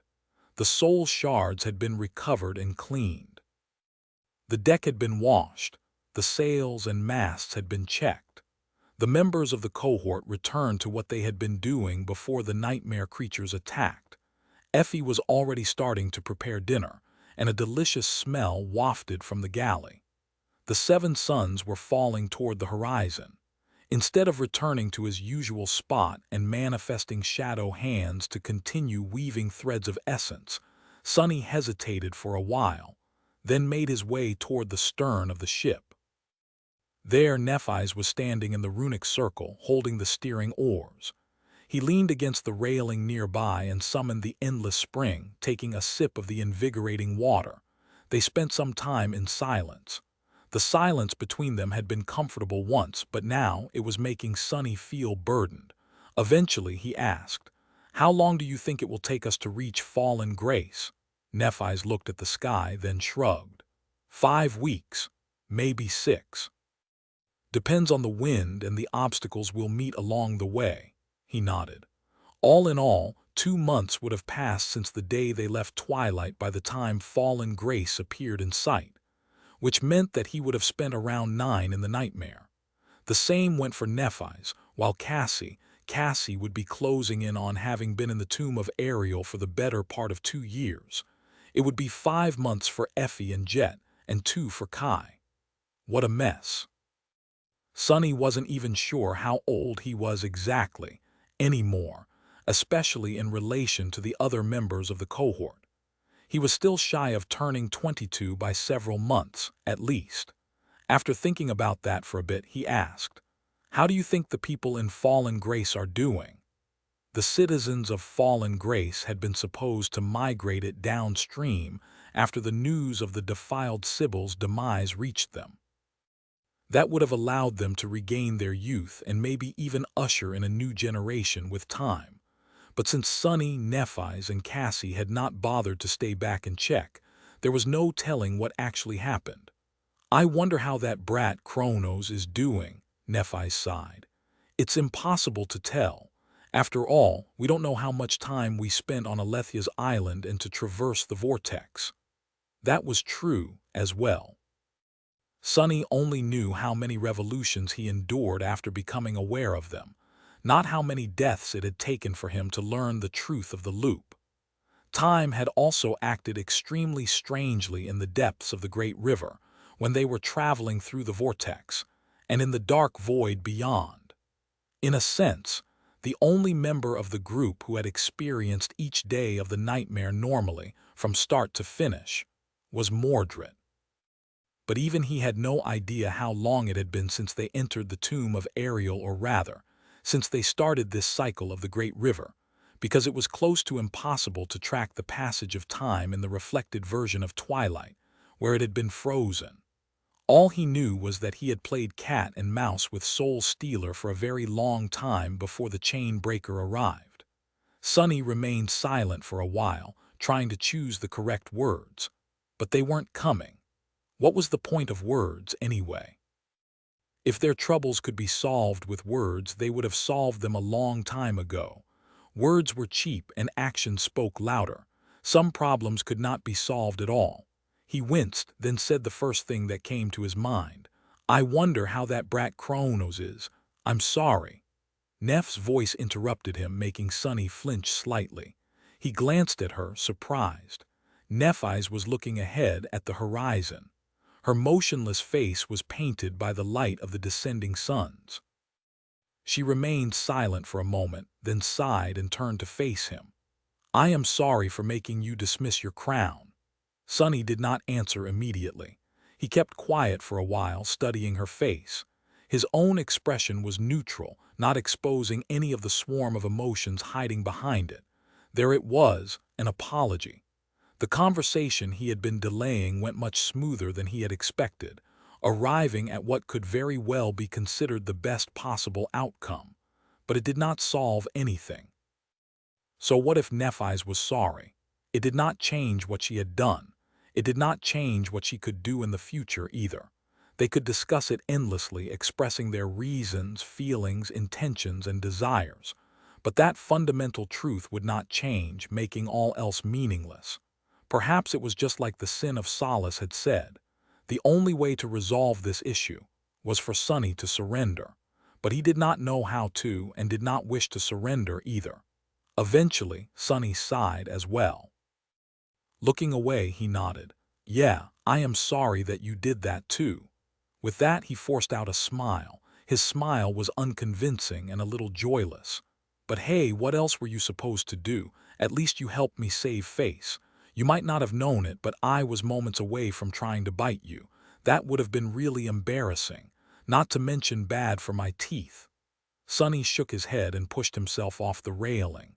"Dinner is almost ready, so I'd better go. Cassie will take over from you soon. Come down before the food gets cold." He waved at her and left. The first of the 7 sons fell into the great river, drowning in its unfathomable depths. Far behind them, the sky was already turning dark. The chain breaker continued sailing in the direction of the distant sunset. Chapter 1533, Dusk Flower Chain Breaker was sailing across the vast expanse of the great river. With each day, the time of their inevitable arrival at Verge drew closer.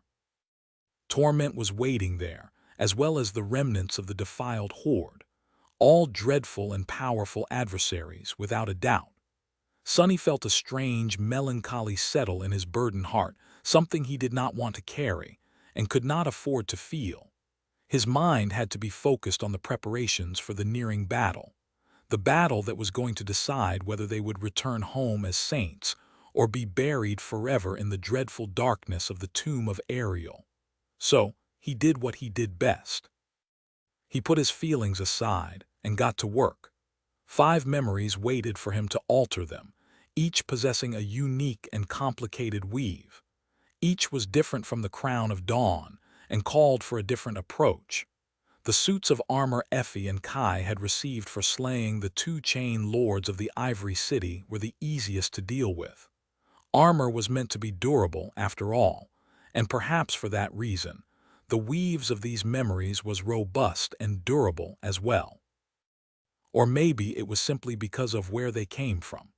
In any case, Sonny had a good feeling about altering the memories left behind by the 2 immortal saints. The deadly arrow and the helpful charm Nephi's had received in Twilight were much more complicated. They were entirely different from each other as well, which made the task of studying the weave of their enchantments harder. But the most troublesome memory by far was the transcendent weapon of the 7th tier Nephi's had received for slaying Soul Stealer. Not only was the weave of the silver blade infinitely more complex, but Sonny was also trying to do something he had never done before: replace a single nexus of a greater memory and enhance only one of its enchantments, leaving the rest untouched. More than that, the weave of the altered enchantment had to be completely isolated, so that the pressure of its more potent essence did not break the balance of the entire tapestry. The elaborate puzzle of it all was driving him insane. Finding countless solutions to a myriad of problems demanded all of his attention, which was good. Sonny enjoyed being faced with problems that could actually be solved.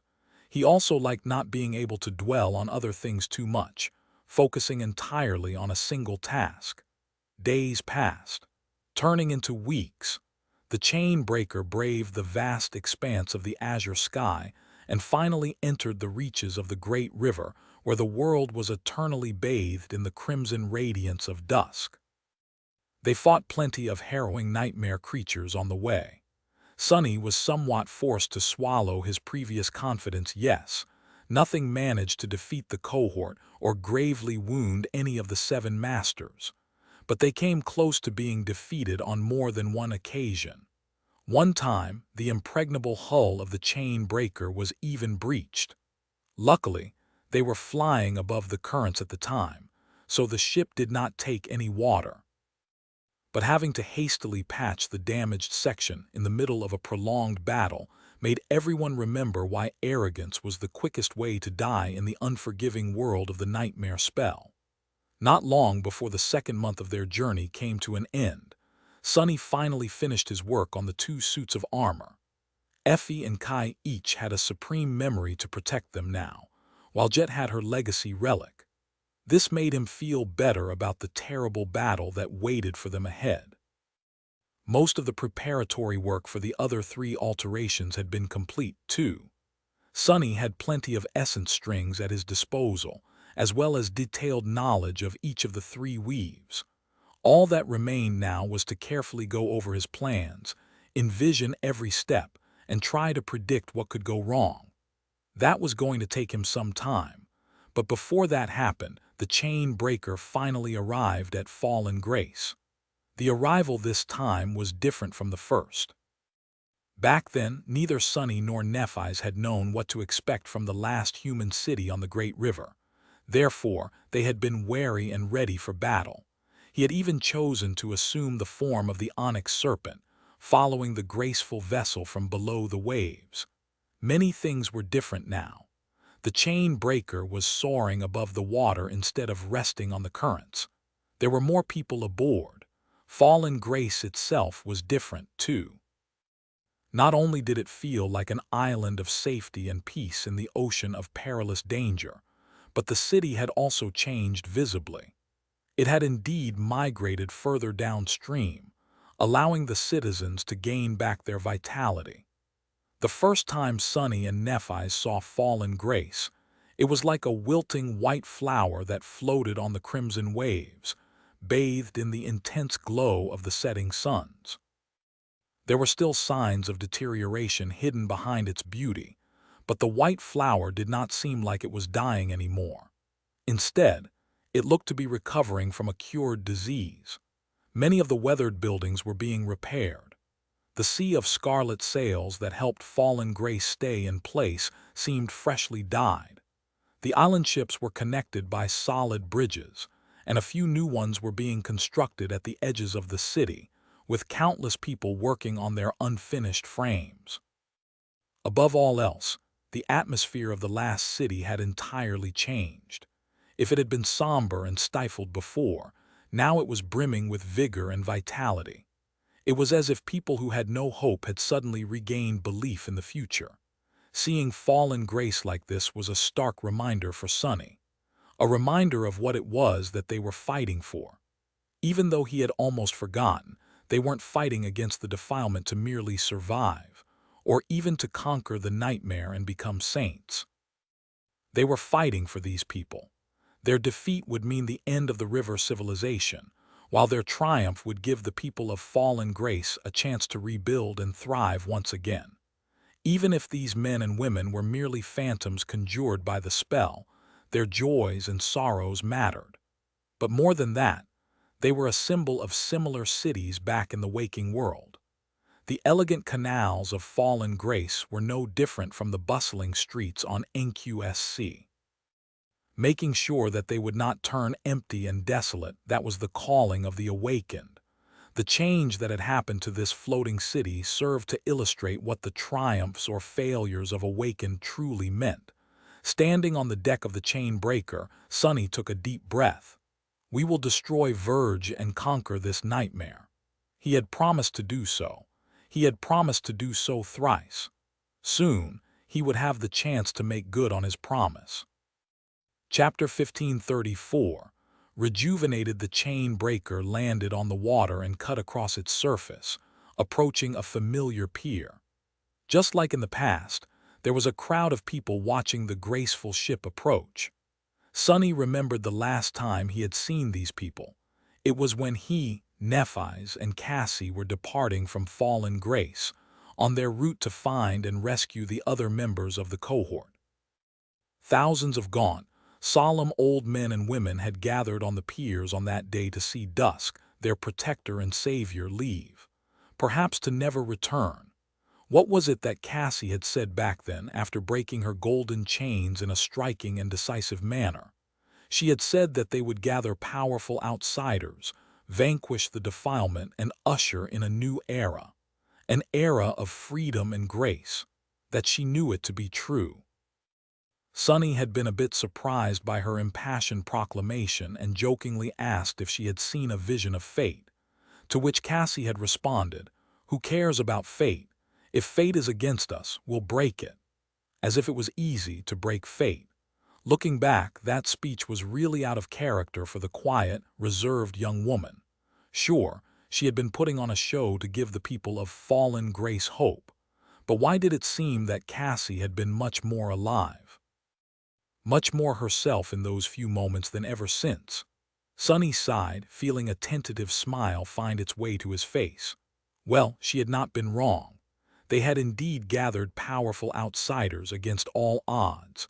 3 masters had left fallen grace, but 7 of them returned, which might not have seemed like much if one did not know what they had gone through to reach that conclusion.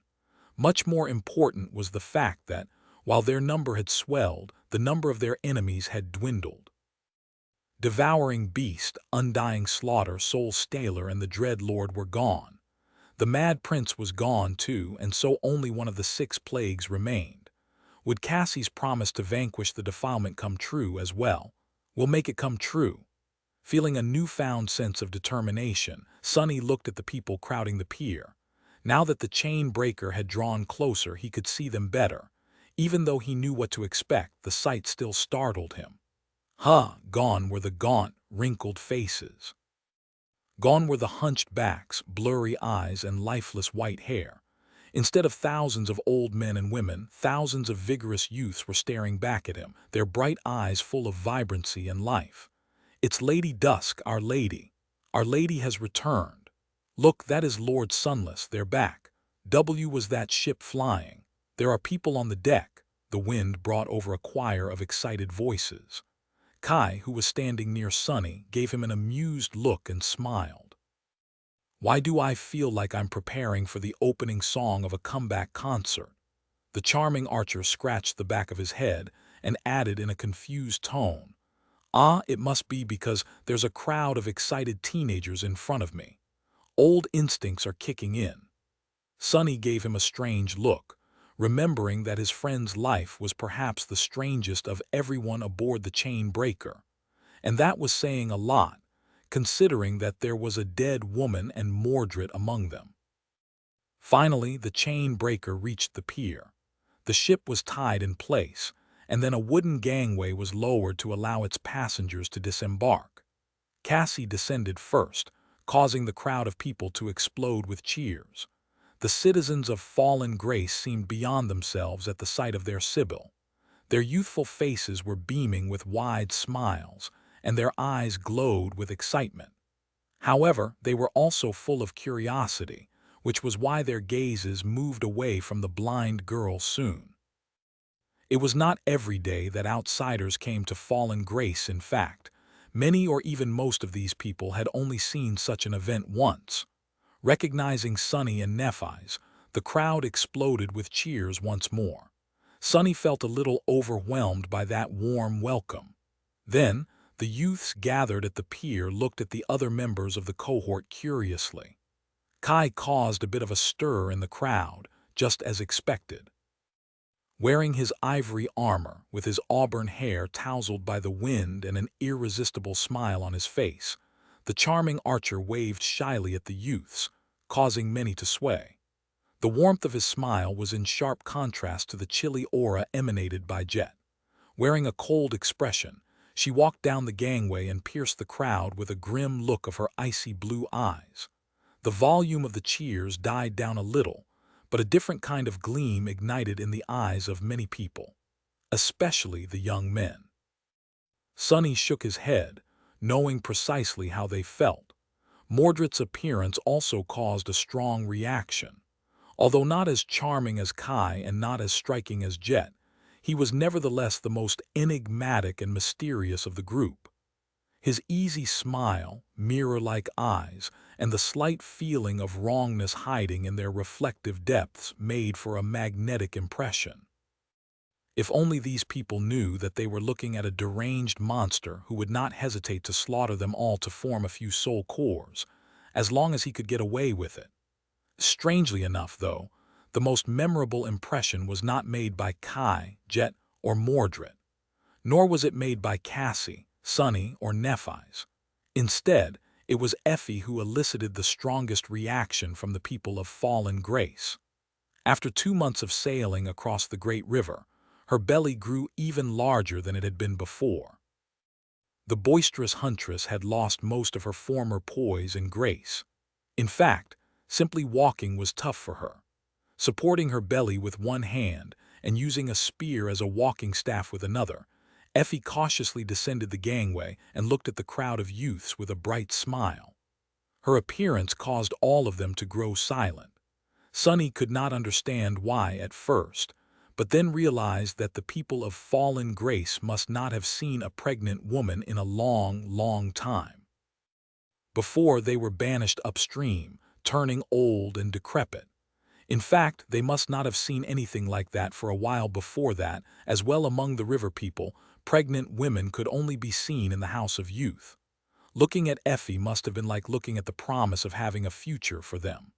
The huntress leaned toward Sunny and whispered, her smile becoming a little strained. "Doofus, why are they all staring at me?" He cleared his throat, not knowing how exactly to answer that question. Eventually, Sunny said, "It's because they are happy," Effie chuckled. "Oh," she turned to the crowd and waved. "I guess I should be happy then, too." Chapter 1535-7 Heroes. The members of the cohort were standing on the pier, surrounded by a crowd of people. Because of how strange the lives of the Riverborn were, all these people seemed to be very young. Sunny was not that old himself, and yet he couldn't help but feel that he was a seasoned elder looking at countless children. The glint of awe and admiration in their eyes did nothing to lessen the impression. He remained motionless for a few moments, feeling strangely burdened by their gazes. The members of the cohort had different reactions to the warm welcome they received from the citizens of Falling Grace, ranging from nonchalance to embarrassment. It was at that moment that Cassie took a step forward and spoke, her voice rising above the crowd. "People of Fallen Grace, after being apart for so long, we finally meet again." She smiled, and the crowd of youths exploded with exhilarated cheers. The blind seer leaned on her white staff, waiting for them to calm down, then raised it slightly. "I am Dusk of Fallen Grace, and today I return home bearing the sacred relic of our city, the guiding light bestowed upon us by the gods themselves." Sunny felt a bit odd observing her speak to her people. The sight of Cassie right now was so different from how she had been before. He knew it better than anyone else, because his shadow had been following the blind girl for the past 2 months. Cassie was usually quiet, reserved, and unassuming. Even when surrounded by people, her presence was subtle to the point of being unnoticeable, sometimes making it hard to remember that the blind girl was there. That was only because Sunny was accustomed to her company. Of course, most people would find it hard to ignore the presence of such an exquisitely beautiful ascended. Still, Cassie was not someone who enjoyed attention. On the contrary, she seemed to be in the habit of avoiding it, which was why he felt strange watching her command the attention of a large crowd, and do it so seamlessly at that. Cassie played the role of a confident leader so effortlessly that it made him question what other parts of her personality were an act. "Calm down. That is the sin of solace talking, not you." Unaware of his thoughts, the blind girl lowered the guiding light and continued, the crowd hanging on her every word. "I return in the company of mighty outsiders as well. These brave warriors have come from all across the great river to help us battle against the vile curse of the defilement. Please, help me welcome them to Fallen Grace, the last stronghold of humanity under the 7 suns." She turned slightly and gestured to the members of the cohort, calling out their names one after another. "I bring Nightingale, the dragon slayer who felled the harrowing Dread Lord. I bring Jet, the soul reaper who put an end to undying slaughter. I bring Lady Nephi's, the changing star whose holy flames vanquished Soul Stealer. I bring Mordred, the valiant prince of a distant land, and Huntress Athena, whose spear always strikes true." She faced Sunny. Did he imagine it, or had her expression changed subtly for a fleeting moment? "And Lord Sunless, the heir of the Serpent King, who broke the chains of time and brought down the dreadful citadel of the first Seeker." What the hell? Sunny was a bit surprised by that introduction. Yes, He wore the crown of King Daron. And yes, he had technically played a vital part in destroying Alethia's island, which used to be the stronghold of the woman who had become known as the First Seeker. But wasn't that a little bit too much? Cassie, meanwhile, turned back to the crowd. The Dread Lord is no more. Undying Slaughter is no more. Soul Stealer is no more. Devouring Beast is no more, and so is the Mad Prince. The heroes standing in front of you have already dealt a decisive blow to the harrowing forces of the defilement, spilling the profane blood of its most dreadful champions. She paused for a moment, and then continued, her voice swelling with confidence and passion. And just like we broke and vanquished the plagues, we will break the walls of Verge and vanquish the First Seeker. We will destroy the source of the defilement and bring peace to the great river, allowing human cities to flourish once more. I, Dusk of Fallen Grace, promise this to you. If the crowd of youths was excited and elated before, Cassie's impassioned speech truly made their hearts ignite. A wave of voices slammed into the cohort like a tide, echoing above the waves. Even Sonny couldn't help but feel the impact of the blind girl's words. He had already known everything she shared with the people of Fallen Grace, and yet, presented in such a light, the situation truly did seem worthy of being celebrated. Had he allowed his pessimism to get the better of him? No, no, he had not. Cassie might have wanted to reassure these poor people, who had been at the mercy of the great river for so long, but he knew better. Sure, 5 of the 6 plagues were no more, and sure, the cohort had a perfect weapon against the horrid power of the First Seeker Nephi's. But the nightmare was far from over still. Torment remained, and so did the remnant forces of the defilement under her command. Verge still existed, somewhere far away. It was where the defilement had started, and would therefore be the most harrowing of all the places they had visited on the great river without a doubt. But still, perhaps, he could allow himself to relax and believe in a better future, at least for a day. Looking at the sea of delighted youths, Sonny took a deep breath and smiled. There won't be opportunities to smile and celebrate later, so I better take this chance to enjoy some peace. Leaning down a little, he whispered in Cassie's ear, "Since when are you so good at addressing crowds?" She remained silent for a moment. "Since I found myself in charge of a crowded city, I guess." Smiling, Cassie shook her head and took a step forward. The mass of people parted before her like a sea. Chapter 1536. Future youths. There was a squad of soldiers on the pier as well, all wearing white armor tied at the waist with red sashes. Unlike the last time Sonny had seen them, the warriors filled their armor well, brimming with vigor and vitality. Their captain was a tall, beautiful woman with fiery red hair.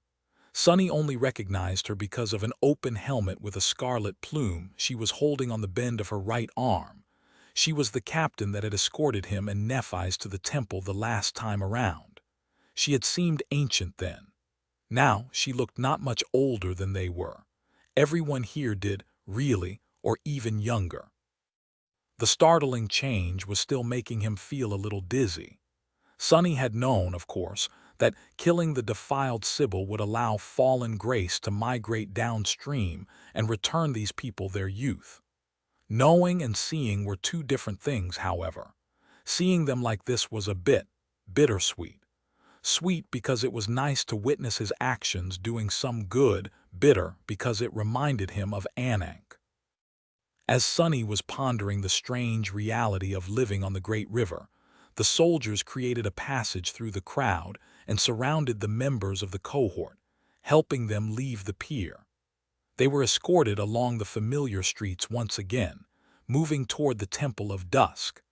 There had been a lot of people on the pier, but there were even more here, crowding the sidewalks and the roofs of the buildings, all staring at the returned outsiders with excitement and awe. The crowd followed the small procession, constantly growing. Some people were calling out to Cassie, some simply cheered from a distance. After the relative tranquility of months spent at sea, Sunny was having trouble adjusting to the boisterous atmosphere of falling grace. Lord Sunless, Lord Sunless. He turned his head, hearing his own name. The voice was unfamiliar, and the face of the scrawny teenager calling out to him was unfamiliar too. But Sunny recognized those curious, intelligent eyes almost immediately. He frowned slightly but was actually amused. "Kronos, is that you, brat?" The teenager, who had been kept away by the captain of the soldiers, grinned. "Yes, it's me. Lord Sunless, welcome back." Sunny smiled, then nodded at the captain, signaling that it was all right to let the young man approach. A few moments later, Kronos joined the procession and looked at the other members of the cohort with wide eyes. "Lord Sunless. Are these outsiders as well?" Sunny nodded. "Sure. That one I found in a well once. That one is a freeloader who likes to invite herself into other people's houses. That one is in the habit of giving young men like us weighty slaps, so be on guard around her.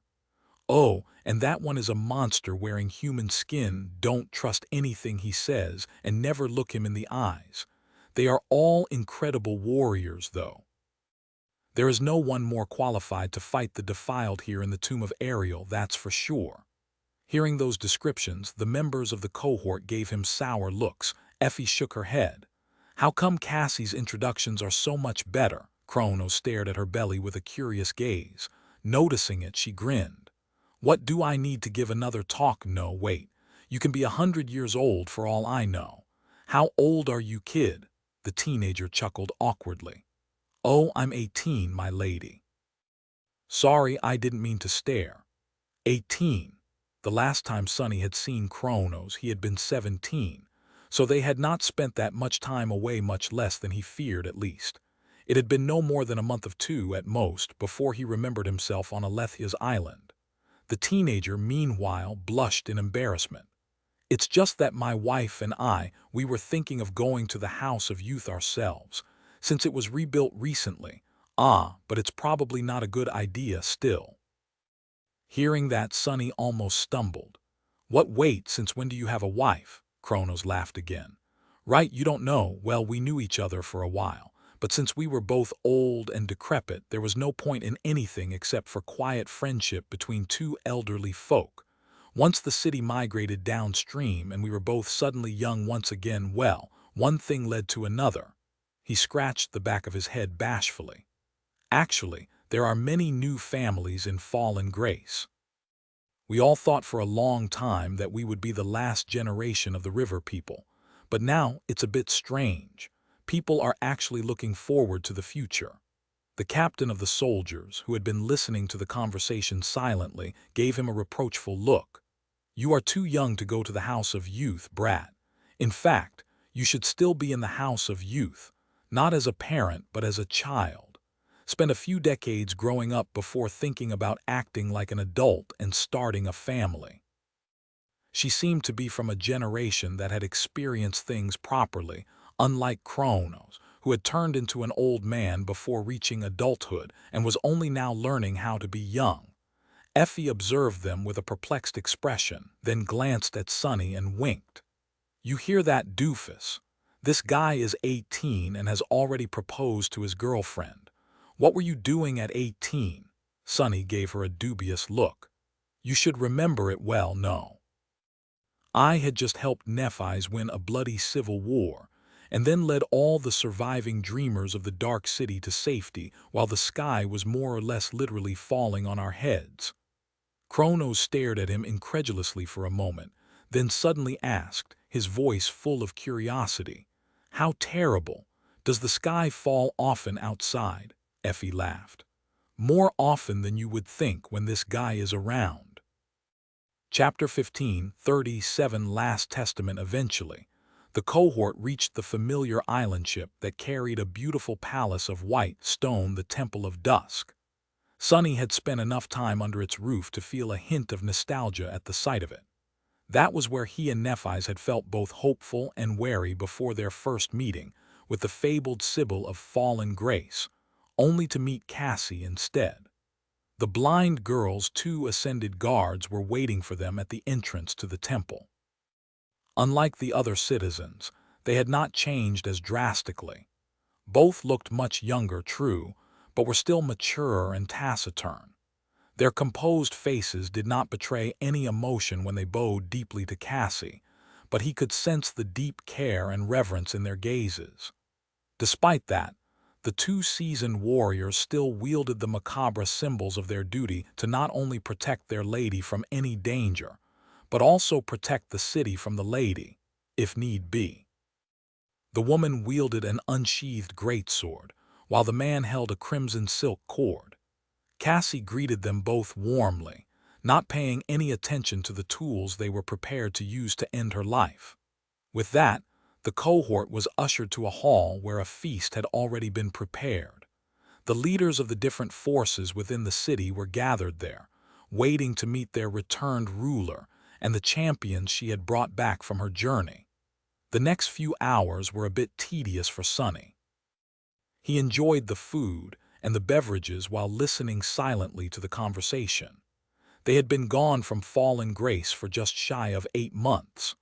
Around 1 month had been spent to reach Alethia's island, 3 or 4 to escape it, 1 more to reach Twilight, and the last 2 months to come back. During that time, the city had migrated downstream after receiving the news that the defiled Sybil and her drowned minions were eliminated. There had been no major attacks on Fallen Grace since, although the awakened warriors left to protect it and a few masters, as well, including the 2 deaf guards, had fought against many wandering nightmare creatures. Luckily, those had been feral abominations, not war parties of the defiled. The defenders of the city had been able to either slay or chase the monsters away without letting them damage the island ships. Fallen Grace was indeed doing much better than it had when Sonny and Nephi's first reached it. That was already apparent after their walk to the temple, simply from all the activity and repair work they had noticed on the streets. The city felt invigorated. The reports of the leaders of the city only confirmed what they already knew. Cassie seemed gratified to hear that Fallen Grace, which she had cared for in solitude for an entire year, was doing well. A rare bright smile found its way onto her face, reminding Sonny of how earnest and soft-hearted the blind girl had been once. A long time ago. In turn, she shared the story of their journey, a somewhat simplified and embellished version of it, at least with the leaders of Fallen Grace. Then came the part of the conversation that these people had been waiting for with bated breaths. Without wasting any time, Cassie announced that she would be departing again shortly. This time, to lead the group of outsiders she had gathered to attack Verge and rid the great river of the curse of the defilement once and for all. The people gathered in the hall seemed stunned to hear that. Not only were they struggling to conceive of the fact that such a thing was even possible, they were also startled and heartbroken to learn that their lady would be leaving mere days after returning home from a long and harrowing journey. But there was no way around it. The cohort was determined to only spend as much time in Fallen Grace as was needed to perform light repairs on the chain breaker a week, at most. There was no point in staying longer. It would only give Torment, who was a potent seer herself, more time to prepare for their arrival. More than that, they were on a timer. Effie's pregnancy was nearing the end stage. She was already close to 8 months along. If they lingered in Fallen Grace, her child could be born on the way to Verge. Nobody knew if the child conceived in the waking world would become riverborn or not, so they did not want to risk it. "I see that you are concerned." Cassie's voice was soft as she addressed her people. "And although you hide it well, you are also frightened that after I leave this time you will never see me again, that this will be our final farewell." She smiled gently. "You might very well be right. I might never return." Her words caused a deathly silence to settle in the hall. The people of Fallen Grace were looking at their Sybil with complicated expressions, a storm of emotions raging in their eyes. Sonny suppressed the desire to sigh. It was true that Cassie would never return. Whether they lived or died, she would never see these people again because victory in Verge meant the end of the nightmare. Once the first seeker was destroyed, the cohort would go back to the waking world. And the inhabitants of the nightmare, actually, Sunny did not know what would happen to them. Perhaps would they cease to exist the moment the spell announced its appraisal. Cassie shook her head slightly. But that is all right. Even if I don't return, fallen grace will live on. It has been protected by me and my sisters for a long time, but nothing lasts forever in this world. A time will come when there will be no Sibyls left in the tomb of Ariel. A time will come when there will be no outsiders left either. Only the river people will remain. That is you. You must carry the torch of humanity into the future with or without me. You must persevere, endure, and thrive. She paused for a moment, then added, her voice growing harsher. That is what I expect from you all. Don't disappoint me. Hearing her words, the riverborn gathered in the temple looked down with solemn expressions. Sunny sighed. The spell was a cruel thing indeed. It threw them into nightmares and tasked them with changing fate. But what they strived to change was just an illusion. It would have been great if they were in the real tomb of Ariel, changing the lives of real people. But sadly, time and fate did not work that way. What had happened was set in stone and could not be changed. Not by mortals like them, and not in a nightmare. Or, at least, not in a third nightmare. Chapter 1538 Lord's Wisdom. While the chain breaker was receiving light repairs, the members of the cohort were left to their own devices. Those who had never been to Fallen Grace spent time exploring its islandships and getting to know the locals. Cassie was busy arranging things for when she was gone. Sunny did not really want to look at the beautiful city of eternal dusk. It made him wistful, and so he threw himself back into weaving, knowing that there was not much time left. He did, however, continue to observe the blind girl through one of his shadows out of habit more than anything else. By now, since she had never done anything to confirm the accusations made by the sin of solace in the past 2 months, he also sent one of his shadows to keep an eye on Mordred. Sunny was certain that Cassie was doing the same. As well, the Prince of Nothing could not be trusted to be on his best behavior in a city full of people, especially people who were inhabitants of a nightmare, and therefore no different from his countless victims in the Kingdom of Hope. But Mordred did not seem inclined to go on a massacre in Fallen Grace. In fact, he was mostly interested in its myths and legends, of all things, spending his days talking to people on the streets and listening to their stories. The people seemed to enjoy his company. On the 3rd day of their stay in the last human city, Sunny successfully altered the transcendent arrow memory Nephi's had earned in Twilight, elevating its rank to supreme. The onerous process of transplanting a new nexus and reinforcing the weave to withstand it left him drained and fatigued. So Sunny decided to let himself rest and left the temple, eventually finding his way to the edge of the island ship. Sitting down there, he observed the busy canals of Fallen Grace and allowed his tired mind to rest. It was not long after that when Kronos found him, brimming with endless curiosity, just like always. Today, however, the teenagers at least tried to keep it in check. Noticing his strange behavior, Sunny raised his eyebrow and asked, "What's on your mind?" The young man hesitated for a while but eventually asked, "Lord Sunless, I heard that you won't be returning from Verge. Is it true?" Sunny looked at him, frowning a little. Then he looked away and sighed. "Sure, we aren't planning to die, mind you. It's just that we are outsiders. Once the defilement is destroyed, it's back to the outside for us." Kronos seemed saddened by that response. He stared at the water dejectedly. "What is it like, really? The world outside Ariel's tomb? What are you going to do after leaving here?" Sunny blinked a couple of times. Indeed, what would he do after leaving the nightmare? He had no idea. It was hard to tell, considering that the state of Antarctica and the waking world in general was entirely unknown. The war between valor and song would probably grow more intense. The nightmare gates would continue to pop into existence, slowly consuming the waking world and making it a part of the dream realm. No matter how much Sonny wanted to simply live a good life, he knew that these events would not let him remain a bystander. After a few moments of silence, he shrugged. Well, it's more or less the same. There is no defilement, but there is still corruption. Nightmare creatures are running around devouring people, so awakened like me need to keep them in check. So I'll probably be battling some hideous abomination every other day, cursing loudly. That's life for you. The secret to a happy life, though, is to do all these things in good company. Oh, and in a place with good plumbing. He glanced at the teenager and smiled. Why, what are you going to do after we get rid of the defilement? Are you really going to the House of Youth? Kronos laughed awkwardly.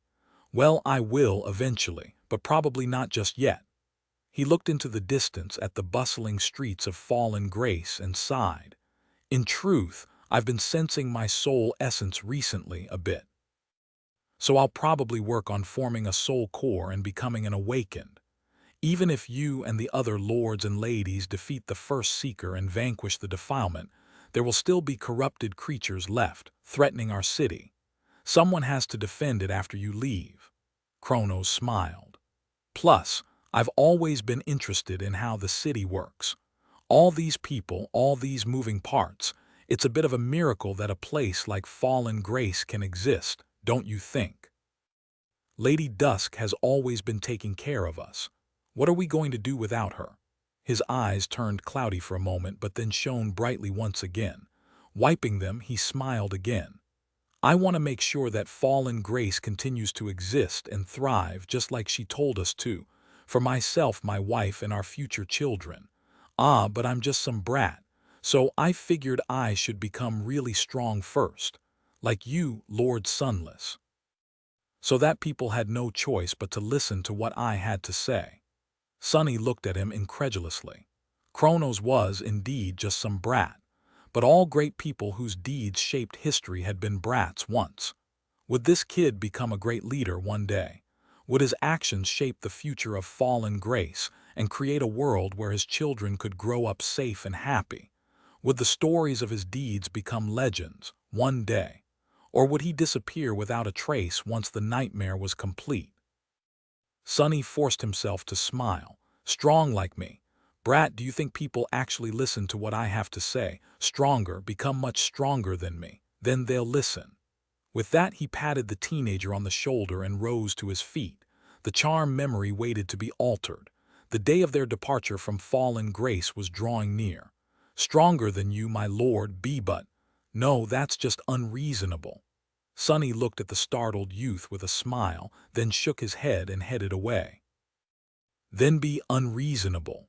Imparting Kronos with that piece of questionable wisdom, he returned to the temple and spent a few sleepless hours going over his plans for altering the transcendent charm. He felt that he had already accounted for everything that could go wrong, so he would probably be ready to start the process once his essence was replenished by the crown of twilight. Just when the night fell, however, something distracted him from the preparations. After wasting its time for months, the shadow that had been following Cassie finally noticed something strange about her movements. Chapter 1539. Sybil's secret. Sonny was in his quarters, going over the plan for altering the transcendent charm. Outside, Fallen Grace was bathed in the beautiful glow of the iridescent water. The short night had descended on the world, shrouding the sky in absolute darkness. In that dark hour, Cassie was walking along the corridors of the temple, which wasn't that strange in and of itself, if not for the fact that she was alone. Usually, the two deaf guards would be following behind her, but they were nowhere to be seen. The only thing accompanying the blind girl was the shadow Sonny had sent to keep an eye on her. Back in his quarters, he straightened and frowned, distracted from envisioning the complicated tapestry of the charm spellweave. What is she up to? Cassie had not given him any reason to feel worried in these past 2 months. Honestly, monitoring her movements was an afterthought by now. Sonny had certainly hoped that it would remain that way. Feeling a bit somber, he glanced at the motionless figure standing a few meters away. The Sin of Solace was staring at him silently, not bothering to say anything. However, his gaze expressed more than enough. Sonny winced, then looked away. "Don't you glare at me. I'm sure it's nothing." He said that, but did not command the shadow to back away. Instead, he dedicated more of his attention to observing Cassie. The blind girl certainly did not seem pensive or secretive. She calmly walked along the winding stone corridors, tracing her fingers on the wall. Her other hand was holding the leather-bound journal. Maybe her guards are asleep. Sonny returned to considering the weave while keeping an eye on Cassie. She walked for quite some time, eventually entering the part of the temple that he was not familiar with. These chambers were used for preparing for public rituals, so Sonny had no business being there. Cassie, on the other hand, seemed very familiar with that area of the temple. She made a few more turns and stopped in front of an unassuming wooden door. A mundane-looking key appeared in her hand. Unlocking the door, Cassie entered a narrow staircase that led down, spiraling. Sonny's frown deepened. What the hell? She was already on the first floor of the temple. Why was there a way further down, into the frame of the island ship? But then again, maybe it was normal. The human cities on the great river were kept in place by various means, ranging from sails and wind catchers to sorcerous mechanisms. Perhaps Cassie was on her way to inspect the moving parts of one such mechanism. She descended the stairs for some time before entering a dark and damp network of service tunnels running under the temple. Sonny had not known that there were such corridors there, but it made sense. The mechanisms responsible for allowing the island ship to resist the current had to be inspected and repaired from time to time. Fallen Grace, especially, was reliant on such mechanisms. It was situated not too far from the edge, after all, and so the pull of the current was more powerful here. Cassie walked along the dark corridors for a little bit and unlocked another door, entering a small chamber. Sonny was suddenly unable to concentrate on weaving anymore. His face darkened. The chamber was just what he had expected it to be. It housed a complicated mess of gears and chains that spun and moved, transferring the energy from the wind and the enchantment circuits into the underwater wheels that kept the island ship stationary. It was a bit like entering the insides of a tower clock, if that tower clock had been built with the help of sorcery. In a sense, Sonny was looking at the river civilization's version of spelltech. However, that was not what attracted his attention. The chamber and the intricate gears were what he had been expecting to see. What he had not expected, however, was that the floor of the chamber was broken, creating a rough, circular well. The menacing holes certainly did not look like something that had been planned by the builders of the temple. Instead, it looked like something that had been created much later, and much more violently. He could hear the sounds of flowing water coming from its dark depths. Why is there a well at the bottom of the Temple of Dusk? His shadow hid in the darkness of the underground chamber, observing Cassie carefully. The blind girl did not seem surprised by the presence of the strange well. Neither did she pay it any attention. Locking the door behind her, she circled around the open chasm and approached the opposite wall of the chamber. There, hidden behind a throng of spinning gears, a simple desk stood near the wall with several chests and cabinets surrounding it. The underground chamber was absolutely dark, and there were no lanterns anywhere in sight. Of course, Cassie had no need for them. Coming closer to the desk, she lingered for a few moments, facing it with a distant expression. Then she moved past it and kneeled near one of the chests, placing a hand on its heavy lid. Several strings of runes ignited on the wooden surface, and the chest opened noiselessly, revealing what was stored inside it. Sonny tilted his head, his expression turning somber. Inside the chest were leather-bound journals, just like the one Cassie was carrying. Dozens of them, or maybe even hundreds. There were several chests like that one in the underground chamber as well, all locked with sorcerous locks. The blind girl remained motionless for a while, then sighed deeply and placed the last journal on the pile. Then, she closed the lid of the chest, kept her hand on it for a few moments, and rose. Turning away, she approached the edge of the dark well and lowered her head, listening to the sounds of the flowing water with a distant expression. Cassie stood there for several minutes, unmoving. Separated from her by hundreds of meters and numerous stone walls, Sunny grew tense, ready to step through the shadows and appear in the underground chamber should something reach for the blind girl from the cold darkness. What the hell is that place? Did Dusk leave those things behind? It would make sense for the Sibyl who had lived in the temple for centuries to leave many traces here, including her personal records. However, what was with the ominous well leading to the dark waters? Sunny gritted his teeth. But in the end, nothing happened. Cassie clenched her fists, turned away from the underground well, and left the chamber the way she came. Ascending the narrow steps, she re-entered the temple proper and traced her way back to her quarters, entering them through a private passage. It was only then that Sunny allowed his tense body to relax. His mind, however, was anything but calm. Why would Dusk have a secret like that? He hesitated for a while, then felt a cold chill run down his spine. Or does it have nothing to do with Dusk at all? Chapter 15:40 Clouded Judgment. The feeling of restlessness Sunny had felt after leaving Twilight returned. Something strange was going on with Cassie, had been going on for a long time maybe. He was almost sure of it. But it was the almost of it all that made the situation so difficult.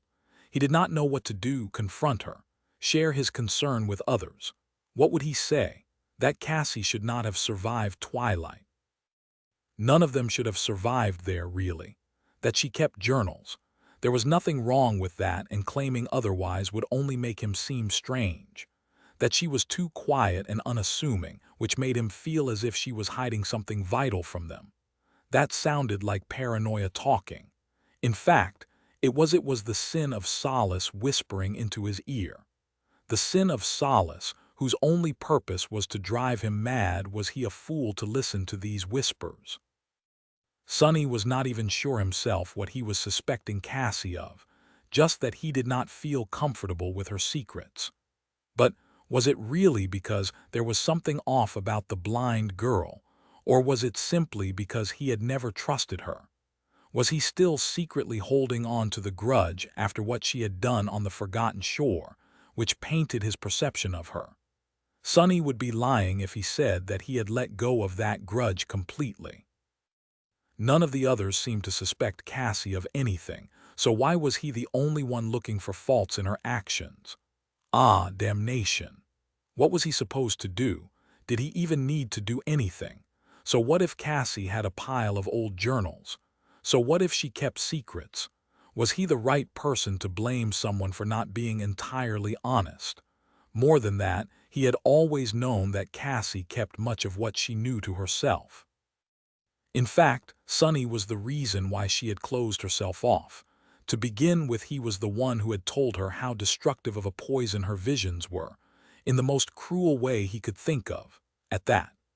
Her personality had only begun to change after that bitter conversation they had in the medical complex of the academy, right after coming back from the forgotten shore.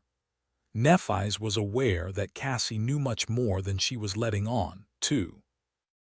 She had told him so herself, during one of their conversations on the Ivory Island. So why was Sunny reacting so strongly now? Because we are so close to victory.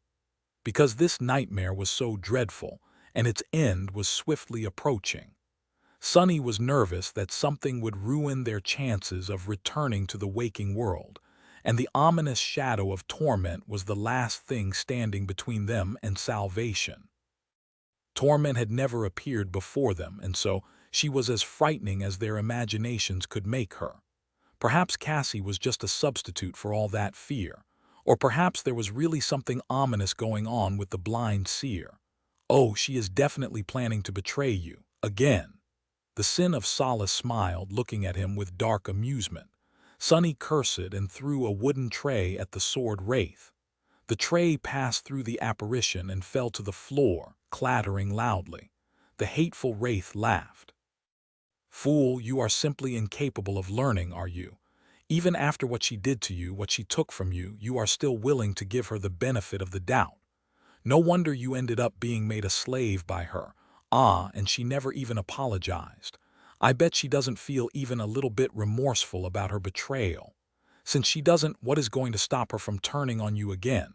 Sonny glared at the sin of Solace, then took a deep breath. He slowly calmed down. "That doesn't even make any sense. At least try to be convincing when you are spouting nonsense, will you?" Sonny was prejudiced against Cassie, that much was apparent. Deep in his heart, he still harbored resentment toward her. He valued and cared for her as well, but that was beside the point. Humans were complicated and contradictory creatures indeed. Just like Nephi's had said, they could love and hate someone at the same time. Because Sonny's judgment was clouded, it was easy to find fault with Cassie.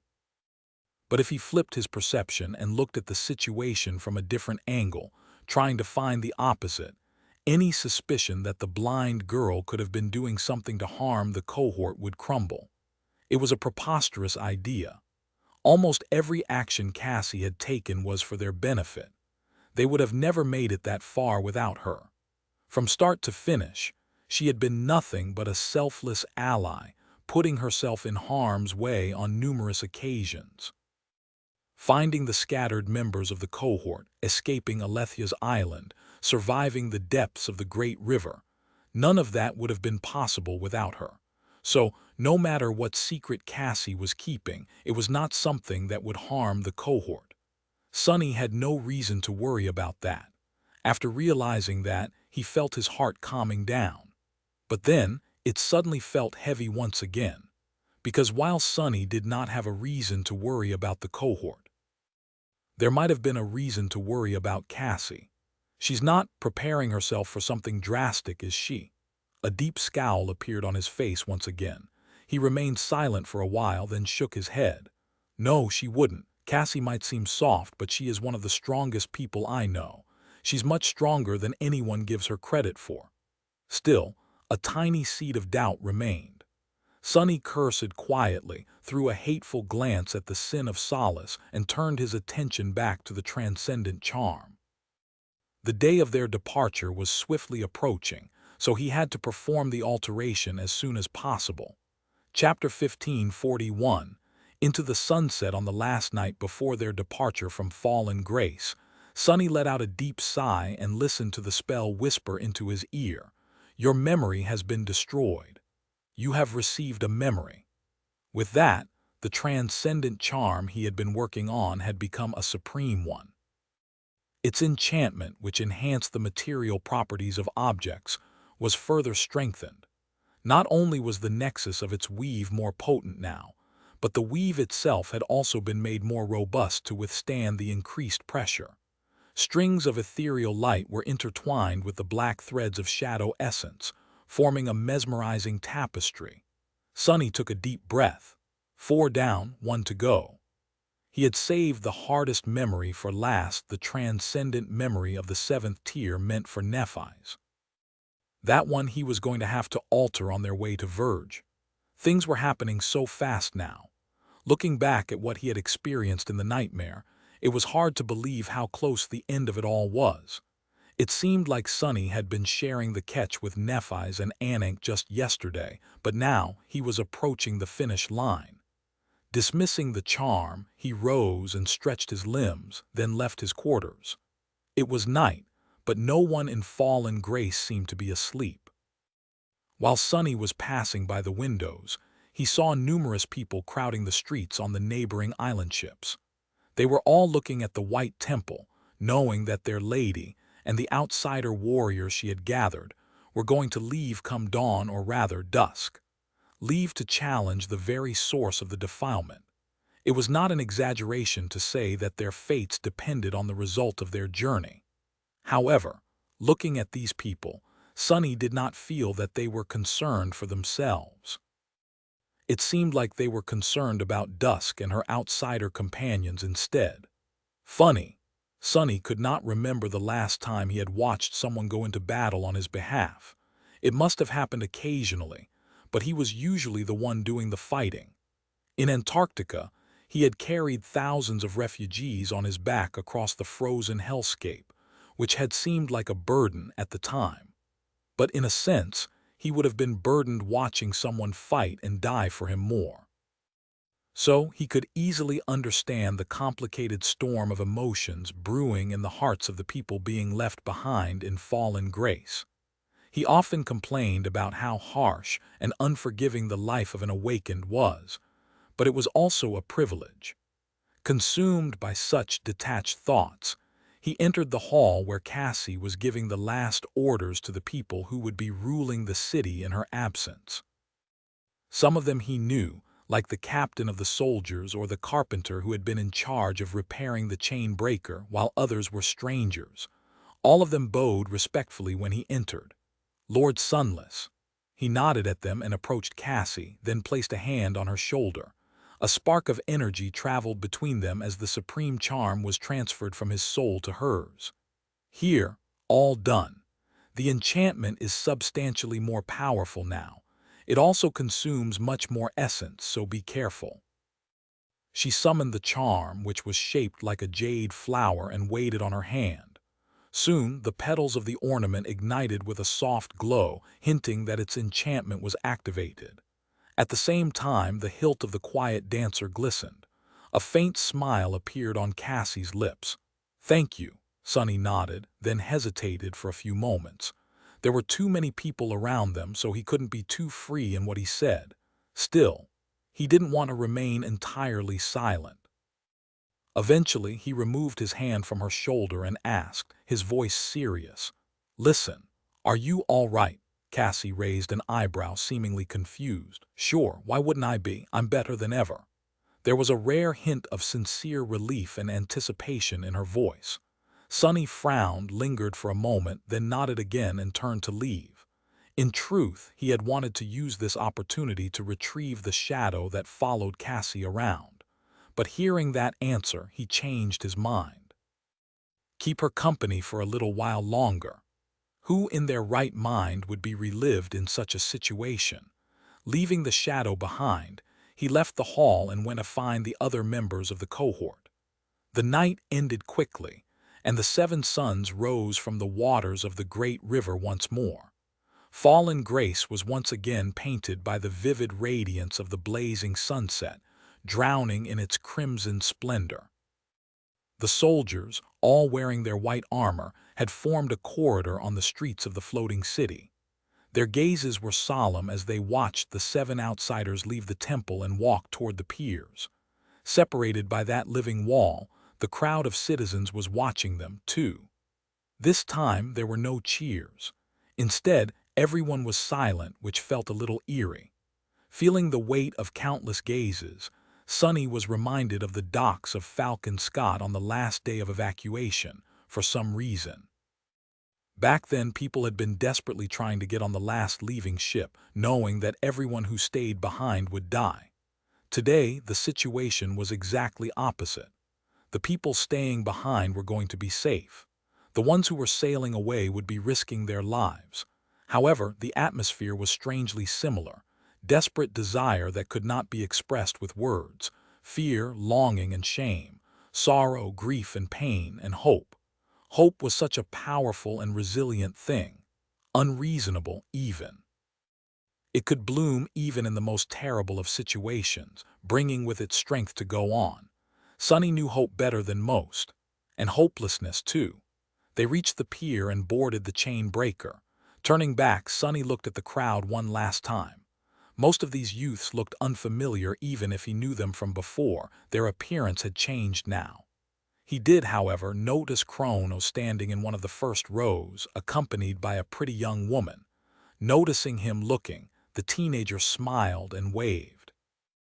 "This guy," Sonny smiled and waved as well. He even winked, making the brat look startled. "This is what we're fighting for, I guess, in a way." There was a little empty space in front of the gangway leading to the ship. Cassie's 2 deaf guards were standing there, looking up at her with lost gazes. She turned around and faced the crowd. This time, however, there was no speech. The blind girl remained silent for a few moments, then addressed her guards instead. "Thank you. You two are free now." They were looking at her, unable to hear those words. She smiled softly. "Thank you for everything. Take care of yourselves and of each other." The two ascended seemed to sway slightly, then knelt silently. The woman let go of the hilt of her sword. The man dropped his silk cord into the water. Tears were streaming down their weathered faces. Cassie sighed lightly, bowed deeply to the crowd, and turned away. "Let's go. It's time for us to leave." Soon, the chain breaker departed from the pier and rose into the sky. They were flying into the blazing sunset, disappearing into its blood-red glow. Forever. Chapter 1542, Last Journey, and there it was. They had left on the last journey of this tumultuous, dreadful nightmare. For Sunny and Nephi's, it was especially poignant because they had come from the far reaches of the future and were now on their way to the furthest reaches of the past, where Verge stood. It must have been especially emotional for Cassie, as well, because she was leaving the city she had spent a whole year ruling and trying to preserve. Now, its fate depended on whether they would be successful in their battle against the First Seeker. In any case, she would never see Fallen Grace again. None of them knew if it would even exist in any kind of way should they prevail. However, it was inevitable for Fallen Grace to be destroyed should they fail.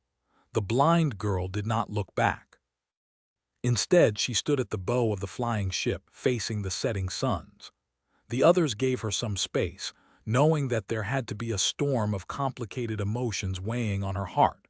Only Sunny could see her face, visible to the shadow that was hiding close by. Cassie's face was not wistful or sad. Instead, it was full of resolve and determination, impatience, even. It was as though she had been waiting for this moment for a long, long time, which was true, of course. Apart from Mordred, she had spent by far the longest in this nightmare. Sunny knew that he was sick and tired of the tomb of Ariel. The blind girl had to be feeling the same, but much more intensely. "We've been here for so long." Sunny had come to Ariel's tomb far away from here. He had spent time with Nephi's, come to care for and then lost Anik, traveled to Fallen Grace and got to know the culture of the river people there, fought against all kinds of underwater horrors on the way to Alethia's island, withstood the insidious hell of the time loop, dove into the depths of the great river and emerged from the other side, battled against the defiled saints in twilight. It was hard to believe, but he had spent more time in the tomb of Ariel than in Antarctica, not to mention the Kingdom of Hope. Cassie, though, she had been here longer than even on the Forgotten Shore, and that was without even counting the unknown number of cycles the 7 of them had lived through before arriving at this one, hopefully, the last. The chain breaker soared above the waves, flying toward the edge. Sunny spent some time enjoying the view of the blazing river, then rubbed his face and retreated to his cabin. There he concentrated on preparing for the alteration of Neph's silver blade. Now that they were en route to Verge, he felt a sense of urgency and wanted to finish with it as soon as possible. A day passed in meticulous work, then another. On the 3rd day, they reached the duskward edge of the great river. It was much like the dawnward edge, but also different. The enormous, inconceivable waterfall was the same. The powerful current that threatened to destroy anything plunged into its crushing embrace was the same. The dark void beyond the edge was the same, as well. But the light here was entirely different from the soft lilac glow of dawn. Instead of the tender radiance, the water here was burning with an intense crimson glow, almost like it was on fire. The inconceivable waterfall that stretched in both directions as far as the eye could see was painted vibrant red, as well. It was almost as if a sea of blood was spilling into a boundless, dark abyss. Enthralled by that dreadful sight, the members of the cohort gathered on the deck. The distant whispers of the falling water had grown into a deafening roar, making it hard to speak. So they remained silent. The chain breaker crested the breaking point of the waterfall and flew into the abyssal darkness, leaving the great river behind. Soon, the roar of the edge grew quieter, and then disappeared in the howling of the wind. They had returned to the dark abyss of the interior of Ariel's tomb. This time, however, their journey was going to be different from the previous time they had visited the boundless darkness. That was because, unlike the first time, the chain breaker would be crossing the space within the loop of the great river, as opposed to the empty space between it and the walls of the pyramid. None of them knew what exactly would be waiting for them there, but at least there was no threat of the terrifying swarm of the dark butterflies becoming aware of their presence, since they would not be coming anywhere near the walls of the pyramid, where the great monsters slumbered.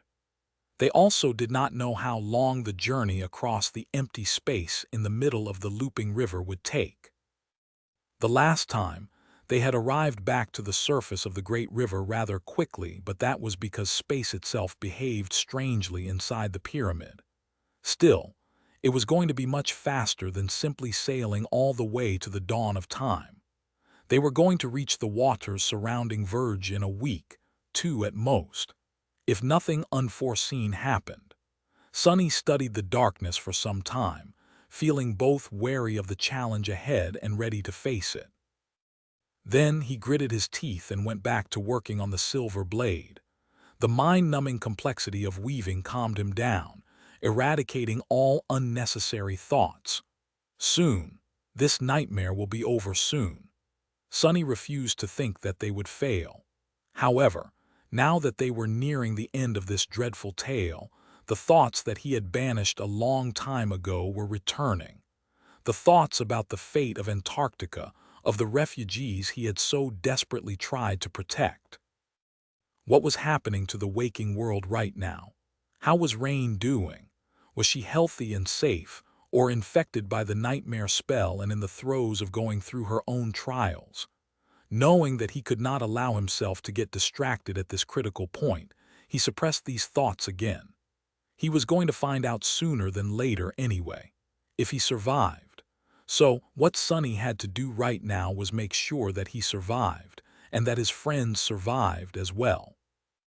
He had to fulfill the promise he had given and conquer this nightmare. At all costs.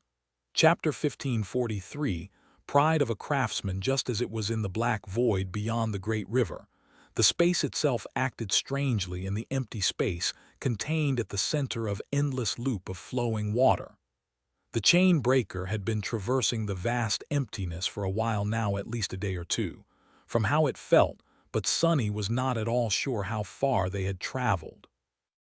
All he knew was that the point of the great river from which they had left seemed far away now, while the point which they hoped to reach was not as distant. It shimmered in the darkness, both alluring and terrifying. Navigating the flying ship toward Verge was not very hard, because it was situated near the source. So, all they had to do was aim for the last stretch of clear water before the area of the great river shrouded in hazy mist. A long time ago, close to the start of the nightmare, Sunny had an epiphany that the strength of his allies was his own power as well. Therefore, he had become determined to increase the strength of the cohort as much as he could, in any way he could. He had been faithful to that determination up until now. Apart from the very action of gathering every member of the cohort from across the tomb of Ariel, that had mostly taken the form of arming them with powerful memories. Sunny had spent much of his time developing and improving his skill as a sorcerer for that purpose. Now, his ability to weave had improved tremendously compared to the start of the nightmare. Studying Anank's mantle had allowed him to make a qualitative leap in understanding of the fundamental principles of weaving, and by studying many memories in order to alter them, Sunny had improved his overall ability as well. As a result, Nef's Crown of Dawn had become a supreme memory. That was still his most valuable achievement, because that single memory was able to empower all the rest of the memories at their disposal. Of course, Sonny had not stopped there. He had also provided his allies with 4 additional altered memories. Kai, Effie, and Cassie now wielded them, preparing to use his gifts in the battle against Torment, the First Seeker, and the remnant forces of the Defilement. His help was not limited to memories, either. Whether on purpose or not, Sonny had also helped his friends grow stronger as individual warriors. Jet had received her aspect legacy and was now wielding the chilling mist blade. Kai had acquired the Dragon Slayer attribute, which enhanced his body and elemental resistance. Nephi seemed to have regained her lost confidence. Her understanding of her divine aspect had deepened, and with it came the knowledge of fire, one of the boons of her mysterious aspect legacy. She was also a Titan now. Sonny had grown vastly stronger than he used to be as well. Not even mentioning his sorcery here in the Tomb of Ariel, he had mastered the 4th step of Shadow Dance and perfected the Shadow Shell technique. He had become a terror. 2 of his shadows had evolved, growing much more powerful. A version of him from before Antarctica would have been like a child in front of him at the end of the harrowing Southern campaign. But that version of him, in turn, would stand no chance against his current self. And somewhere between the two, there was a version of himself that Sonny never wanted to meet, let alone fight. The Mad Prince which had come and gone, changing everything. Are we ready? Still, despite all that growth and power, Sonny could not allow himself to stop until the nightmare was conquered, and the spell called for him to wake up. So he threw himself into weaving, trying to finish the last alteration while the chain breaker was still traversing the black void. The process was not going splendidly. The silver blade he was trying to alter was a transcendent memory of the 7th tier, and possessed many enchantments. Its weave was inconceivably vast and intricate, and although he was not trying to change it entirely, he still needed to study every part of it in great detail. If anything, trying to isolate and transplant a single nexus was proving to be much harder than simply altering the entirety of a spellweave. The elaborate tapestry of essence strings was deeply interconnected. No single thread existed in isolation, instead crossing and touching numerous other threads. Much like fate, the string of a person's fate did not exist in isolation.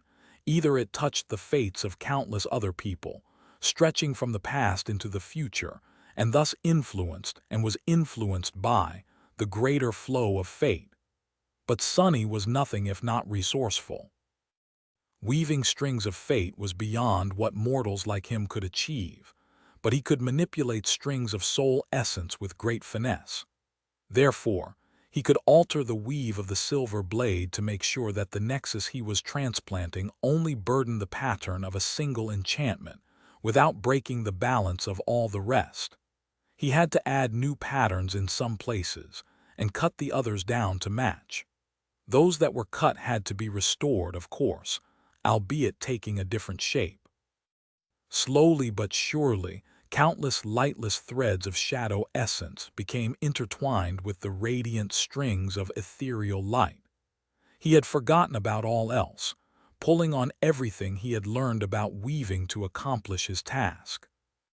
From his first tentative attempts at creating sorcery, back in the bloody menagerie of monsters under the arena of the Red Colosseum, to creating memories for the brilliant Emporium, to improving the soul arsenals of his soldiers in Antarctica, and creating the siege souvenir to slay Goliath, to learning from Anank's mantle, and altering the crown of Dawn, all the lessons he had learned were put to use, allowing him to create a lethal sword for Nephi's.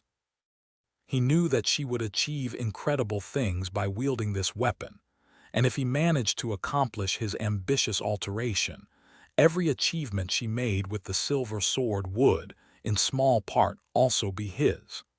Sonny, who had always been a fighter, was feeling a strange exhilaration as he worked on the complicated memory. It was the unfamiliar but rewarding pride of a craftsman who was confident in the usefulness of his work. And then, finally, everything was ready. Summoning 2 pairs of shadow hands, Sonny took a deep breath, picked up Weaver's needle and got to work. Time seemed to slow down as his 6 hands moved through the vast tapestry of glowing strings, snapping some and weaving new ones into the intricate pattern. Drops of sweat fell from his brow, but he did not pay it any attention. His expression remained calm and composed, utter focus permeating his gaze. Golden sparks ignited in the depths of his altered eyes, and his fingertips felt the slightest vibration spreading through the essence strings. From time to time, his skin was cut, but no blood seeped out of the cuts. He did not allow the pain to distract him either. Wondrous, Sonny felt exhilarated as he weaved sorcery, and then he felt overjoyed. Lowering his hands, Sonny let out a long sigh and listened to the spell announcing the destruction of a memory and the creation of a new one. He had succeeded, and now that he did, there were no more preparations to be made. All that remained was to reach Verge and use everything little bit of strength he had accumulated to destroy the first Seeker and escape this dreadful nightmare. Chapter 1544, Innermost Void. After returning the silver blade to Nephi's and failing to say anything meaningful to her, Sonny did not have much to do. He spent some time with Kai, Effie, and Jet, enjoyed a good night of sleep, and then assumed his usual spot under the branches of the sacred tree to meditate. Everything that could have been done was already done. They had prepared as best they could. At least he thought they did. Now, all that remained was to clear his mind and prepare himself mentally for the coming battle. Sonny and his companions spent the rest of the time the chain breaker was traversing the empty void, clearing their minds and stealing their hearts. The battle they faced promised to be a dire one, but honestly, Sonny did not find it hard to calm his mind and get ready to face whatever it was that would come. There were only so many times he could feel nervous to the point of losing sleep before a decisive battle. He had experienced so many bloody clashes in Antarctica that anticipating another one had long become an ordinary event. Preparing for one mentally was not only a skill, but also a habit. So Sonny found himself feeling strangely calm. He slowly went over his experiences in the tomb of Ariel, consolidating his insights and shoring up his fundamentals. Rapid growth was most welcome, but failing to digest his many gains properly could leave him unstable. He had to eliminate all instability before reaching Verge. Others were doing the same, each in their own fashion. While Sonny meditated under the sacred tree, Nephi's practiced with her new sword, getting used to its weight and powers. Jet had found a hammock somewhere and was comfortably asleep in it. Effie was enjoying the snacks she had prepared for herself. Kai was practicing a strange, outwardly inefficient form of archery while absent-mindedly humming a song. Cassie was steering the ship, which seemed to calm her down. Mordred, morbidly enough, was inspecting his collection of bodies. Those of them that had belonged to Awakened each possessed their own unique powers, so he was probably coming up with plans of when and where to use them best. That guy is such a creep. Sonny shook his head and then went to inspect his shadows, which were created from the dead creatures he had killed. Not creepy at all, surely. Everything seemed to be in order. Everyone was ready. But before they could return to the great river, an unexpected event threw a wrench into their plans. Sonny was on his way to the bow when a loud boom resounded from below the deck, and the entire ship suddenly shook. Gritting his teeth, he immediately stepped through the shadows and appeared at the galley, which seemed to have been the place where the booming sound originated. He had expected to see some harrowing nightmare creature that had come from the void and infiltrated the chain breaker, or perhaps Mordred trying to kill one of the members of the cohort, but nothing like that was happening. Instead, he only saw Effie standing near the bulkhead hissing curses. Her fist had crashed through the durable wood, splintering and cracking it. Her other hand was resting on her belly.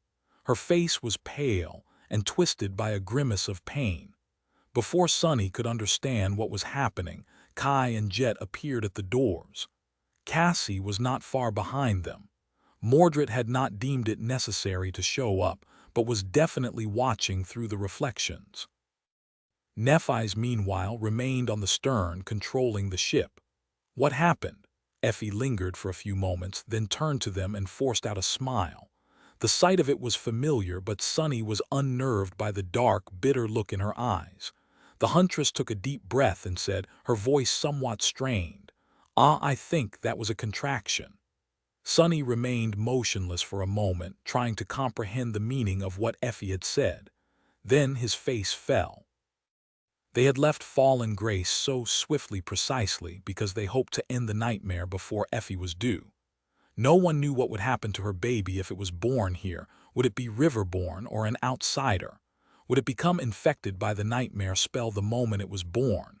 Would it survive the return to the waking world? Because they did not know, they could not risk it. They had to escape the tomb of Ariel as soon as possible, and it had seemed like there was enough time. But fate had different plans. Even though Effie had not been pregnant for 9 months yet, the labor had started prematurely. Seen from a different perspective, though, she had been carrying her child for close to 2 years now, so if anything, its birth was long overdue.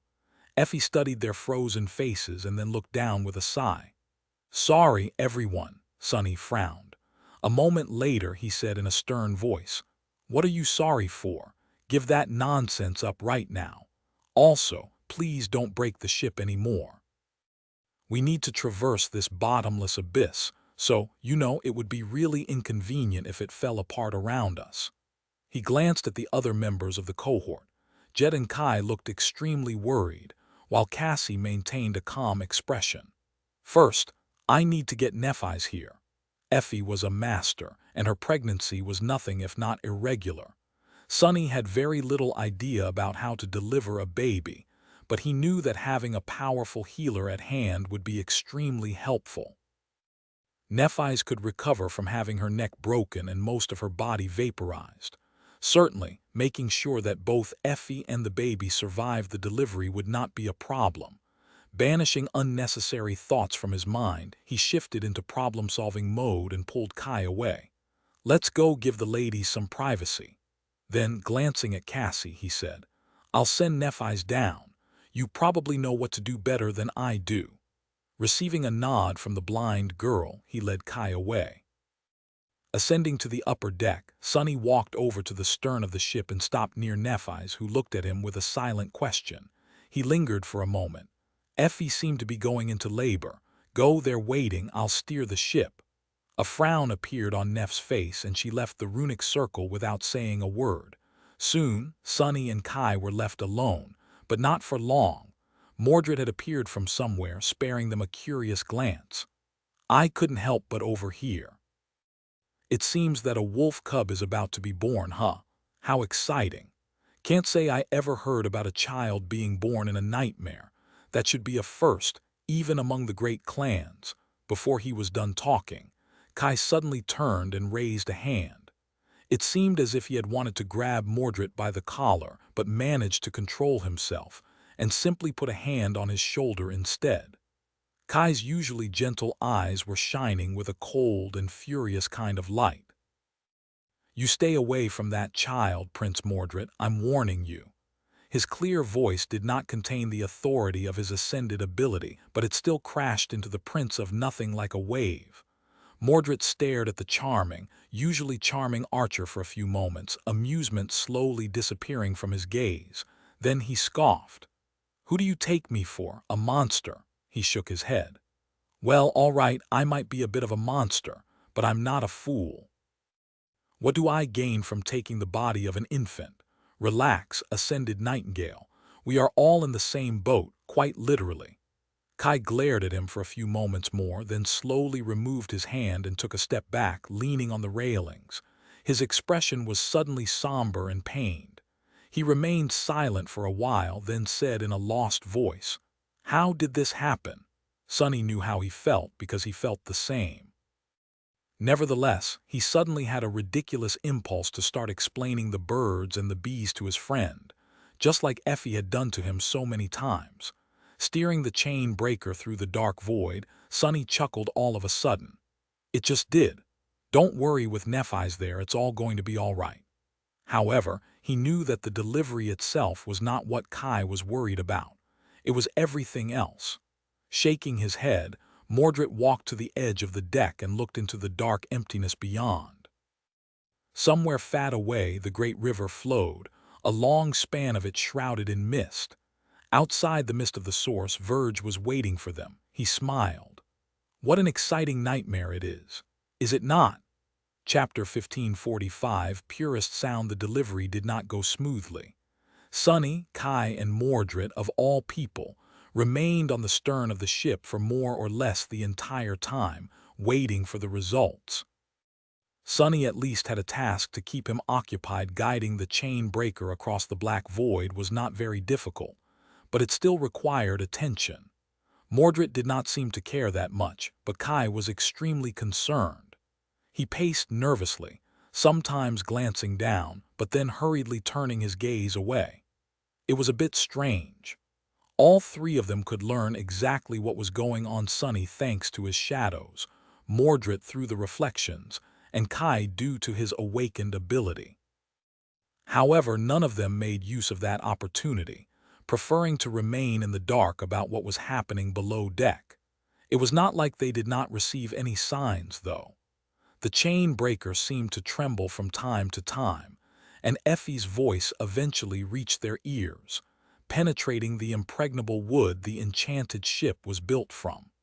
Hearing the barrage of curses pouring out of her mouth, Sonny was a bit reassured. Things could not be going too terrible, considering that she had enough energy for such eloquence. At the same time, he felt his ears slowly turning numb. Some of those words he did not even know. Others seemed familiar but used in an entirely new context. Even after growing up in the outskirts, he was on the verge of blushing a little. Really, is there a need to be so descriptive? She has been chewed on by all kinds of nightmare creatures. How bad can the pain be? Nevertheless, the process continued for many hours. After a while, Effie's voice grew tired and his expression grew dim. It was taking too long. Even without being able to precisely measure time, Sonny knew that Effie had been in labor for longer than usual. It has already been a full day, at least, and there seemed to be no end to it. Nephis, Cassie, and Jet were with her, handling the process. They would have called upon him and Kai if they needed help, but none of them had appeared from below the deck. Sonny was growing more and more uneasy, and Kai was entirely beyond himself by then. Should we do something? Sonny looked at him somberly. Do what? There's nothing to do. Calm down. Neph is there, so everything will work out. Kai hesitated for a while, then nodded. It was hard not to feel useless. It was even harder not to feel burdened by the uncertainty of the future. They were going into battle very soon. The timing of it all was extremely unfortunate. Disastrous, maybe. This whole nightmare had been one disaster after another, starting with the dire necessity that had forced them to enter the Seed to begin with. And the man responsible for landing them into this situation was right here with them, yawning as he looked into the darkness. Sonny suppressed the desire to toss Mordred overboard, not because doing so would lessen their chances of prevailing in Verge even, but simply because he knew that getting rid of the bastard would not be that easy. Letting out a heavy sigh, he moved the steering oars slightly and looked ahead. Time slowly passed. The intensity of Effie's labor only grew, while at the same time her voice became more and more fatigued.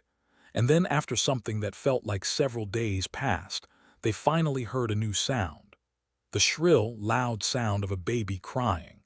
Kai let out a long sigh and simply sat down where he stood, looking completely exhausted. It was as if it was him who had given birth to a child, not Effie. But Sonny knew how he felt. It was indescribably strange to hear a child's cry in the black emptiness of the tomb of Ariel. A pure sound like that did not belong in this dreadful place. It seemed wrong and alien, and at the same time strangely uplifting. Feeling a profound sense of relief, Sonny poured his essence into the runic circle and slowly brought the chain breaker to a halt. The flying ship hovered in the dark abyss, unmoving, the leaves of the sacred tree emanating a beautiful glow. Sonny remained motionless himself for a while, then took a deep breath and left the runic circle. Glancing at Kai, who seemed too mentally exhausted to think straight, he shook his head and said, "I'll go check." He walked across the deck of the chain breaker and descended below deck, eventually finding his way to one of the cabins. In front of it, the air was heavy with the scent of blood. A radiant memory illuminated the gloomy interior of the corridor, and Cassie was standing in front of the door, her face tired. Hearing his steps, she turned her head slightly.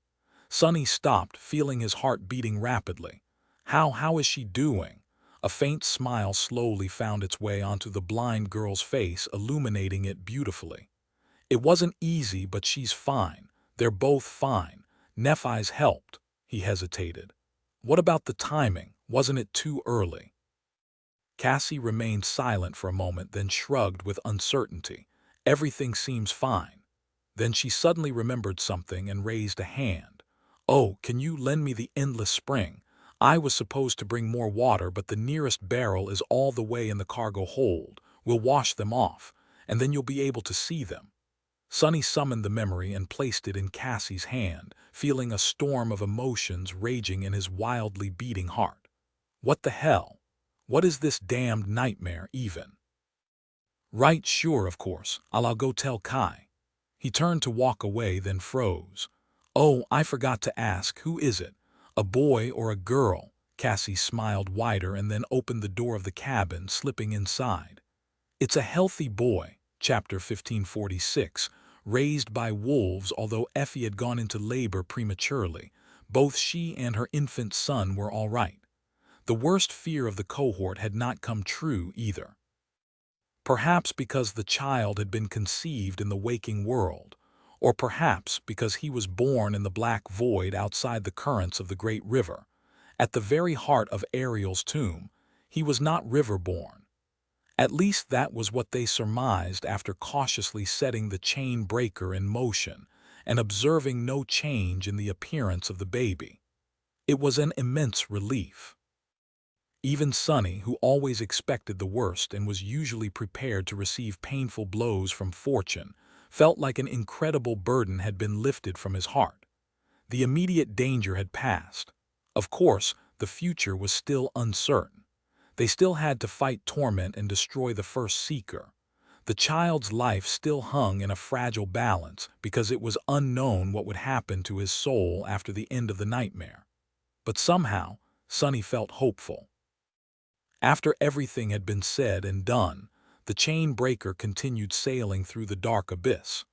The members of the cohort took turns spending time with Effie and her newborn, full of contradictory emotions. The huntress herself had been exhausted by the prolonged labor, but was regaining her vigor and vitality at an incredible rate. She still looked tired and drained, though, when Sonny came to see her. Effie was in her cabin, sitting in a comfortable chair. She was wrapped in a blanket and holding a sizable bundle in her arms, looking at it tenderly. Sonny was actually startled by that gaze, unaccustomed to seeing his friend so openly vulnerable and strangely content. Hearing him enter, Effie looked up and smiled tiredly. "Ah, Uncle Doofus. Welcome, welcome." He approached and looked at the bundle, finally laying his eyes on the newborn.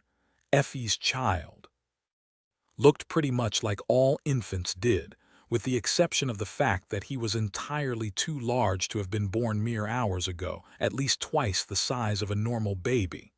That poor woman. Sonny looked at the huntress with pity. Effie had always been unreasonably tall, and her son would grow up to be a real giant from the looks of it. Internally, Sonny sighed. Another beanpole, gods. That brat is going to be taller than me in no time, won't he? Well, he might just grow up to be taller than anyone. That's a relief. Effie's smile grew wider. He's beautiful, isn't he? Sonny stared at her in confusion. She had really chosen the wrong person to ask that question. What are you talking about? He's absolutely ugly. All infants are. And don't give me that look. You know I can't lie. The huntress stared at him for a couple moments, then laughed and gently stroked the sleeping infant's soft head. Well, I think he's beautiful. Almost as much as his mom is, eh? Sonny shook his head, wondering if all parents were a little sick in the head. Well, they had to be. Otherwise, what would make them care for the poor infants? A bit of unreasonable affection went a long way. He hesitated for a while, thinking about the little life in front of him. The infant. Actually, it was not very convenient to keep calling him the infant.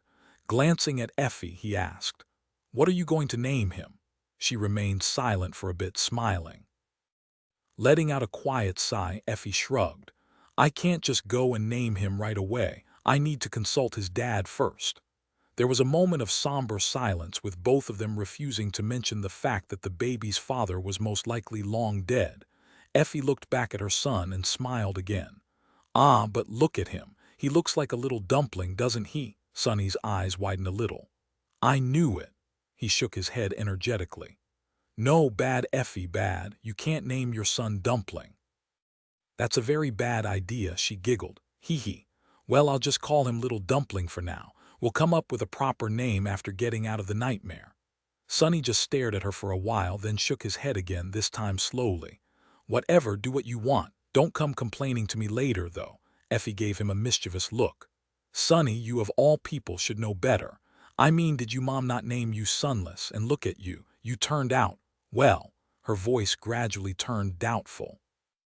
Then she grinned. "Actually, never mind. I think you might be right."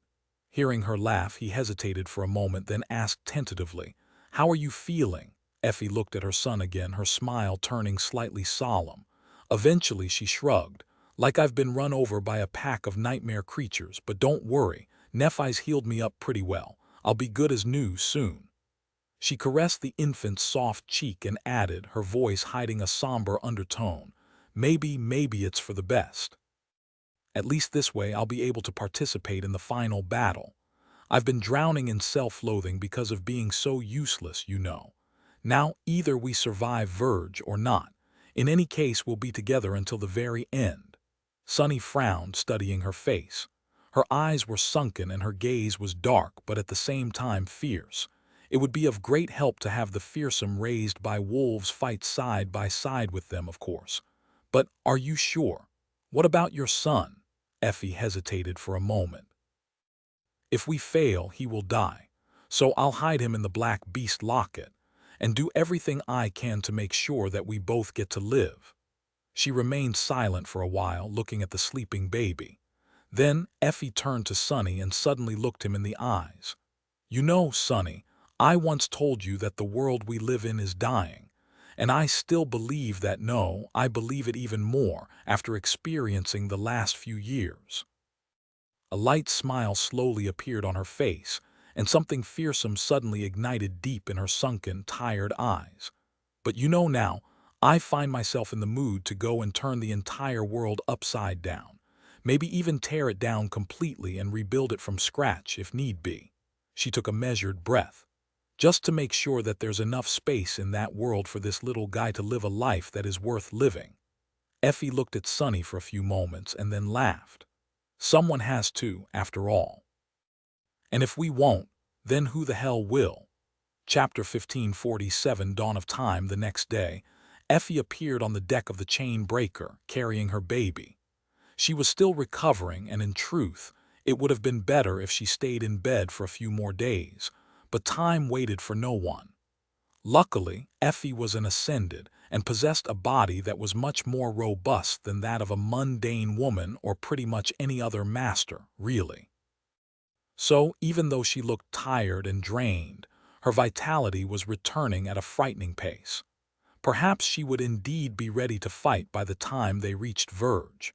The chain breaker was traversing the abyssal void, with the radiant ribbon of the great river surrounding it like a twisting ring. The seven suns revolved around it, making the inconceivable flowing realm shine. There were no stars in the impenetrable darkness of the false sky, but the light of the river was enough to illuminate the vast expanse of silent darkness.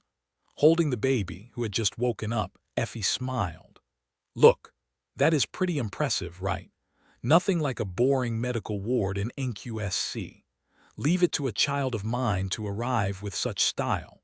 Frightened by the howling of the wind and the coldness of the void, the baby opened its mouth and let out a shrill cry. Soon, the sound of his voice drowned out the wind. At the same time, the leaves of the sacred tree rustled a little louder, as if concerned for the tiny human. Sonny stared at them for a while, then shook his head. "That kid is bound to have a very unique life, I guess."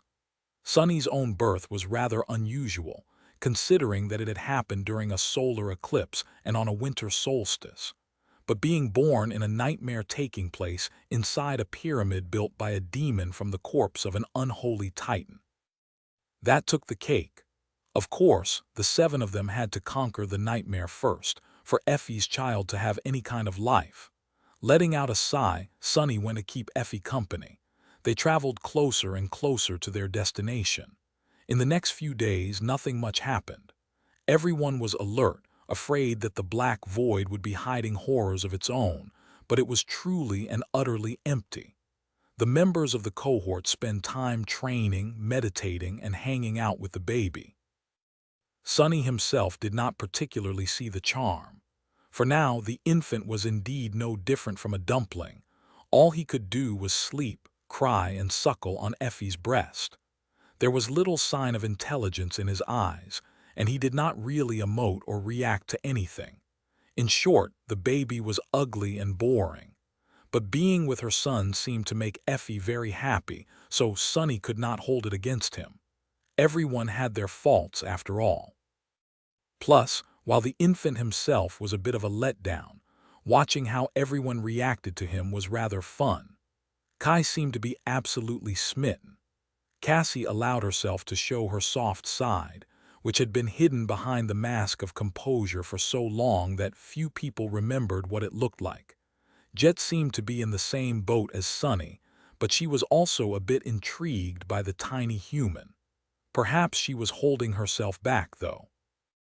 Even Nephi showed some reactions, acting perplexed, bewildered, and slightly mortified when Effie forced her to hold the infant, which was a very rare sight and therefore precious. Mordred was not allowed anywhere near the baby, which seemed to suit him fine. He did, however, seem a bit fascinated by the whole thing. Motherly love must have felt alien to him, who had spent most of his childhood being raised by a sinister sovereign. Sadly, they did not have a lot of time to pay attention to the newborn. The battle for Verge was approaching, and so everyone was concentrating on that dire ordeal. About a week after Effie had given birth, the chain breaker returned to the great river. This time they did not pass above one of the edges, landing directly in the middle of the vast flowing expanse under the azure sky.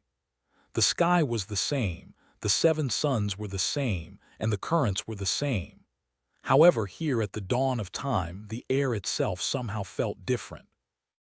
If the span of the great river where Sonny had first found himself corresponded to the present day, the age of the nightmare spell, then these distant waters, situated very close to the misty source, corresponded to the earliest days of creation, the age of gods, when the 6 deities battled against the remnant abyssal beings across the newly born world, aided by the living creatures they had created, as well as the demons. It was hard not to feel a bit of awe at simply being near such mythical times.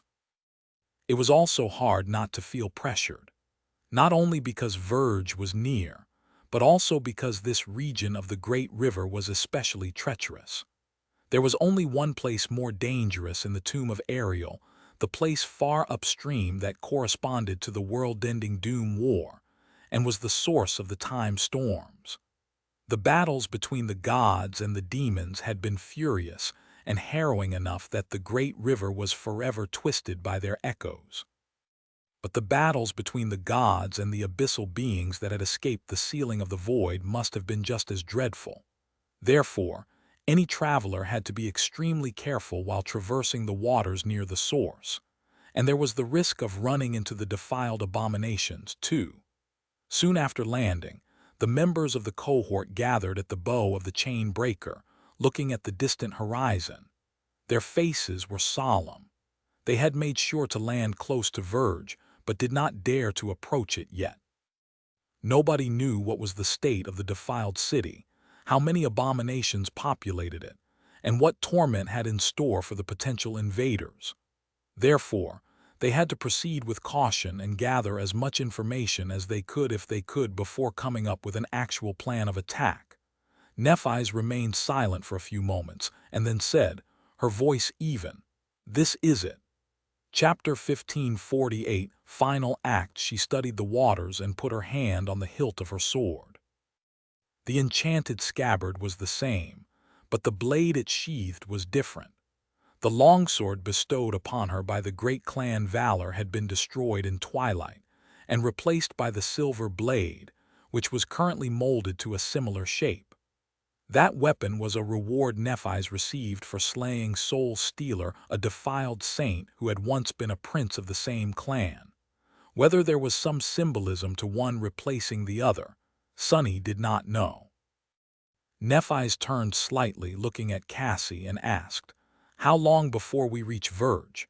The blind girl was the best at steering the chain breaker, the most familiar with the slate map created by the Sybils, and the one who had spent the most time among the river people. So she was their navigator. Cassie lingered for a moment. "No more than 2 days if we sail at moderate speed.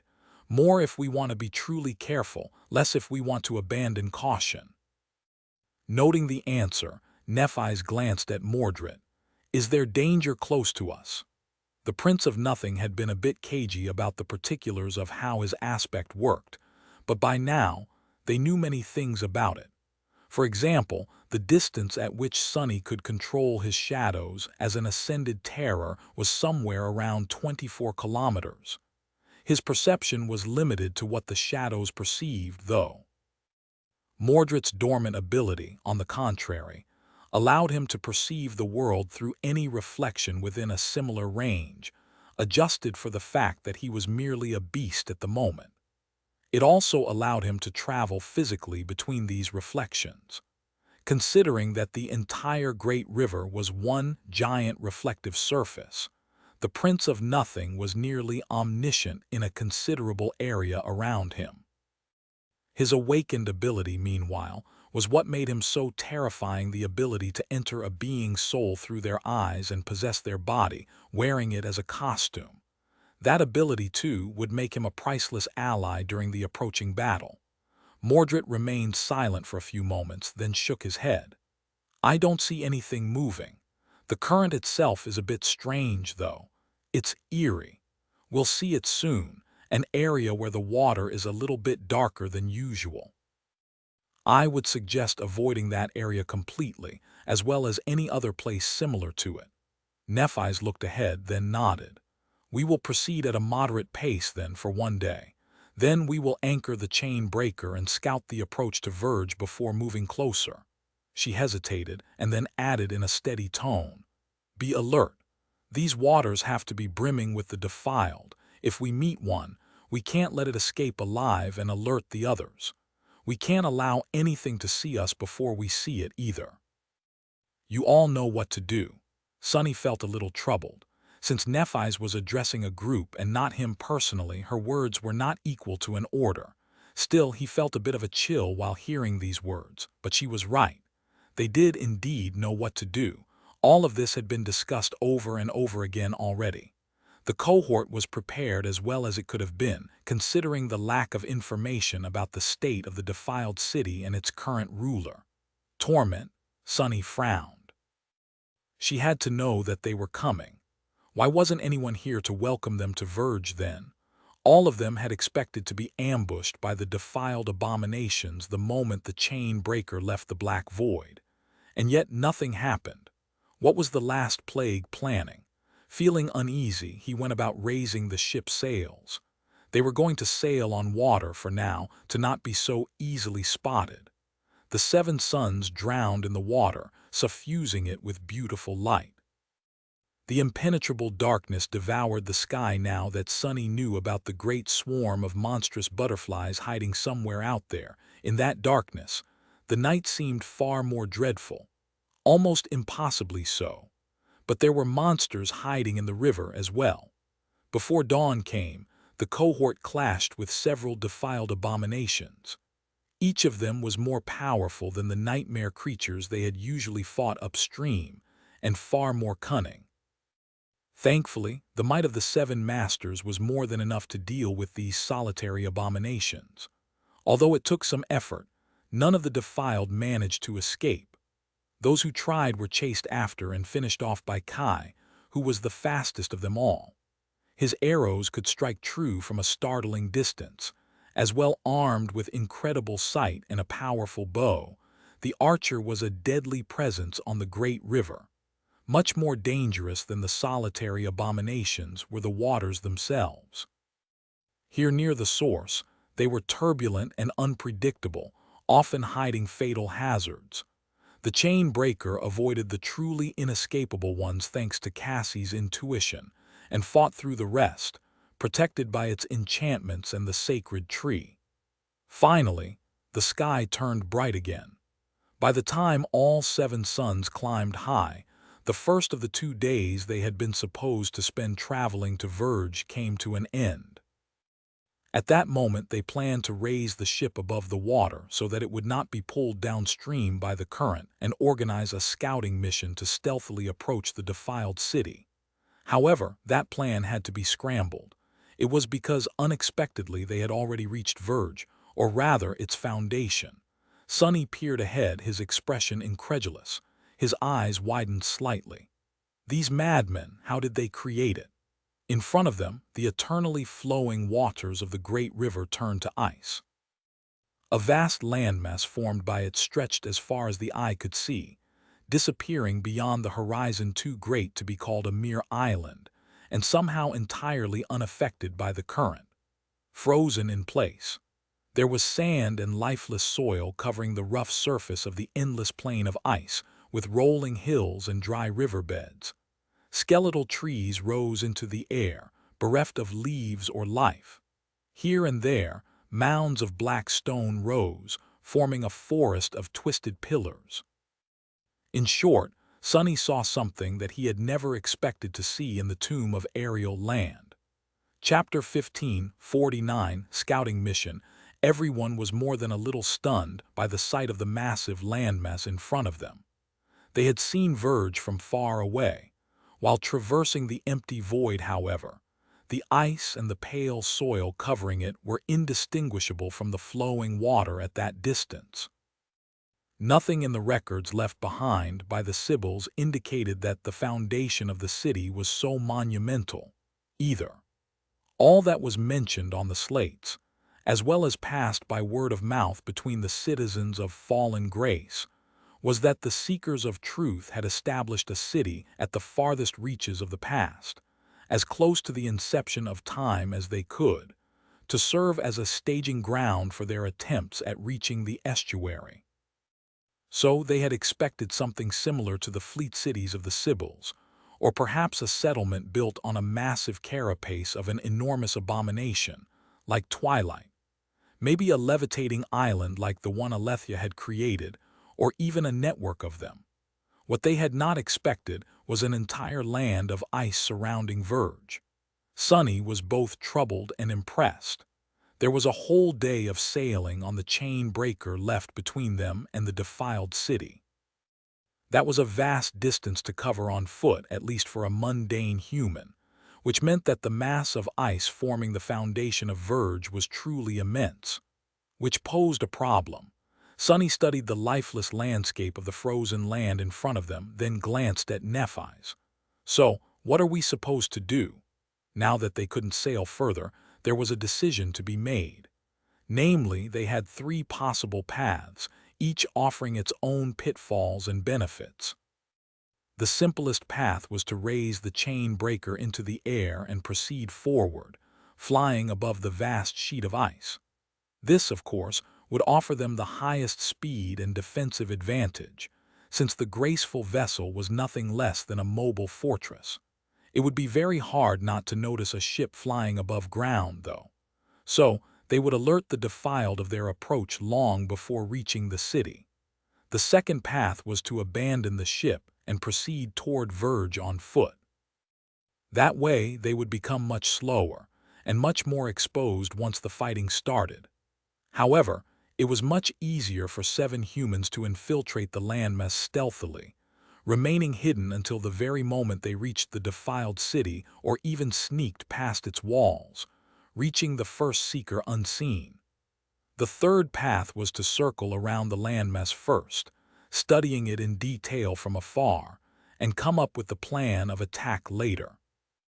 This was the most passive approach, but not the safest. The longer they spent in these dangerous waters, the higher the chance that Torment would sense their presence.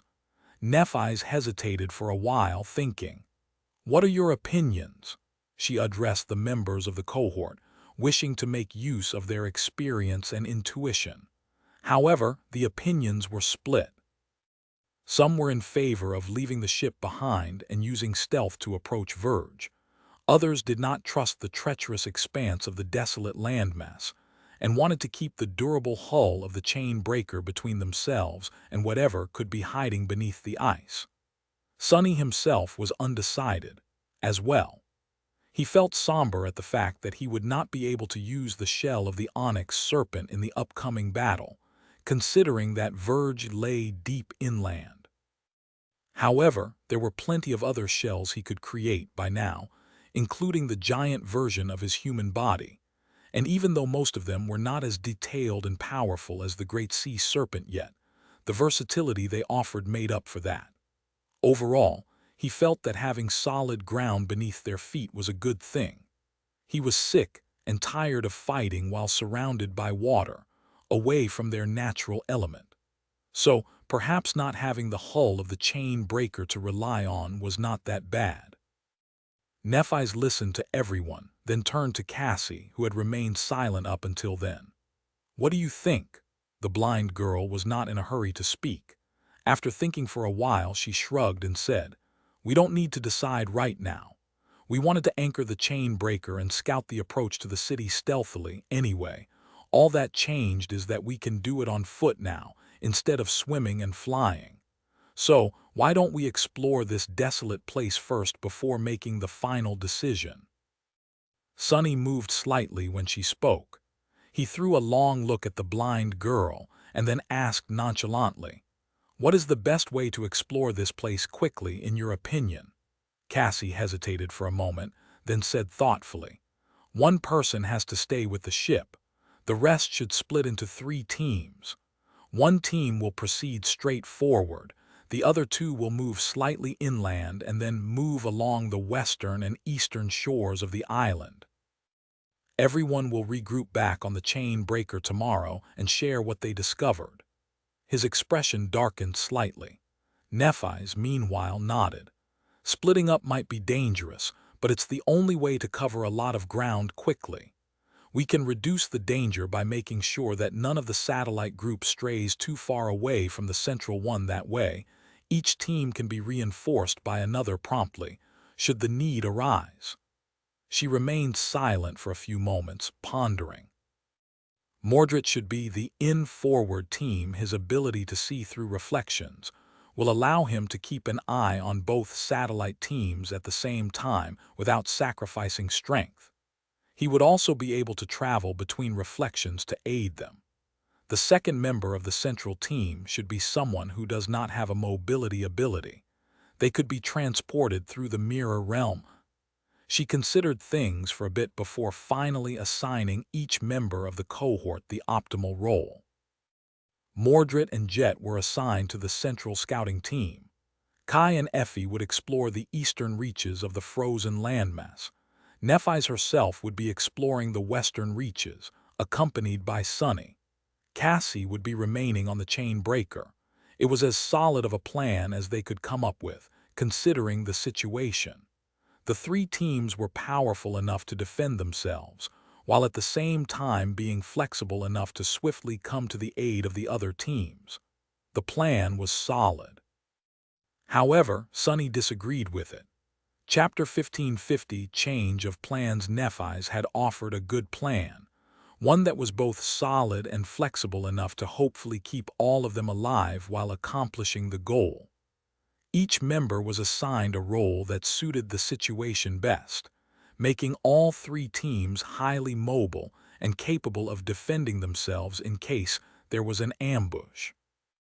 Cassie, meanwhile, was the least suitable for swift movement and stealth, while at the same time being the most familiar with steering the chain breaker, so she was the best candidate for staying on the ship. And that was precisely what Sonny did not like, even if he chose not to share his reasoning. By now, he was thoroughly confused about what he felt toward Cassie. Was he suspicious of her, or concerned for her, or simply acting paranoid, his thoughts muddied by the sin of solace? He did not know, but he did know that as soon as she spoke, his intuition raised an alarm.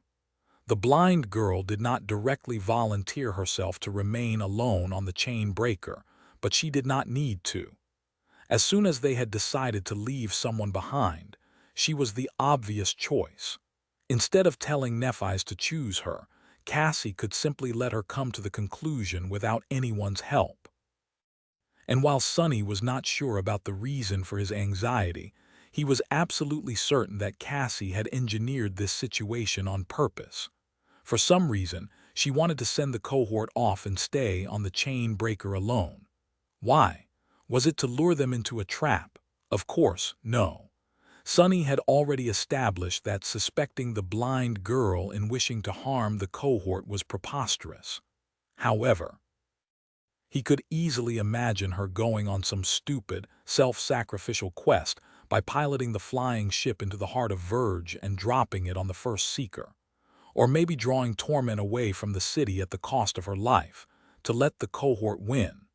Which was not to say that his imagination reflected reality.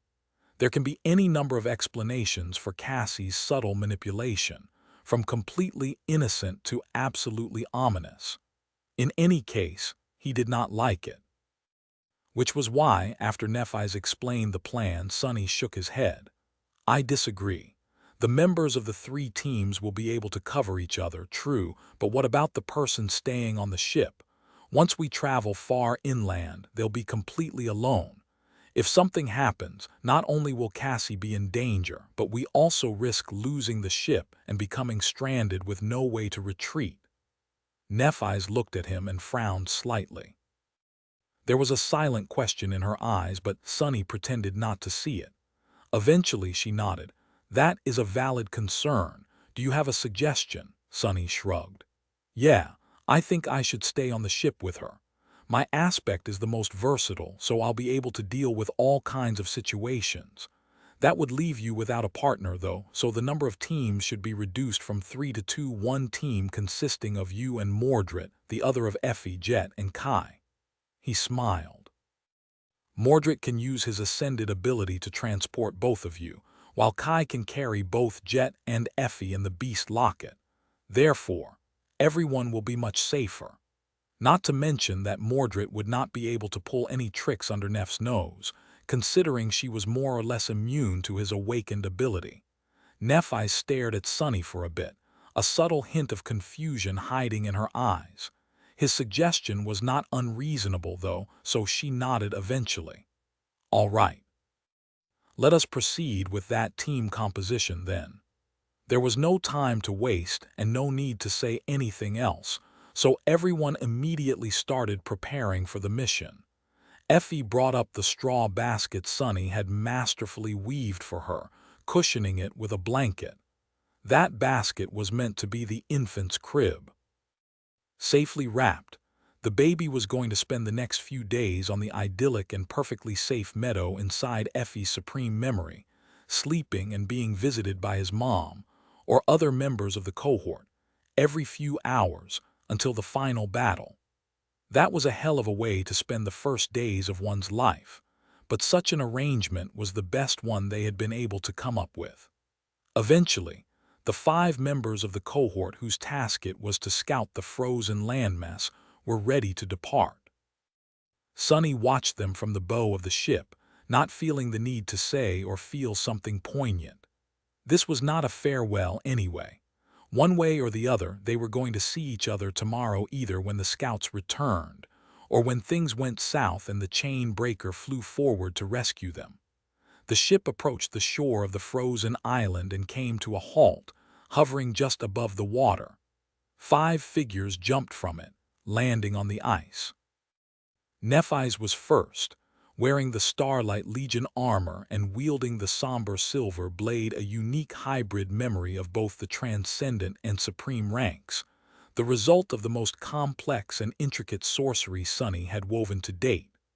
The crown of dawn, which had survived the annihilating conflagration in twilight, was resting on her head, empowering all other memories around her. Kai simply glided to the shore.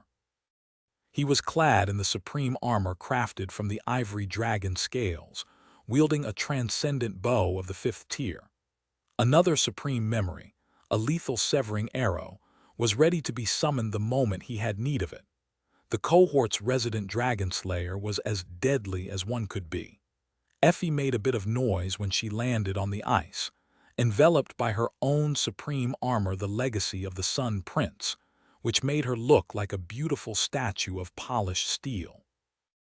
Incredibly, she seemed to have mostly recovered from bearing a child already. Even if there was some remnant malady holding her back, she did not show it. Flashing a defiant smile, the huntress summoned her spear and walked forward. Jet was right behind her, looking like she was born to exist in this land of ice. Chilling mist swirled around her, pierced by the somber glow of her cold blue eyes. Then the mist flowed into her hands and took the shape of a sinister war scythe, its blade glinting eerily as it seemed to cut the rays of sunlight. Finally, there was Mordred, wearing his own ascended body. The Prince of Nothing did not have particularly powerful memories or insidiously lethal reflections to fight for him. However, he was perhaps the most dangerous of them all. An easy smile played on Mordred's lips as he followed Nephi's. The enemies of the 5 masters could only lament their fate. The 5 of them separated into 2 groups and moved stealthily across the desolate landscape, soon disappearing from view, leaving Sunny and Cassie alone aboard the chain breaker.